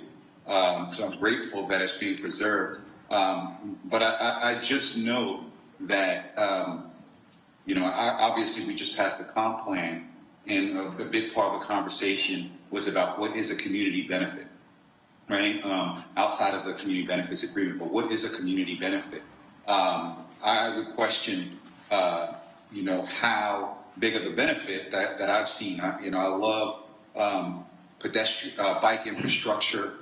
I love the ability to have a placemaking opportunity and things like that. But on the scale of things, does a bike rack and a shaded swing meet the need to create an exception to our policies? I guess my point I'm trying to make here is that we need to have a conversation, and council needs to consider what is a community benefit that is worth us giving exceptions to our policies and what is not. I question this just simply because there is a huge gap in the sidewalk there, and it really does. It is a public disservice to the huge investment that was made along the Blue Line. And because of the land use policies that were implemented at that time, I don't know when that area will get the type of infrastructure investment that is needed. So this seems like another opportunity lost. Should we not consider maybe weighing the public benefits in this type of rezoning? I'd be happy to kind of talk to staff and the petitioner maybe more in depth about this moving forward. But yeah, I would just love to see something that I think has much more of a community benefit than what is being proposed here right now. Thank you. Thank you, Mr. Winston. Mr. Eggleston? And Mr. Winston, I can take some of this offline with staff, but I just want to clarify Mr. Winston, you're talking about the sidewalk gap on Brevard, I presume. Are you talking about the east side of the street or the west? Because in either case, I don't think where the gap exists is part of this parcel. So it would require agreement from multiple private property owners who are not the petitioner.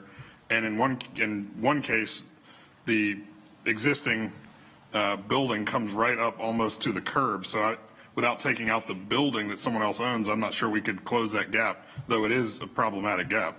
Yeah, I do believe that there's a right of way there. Something we've talked about in the past is one of the issues of filling that is that who's going to do it? As we know, these types of infrastructure developments happen when these types of developments happen. So being that it's that gap is on the other side, is on the other side of the street of this parcel, and on the next side is the rail yard. I don't know when there is going to be the possibility of closing that gap, and again, fully realizing the great public investment that was put into that blue line and the idea of transit-oriented development up and down Brevard Street to the fullest of its extent. Yeah, thank you. And I would just also say, as we're looking at the map, make sure that we're looking at the Carl-Charlotte Trail connection that's going through this same area that can provide some of the connectivity that this admittedly problematic sidewalk gap lacks. I'm thinking of the people getting on and off the light rail and who might depend on the light rail for safe transportation to and from their neighborhood. Yeah. All right. Unless somebody else is queued up, the motion to close. Second. All right, all in favor of closing the public hearing? I'll start with Mr. Eggleston. Yes. Mr. Graham? Yes. Ms. Johnson? Yes. Mr. Newton? Yes. Ms. Watlington? Yes. I'm a yes. Ms. Ajmira? Yes. Mr. Phipps? Yeah. Mr. Winston? Yes. Mr. McCary? Yes. And Mr. Driggs? Yes. Okay. Item number 32 is petition number 2021-039 by Crescent Communities LLC, approximately 21.5 acres located along the east and west side of Senator Royal Drive, south of West Mallard Creek Church Road, and west of Interstate 85, and it's in Council District 4, Ms. Johnson's district. It's currently zoned RE1 research. Proposed zoning is RE3O research optional. And let's see, we have got 3 speakers in support who will speak after staff, and no one speaking in opposition. Mr. Patton? All right, thank you. 2021-039 is 21.5 acres, as mentioned on Senator Royale Drive, off of David Taylor and LaGranger Road. It is currently zoned RE1, and the proposed zoning is for RE3 with some optional provisions. Adopted future land use from the University Research Park Area Plan in 2010. Calls for residential office use up to 22 plus DUA, as well as office uses for the site. The proposal in this petition is for up to 350 multifamily dwelling units and up to 30 townhome units. You can see the townhome units are on the southern, southeastern portion of where the petition boundary is. Off of Senator Royale Drive, you've got the townhome envelope down there in the bottom left. Provides 3 development areas for parcels A, B, and C. We do have some optional provisions, which would include a 16-foot setback along Private Street A, reducing rear yard dimensions to 10 feet behind Building 5, and also a parking rate of 1.4 spaces per unit, as well as allowing parking between specified buildings and the roadway. Maximum building height would be 85 feet in development parcels A and B, and then 60 feet in development parcel C. We also commit to a 12-foot multi-use path along Senator Royale Drive, provides a pedestrian hybrid beacon crossing as well, and then provides open space with landscaping, walkways, seating, lighting, entrances connected via sidewalks with adjacent public or private streets, and then a 6-foot sidewalk between buildings and through parking areas, which would create a sidewalk network. We also have architectural details for building materials, Blank wall provisions, massing of buildings, as well as incorporation of porches or stoops as prominent features.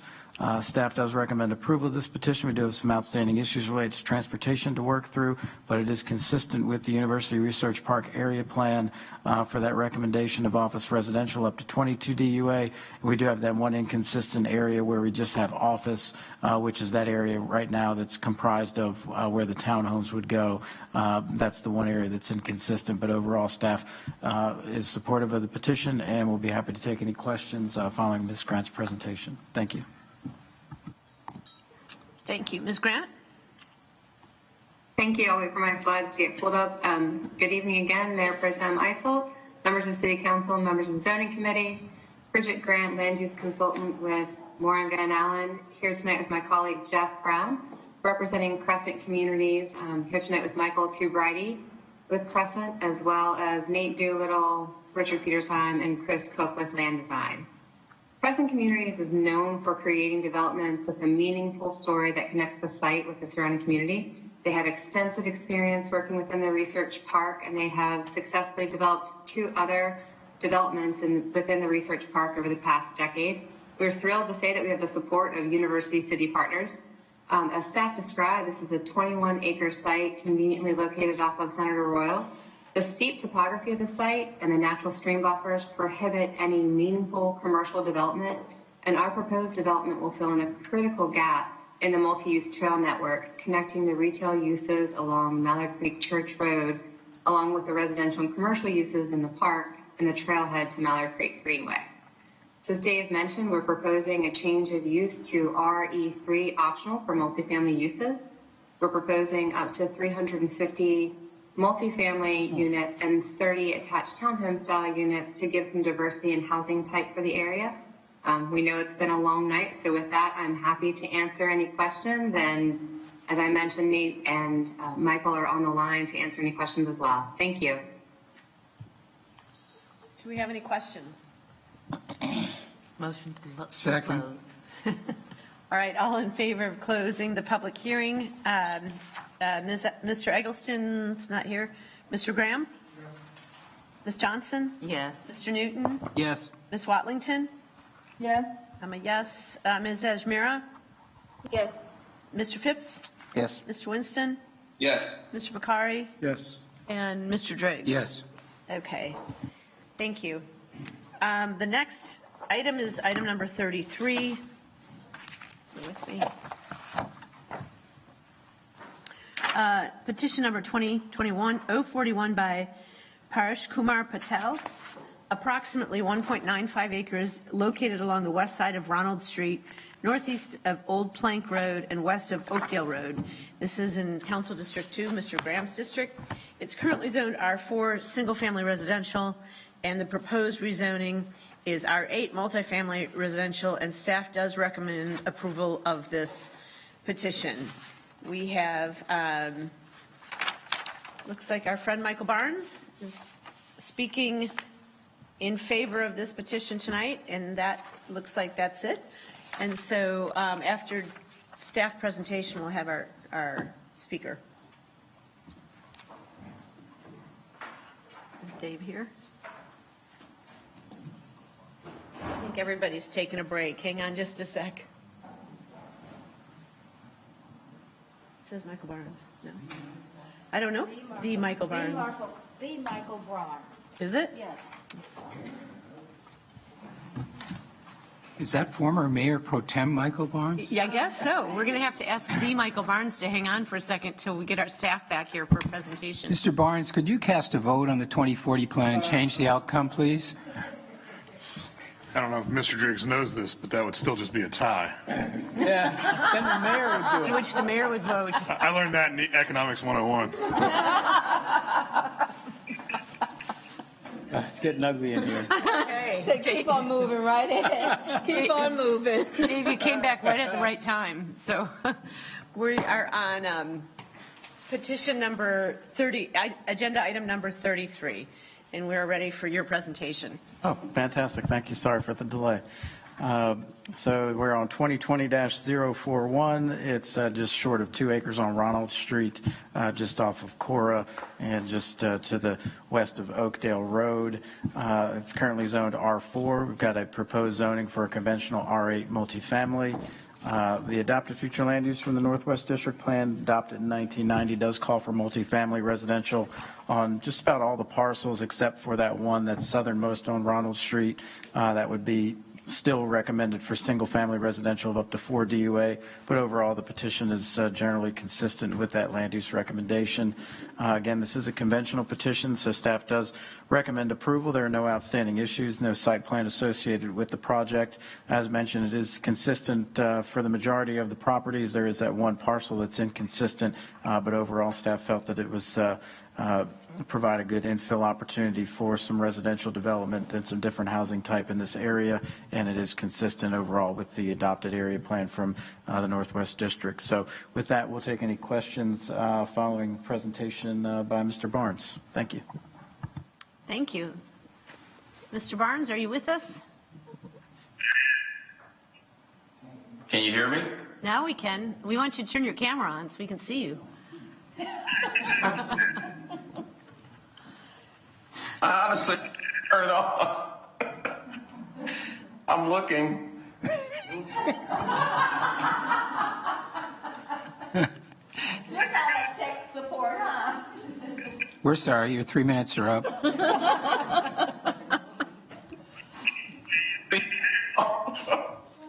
I think we better go on, Mayor Pro Tem.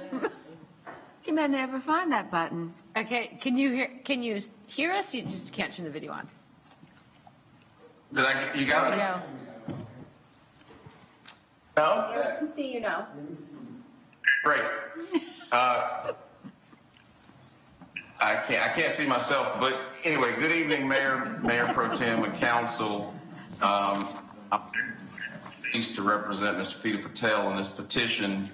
It is a conventional rezoning. It's at the end of Ronald Street, which is we met with Councilman Graham there back in February, and he was supportive of the proposal, and I'm happy to answer any questions. Do we have any questions of Mr. Barnes? Yes, how he got through the last year without figuring out how to use Zoom.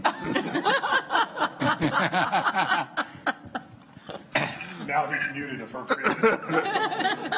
Move that we close the public hearing. Second. Okay, all in favor. Mr. Eggleston? Yes. Mr. Graham? Yes. Ms. Johnson? Yes. Mr. Newton? Yes. Ms. Watlington? Yes. I'm a yes. Ms. Ajmira? Yes. Mr. Phipps? Yes. Mr. Winston? Yes. Mr. Bakari? Yes. And Mr. Driggs? Yes. Okay, thank you. Good to see you, Michael. Bye.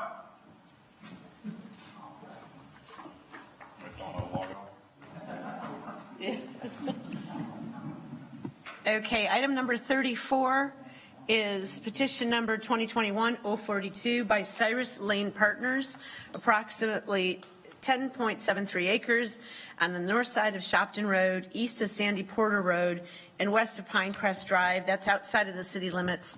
Currently, it's zoned I-1 conditional, so light industrial conditional airport noise overlay, and the proposed zoning is I-2 conditional general industrial conditional airport noise overlay. Staff recommends approval of this petition upon resolution of requested technical revisions that are related to site and building design and transportation. And we again have no opposition. And so Mr. Carmichael, Ray Smith, Jeff Osborne will be speaking after staff. Actually, we don't have any speakers signed We up don't for have any this speakers. petition. Okay, well, then we'll go ahead to staff. Okay, thank you. So petition 2021-042, as mentioned, it's 10.73 acres on the north side of Shopton Road. The current zoning is I-1 conditional. The proposed zoning is also, for I-2 conditional. The airport airport noise overlay would stay intact as well. The adopted future land use from the West Side Strategic Plan that was adopted in 2000. It does recommend retail, office, light industrial land uses for the site. That was amended by rezoning 2006-004. You can see it's kind of an island in the middle of all that purple, which is office, business park, industrial. So this petition, if that hadn't been amended from 2006, would be still generally consistent with the proposal that we're looking at this evening. The proposal under this petition is for all uses permitted in the I-2 district. It does propose up to 6,048 square feet of office building and then 19,500 square foot of warehouse use, as well as equipment and material storage area in the rear of the property. You can see those called out on the site plan. It does provide a 100-foot wide Class A landscape buffer, which could be reduced to 75 feet with a berm. That would be adjacent to all residential zoning and uses. Does dedicate 43 feet of right-of-way from the center line of Shopton Road. Also commits to construction of an eastbound left turn lane with 150 feet of storage, as well as construction of a 3-foot striped buffer, 5-foot bike lane, curb and gutter, 8-foot planting strip, and 6-foot sidewalk along the site's Shopton Road frontage, and also limits height of any pedestrian scale freestanding light fixture to 30 feet. Staff does recommend approval of this petition. We do have some outstanding issues with requested technical revisions related to site and building design and transportation. Mainly, one of the bigger items that we're asking to be addressed is a further limitation of uses.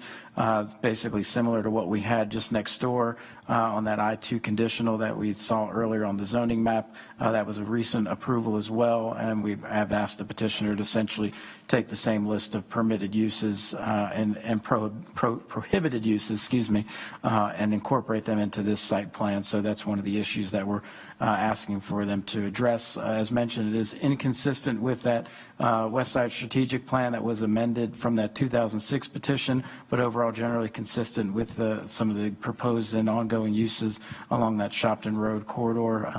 So we'll be happy to take any questions. I know the petitioner is not present for any presentation or questions, but if there's any for staff, we'll be happy to answer them now. Thank you. Do we have any questions?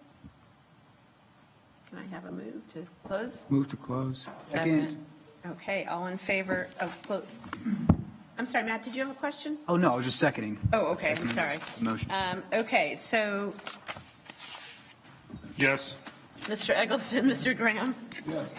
Ms. Johnson? Yes. Mr. Newton? Yes. Ms. Watlington? Yes. I'm a yes. Ms. Ajmira? Yes. Mr. Phipps? Yes. Mr. Winston? Yes. Mr. Makari? Yes. And Mr. Driggs? Yes. Okay. Item number 35 is petition number 2021-043 by Robert Allen, approximately 1.21 acres located on the north side of Fairview Road, east of Park Road, and west of Barclay Downs Drive in Mr. Bakari's district, Council District 6. It's currently zoned URCD, Urban Residential Commercial Conditional, and the proposed zoning is R3, Single Family Residential. Staff recommends approval of this petition, and we do not have anyone speaking in opposition, or we don't have anyone speaking. So, Mr. Pettin. Flip mic on. It's 1.2 acres located on the north side of Fairview, just east of Park Road and west of Barclay Downs. As mentioned, current zoning is actually URC conditional. This proposed rezoning would take that down to an R3 single-family residential zoning, which would be consistent with what you see generally behind the petition there and all that yellow. The adopted future land use from the South District Plan does call for residential up to 22 DUA that was amended by that URC rezoning from 2007. So that land use recommendation would be inconsistent, but well, it is consistent, with residential use up to 22 DUA. Of course, this would be much lower than that, going back to an R3. This is a conventional petition, so there's no associated site plan or conditions to consider for approval. Staff does recommend approval of the petition, and we'll be happy to take any questions on this one. Move to close. Second. Okay. Mr. Eggleston, Mr. Graham? Ms. Johnson? Yes. Mr. Newton? Yes. Ms. Watlington? Yes. Yes. Ms. Ajmira? Yes. Mr. Phipps? Yes. Mr. Winston? Yes. Mr. Bakari? Yes. Mr. Driggs? Yes. Thank you. That closes the public hearing. Now, item number 36. Petition 2021-045 by Madison Capital Group, approximately 19 acres located on the east side of Mallard Creek Road, northeast of Ridge Road, and west of Highway 85, in the ETJ, again in Commissioner Dunlap's district, and the nearest district for the city is Ms. Johnson's district, District 4. It's currently zoned R3, single-family residential. Proposed zoning is R17, multifamily conditional. Staff recommends approval of this petition upon resolution of outstanding issues related to transportation. In this one, we do have 3 speakers that will speak in favor following Mr. Pettin's presentation. Thank you. 2021-045 is 19 acres on the east side of Mallard Creek Road, just north of Ridge Road and west of I-85, also north of 485 interchange there with Mallard Creek. The existing zoning is R3. The proposed zoning is R17 MF conditional. The adopted future land use from the Northeast Area Plan adopted in 2000 calls for single-family, multifamily, institutional, office, retail up to 12 plus DUA. This petition proposes up to 288 multifamily dwelling units. A minimum of 5% of those would be constructed to maintain monthly rents that are income restricted to households earning up to 80% AMI for a period of not less than 15 years. Does propose to install bus waiting pad on Mallard Creek Road. Also commits to an 8-foot planting strip, 12-foot multi-use path along the site's frontage on Mallard Creek, as well as an 8-foot wide planting strip and 8-foot wide sidewalk along all other proposed public streets. Does dedicate public right-of-way for the Mallard Creek DeRida Road widening project along the rezoning site frontage. Also provides a 14,000 square foot amenity area with swimming pool, open space, dog park, and seating areas, as well as architectural standards for various building materials, breaking up building lengths in excess of 120 feet, and other facade features, excuse me. Staff does recommend approval of this petition upon resolution of outstanding issues related to transportation. It is consistent with the Northeast Area Plan recommendation, and staff does feel that it provides a good mix of land uses in this area with higher density and proximity to bus and other transit lines. It's in 1/3 mile of the University Research Park bus stop. So with that and some of the other ongoing development that we see in this area, we do feel it is a reasonable proposal, and we do recommend that approval. We'll be happy to take any questions following Mr. Carmichael's presentation. Thank you. Thank you. Mr. Carmichael? Yes, Madam Mayor Pro Tem, thank you. I'm John Carmichael here on behalf of the petitioner, Madison Capital Group. We should have a presentation, Wendy. With me tonight are Ray Smith of Madison and Jeff Osborne of Osborne Engineering, and they're available to answer your questions. The site contains 19 acres. It's located on the south side of Mallard Creek Road between Kings Grant Drive and Odell School Road. Next slide, please. This is an aerial of the site. You can see Concord Mills to the northeast of the site, 45 to the southeast of the site, or really due west of the site, excuse me. Next slide. The site's currently zoned R3. You've got commercial center zoning to the south and east, as well as institutional zoning to the west. And then you've got CC, UR2CD zoning across Mallard Creek Road from the site. Next slide. As Dave mentioned, the request is to rezone the site to R17 MFCD to accommodate up to 288 multifamily dwelling units. A minimum of 5% of those units would be restricted to households earning 80% of the area median income for a period of not less than 15 years. Next slide. Architecture standards are provided on the petitioner's rezoning plan. Next slide. Next slide. This is the illustrative site plan. This site would be accessed from Mallard Creek Road, which is planned left on the plan before you. There would be a stub connection to the west of the site, which is planned south. And then there would be amenity areas, as Mr. Pettin provided, and appropriate buffers, tree save, and open space. We're happy to answer any questions that you may have. Once again, we've got Ray Smith with the petitioner and Jeff Osborne with Osborne Engineering. Thank you for your consideration, and we will resolve the site plan issues this week. There were 3 transportation notes that needed to be modified, and those have already been modified. Thank you. Thank you, Mr. Carmichael. We have Ms. Johnson. Thank you. Hi, John.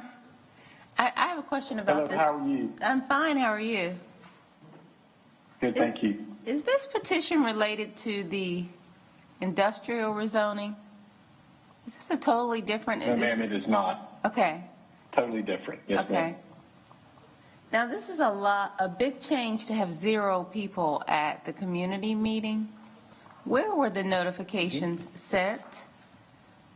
Where were they sent to? I mean, were they sent to any of the single-family developments in that area? They were sent to, well, they're not many, or very few, if we can go to the aerial single-family homes within 300 feet of the site. But we sent them to the individuals that were and organizations that were identified on the city's mailing list that was provided to us by the planning department. And that's property owners within 300 feet and registered neighborhood leaders and organizations within a mile, which would include registered HOAs and individuals who simply want to be notified. Okay, thank you. I can provide that list to you. I'm happy to provide the list to you, Councilmember Johnson. Okay, thanks. Any other questions? Do you have no other questions? May I have a motion? Move to close. All right. Mr. Eggleston? Yep. Mr. Graham? Ms. Johnson? Yes. Mr. Newton? Yes. Ms. Watlington? I actually had a question. Okay. Go ahead, Ms. Watlington. It was a follow-up to Councilmember Johnson's question. Some time ago, I know that I asked for, in addition to the 300 feet and 1 mile notifications, that we would use Nextdoor to notify residents within the affected areas of what was going on so that they could be a part of the community meeting. Has that been enacted? Yeah, we just started, we sent our first round of notices out with the April batch of petitions, and so we'll send out another round when we get to the June deadline, which is next week. We don't have a May deadline. May and June are combined, so when we hit that June 28th deadline, we'll send out another round of next door notices for all the petitions in that batch, and they don't get to another hearing for a good 2 to 3 months. So that's about as much advance notice that we can provide once a petition becomes active. So we just started that in April, and we'll continue that moving forward. We've had a good rollout of it at that first go round, and we'll look forward to continue to do it and see what kind of feedback we continue to get. Awesome. Thank you. Yes. Thank you. Ms. Ajmera? Mr. Phipps? I'm good. Okay, thank you. Mr. Phipps? Yes. Mr. Winston? Yes. Mr. Bakari? Mr. Driggs? Yes. Okay, item number 38. Petition 2021-047 by Carolyn Associates Owner, LLC, approximately. Did we skip one? Yeah, we should be on 37. Oh, You're a little eager there. sorry about that. Well, you're right. Okay, 37 by 2021-046 by Allen Key Family Foundation, approximately 20.26 acres located along the south side of Rutgers Avenue, west of West Sugar Creek Road, and north of North Tryon Street in Council District 1, Mr. Eggleston's district. It's currently zoned R4 single-family residential, and the proposed zoning is UR1 CD urban residential conditional. Staff recommends approval of this petition upon resolution of technical issues related to building design. And we do have one speaker in favor who will speak after staff. All right, thank you, Mayor Pro Tem. 2021-046. It's 0.26 acres, as mentioned, on Rutgers, just west of Ligustrum Street. Existing zoning is R4. Proposed zoning is for UR1 conditional.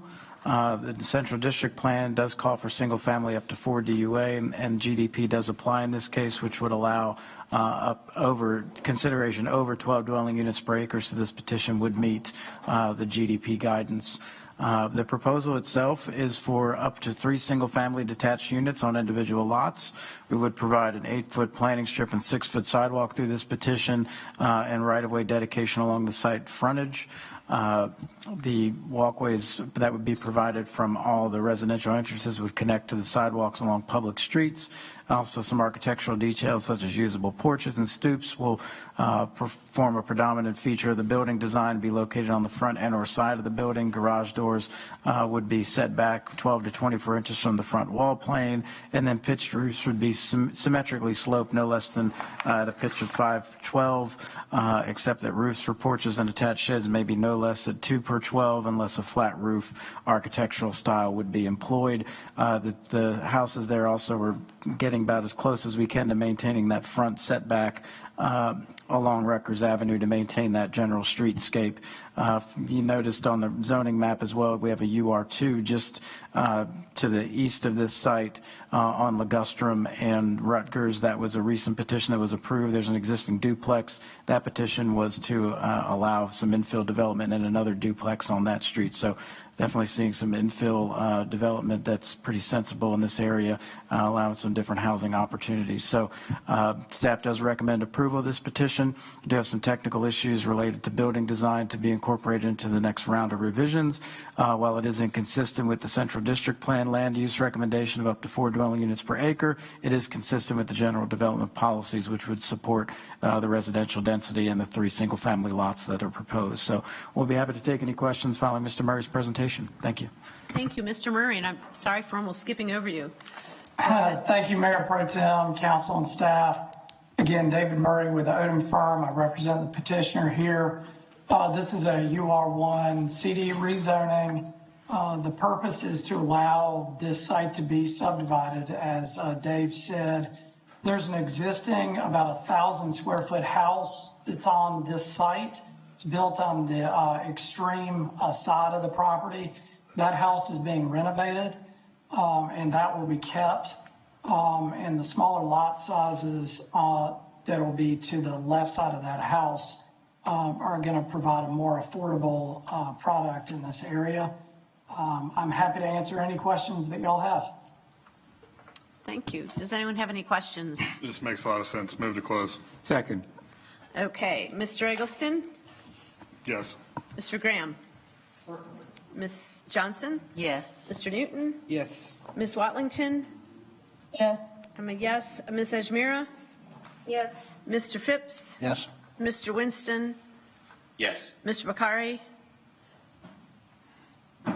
And Mr. Driggs? Yes. Okay, that closes the public hearing. Thank you. Item number 38 now is 2021-047 by Carolyn Associates, owner LLC, approximately 27.41 acres located off Carolyn Lane and Joe Widener Road with frontage and access to University City Boulevard in Council District 4, Ms. Johnson's district.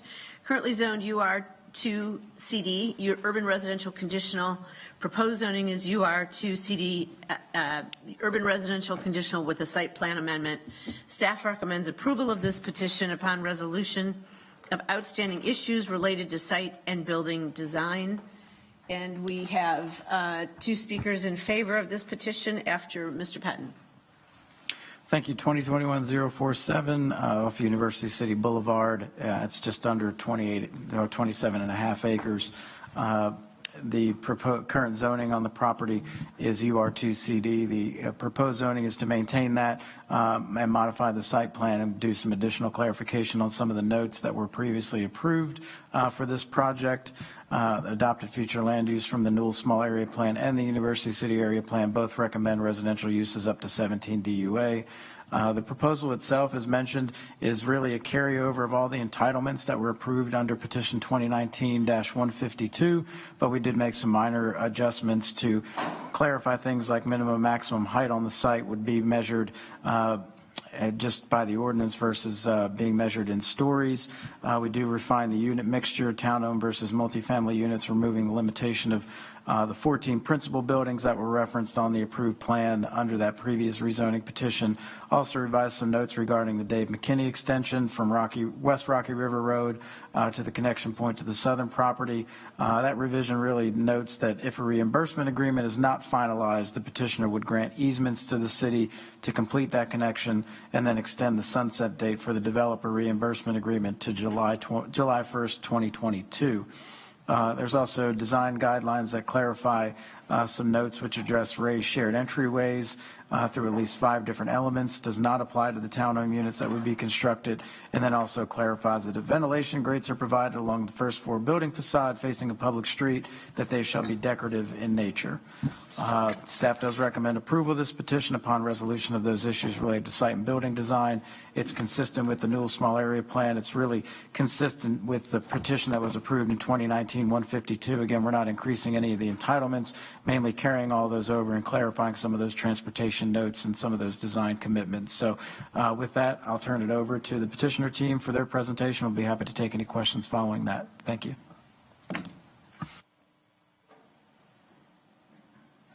Mr. McVeigh? Thank you, Mayor Pro Tem. Good evening, Mayor Pro Tem, members of council, members of zoning committee. Keith McVeigh with Moore Van Allen, assisting Carroll and Associates, owner LLC, the petitioner. With me tonight representing the petitioner is Ian Wagner. Next slide.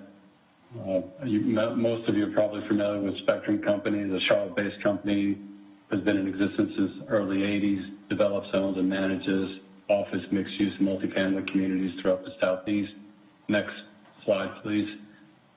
Dave told you where the site was. It was approved back in April of last year for a total of 405 units, combination of apartments and townhomes. This site plan amendment is a fairly technical site plan amendment, really to eliminate a conflict between a note regarding number of buildings and the approved site plan, and then to update some notes regarding transportation, the Dave McKinney Boulevard public-private partnership, and the reimbursement agreement for a future signal at Rocky River to extend that time frame. Those are really the changes. Next slide. It does not change number of units. You can see the old site plan on the left and the new site plan on the right, basically identical. Next slide. As Dave mentioned, really no change to the entitlements, no change to the buffers or setbacks, no change to the number of types of uses. It really allows the petitioner to develop the townhomes in smaller buildings versus larger buildings in those 3 development areas you see there in the darker gray or the black. Last slide, please, Wendy. And there's the proposed site plan. The apartments are actually under construction now. They've already been permitted. It's a total of 325 apartments, which will leave 85 units to be developed for the townhomes at the rear of the site. We'll be happy to answer any questions. We will submit a revised plan addressing the remaining issues. Thank you, Mr. McVeigh. And is Mr. Wagner speaking as well? Just to answer any questions. Okay, thank you. Yes, thank you. Does council have any questions? I do. Mr. Phipps? Is Dave McKinney Avenue, is that the same as Dave McKinney Boulevard? Yes, it is. It starts on North Tryon Street and will eventually connect North Tryon to University City Boulevard. It's the main spine road on this site. It actually, the name's been changed, Councilmember Phipps, to Prine Avenue, I believe, or Prine Drive. Prime Place. As part of the development. Prime Place, thank you, Ian. Prime Place, but it is the same road, Councilmember Phipps, yes. You said the name's been changed? Yes, sir, to Prime Place. Prime Place. It's hard. I have a hard time saying that for some reason, but. Why was the name? After the musician, I believe. That's right. Yep, after John Prime. It was changed. It was actually a land development requirement. Since they don't connect today, they could not share the same name. I think that would create confusion potentially for the fire department. So that's why the name is changed in its current condition. So the name has been changed from Dave McKinney Boulevard or Avenue to this new name? For this particular segment of that road, yes. Okay. So one part of the road is still Dave McKinney Avenue? The road that was Dave McKinney before still is, and then the part of that road that may potentially connect in the future within our development area is called Prime Place. Okay, yes, because I did have someone reach out to me to want to know why that was the case. Why wouldn't that name continue on? So. Sure, they are technically different roads at this point. They are, one is wholly within our development area, and then several hundred feet beyond Rocky River Road through other folks' property is Dave McKinney. Okay, thank you. I probably want to follow up with planning staff about that, because I'm sure that one of the Mr. McKinney will probably be reaching out to me to better understand the reasoning for that. Thank you very much. Sure. Thank you, Mr. Carmichael. Any other questions? Oh, Ms. Johnson?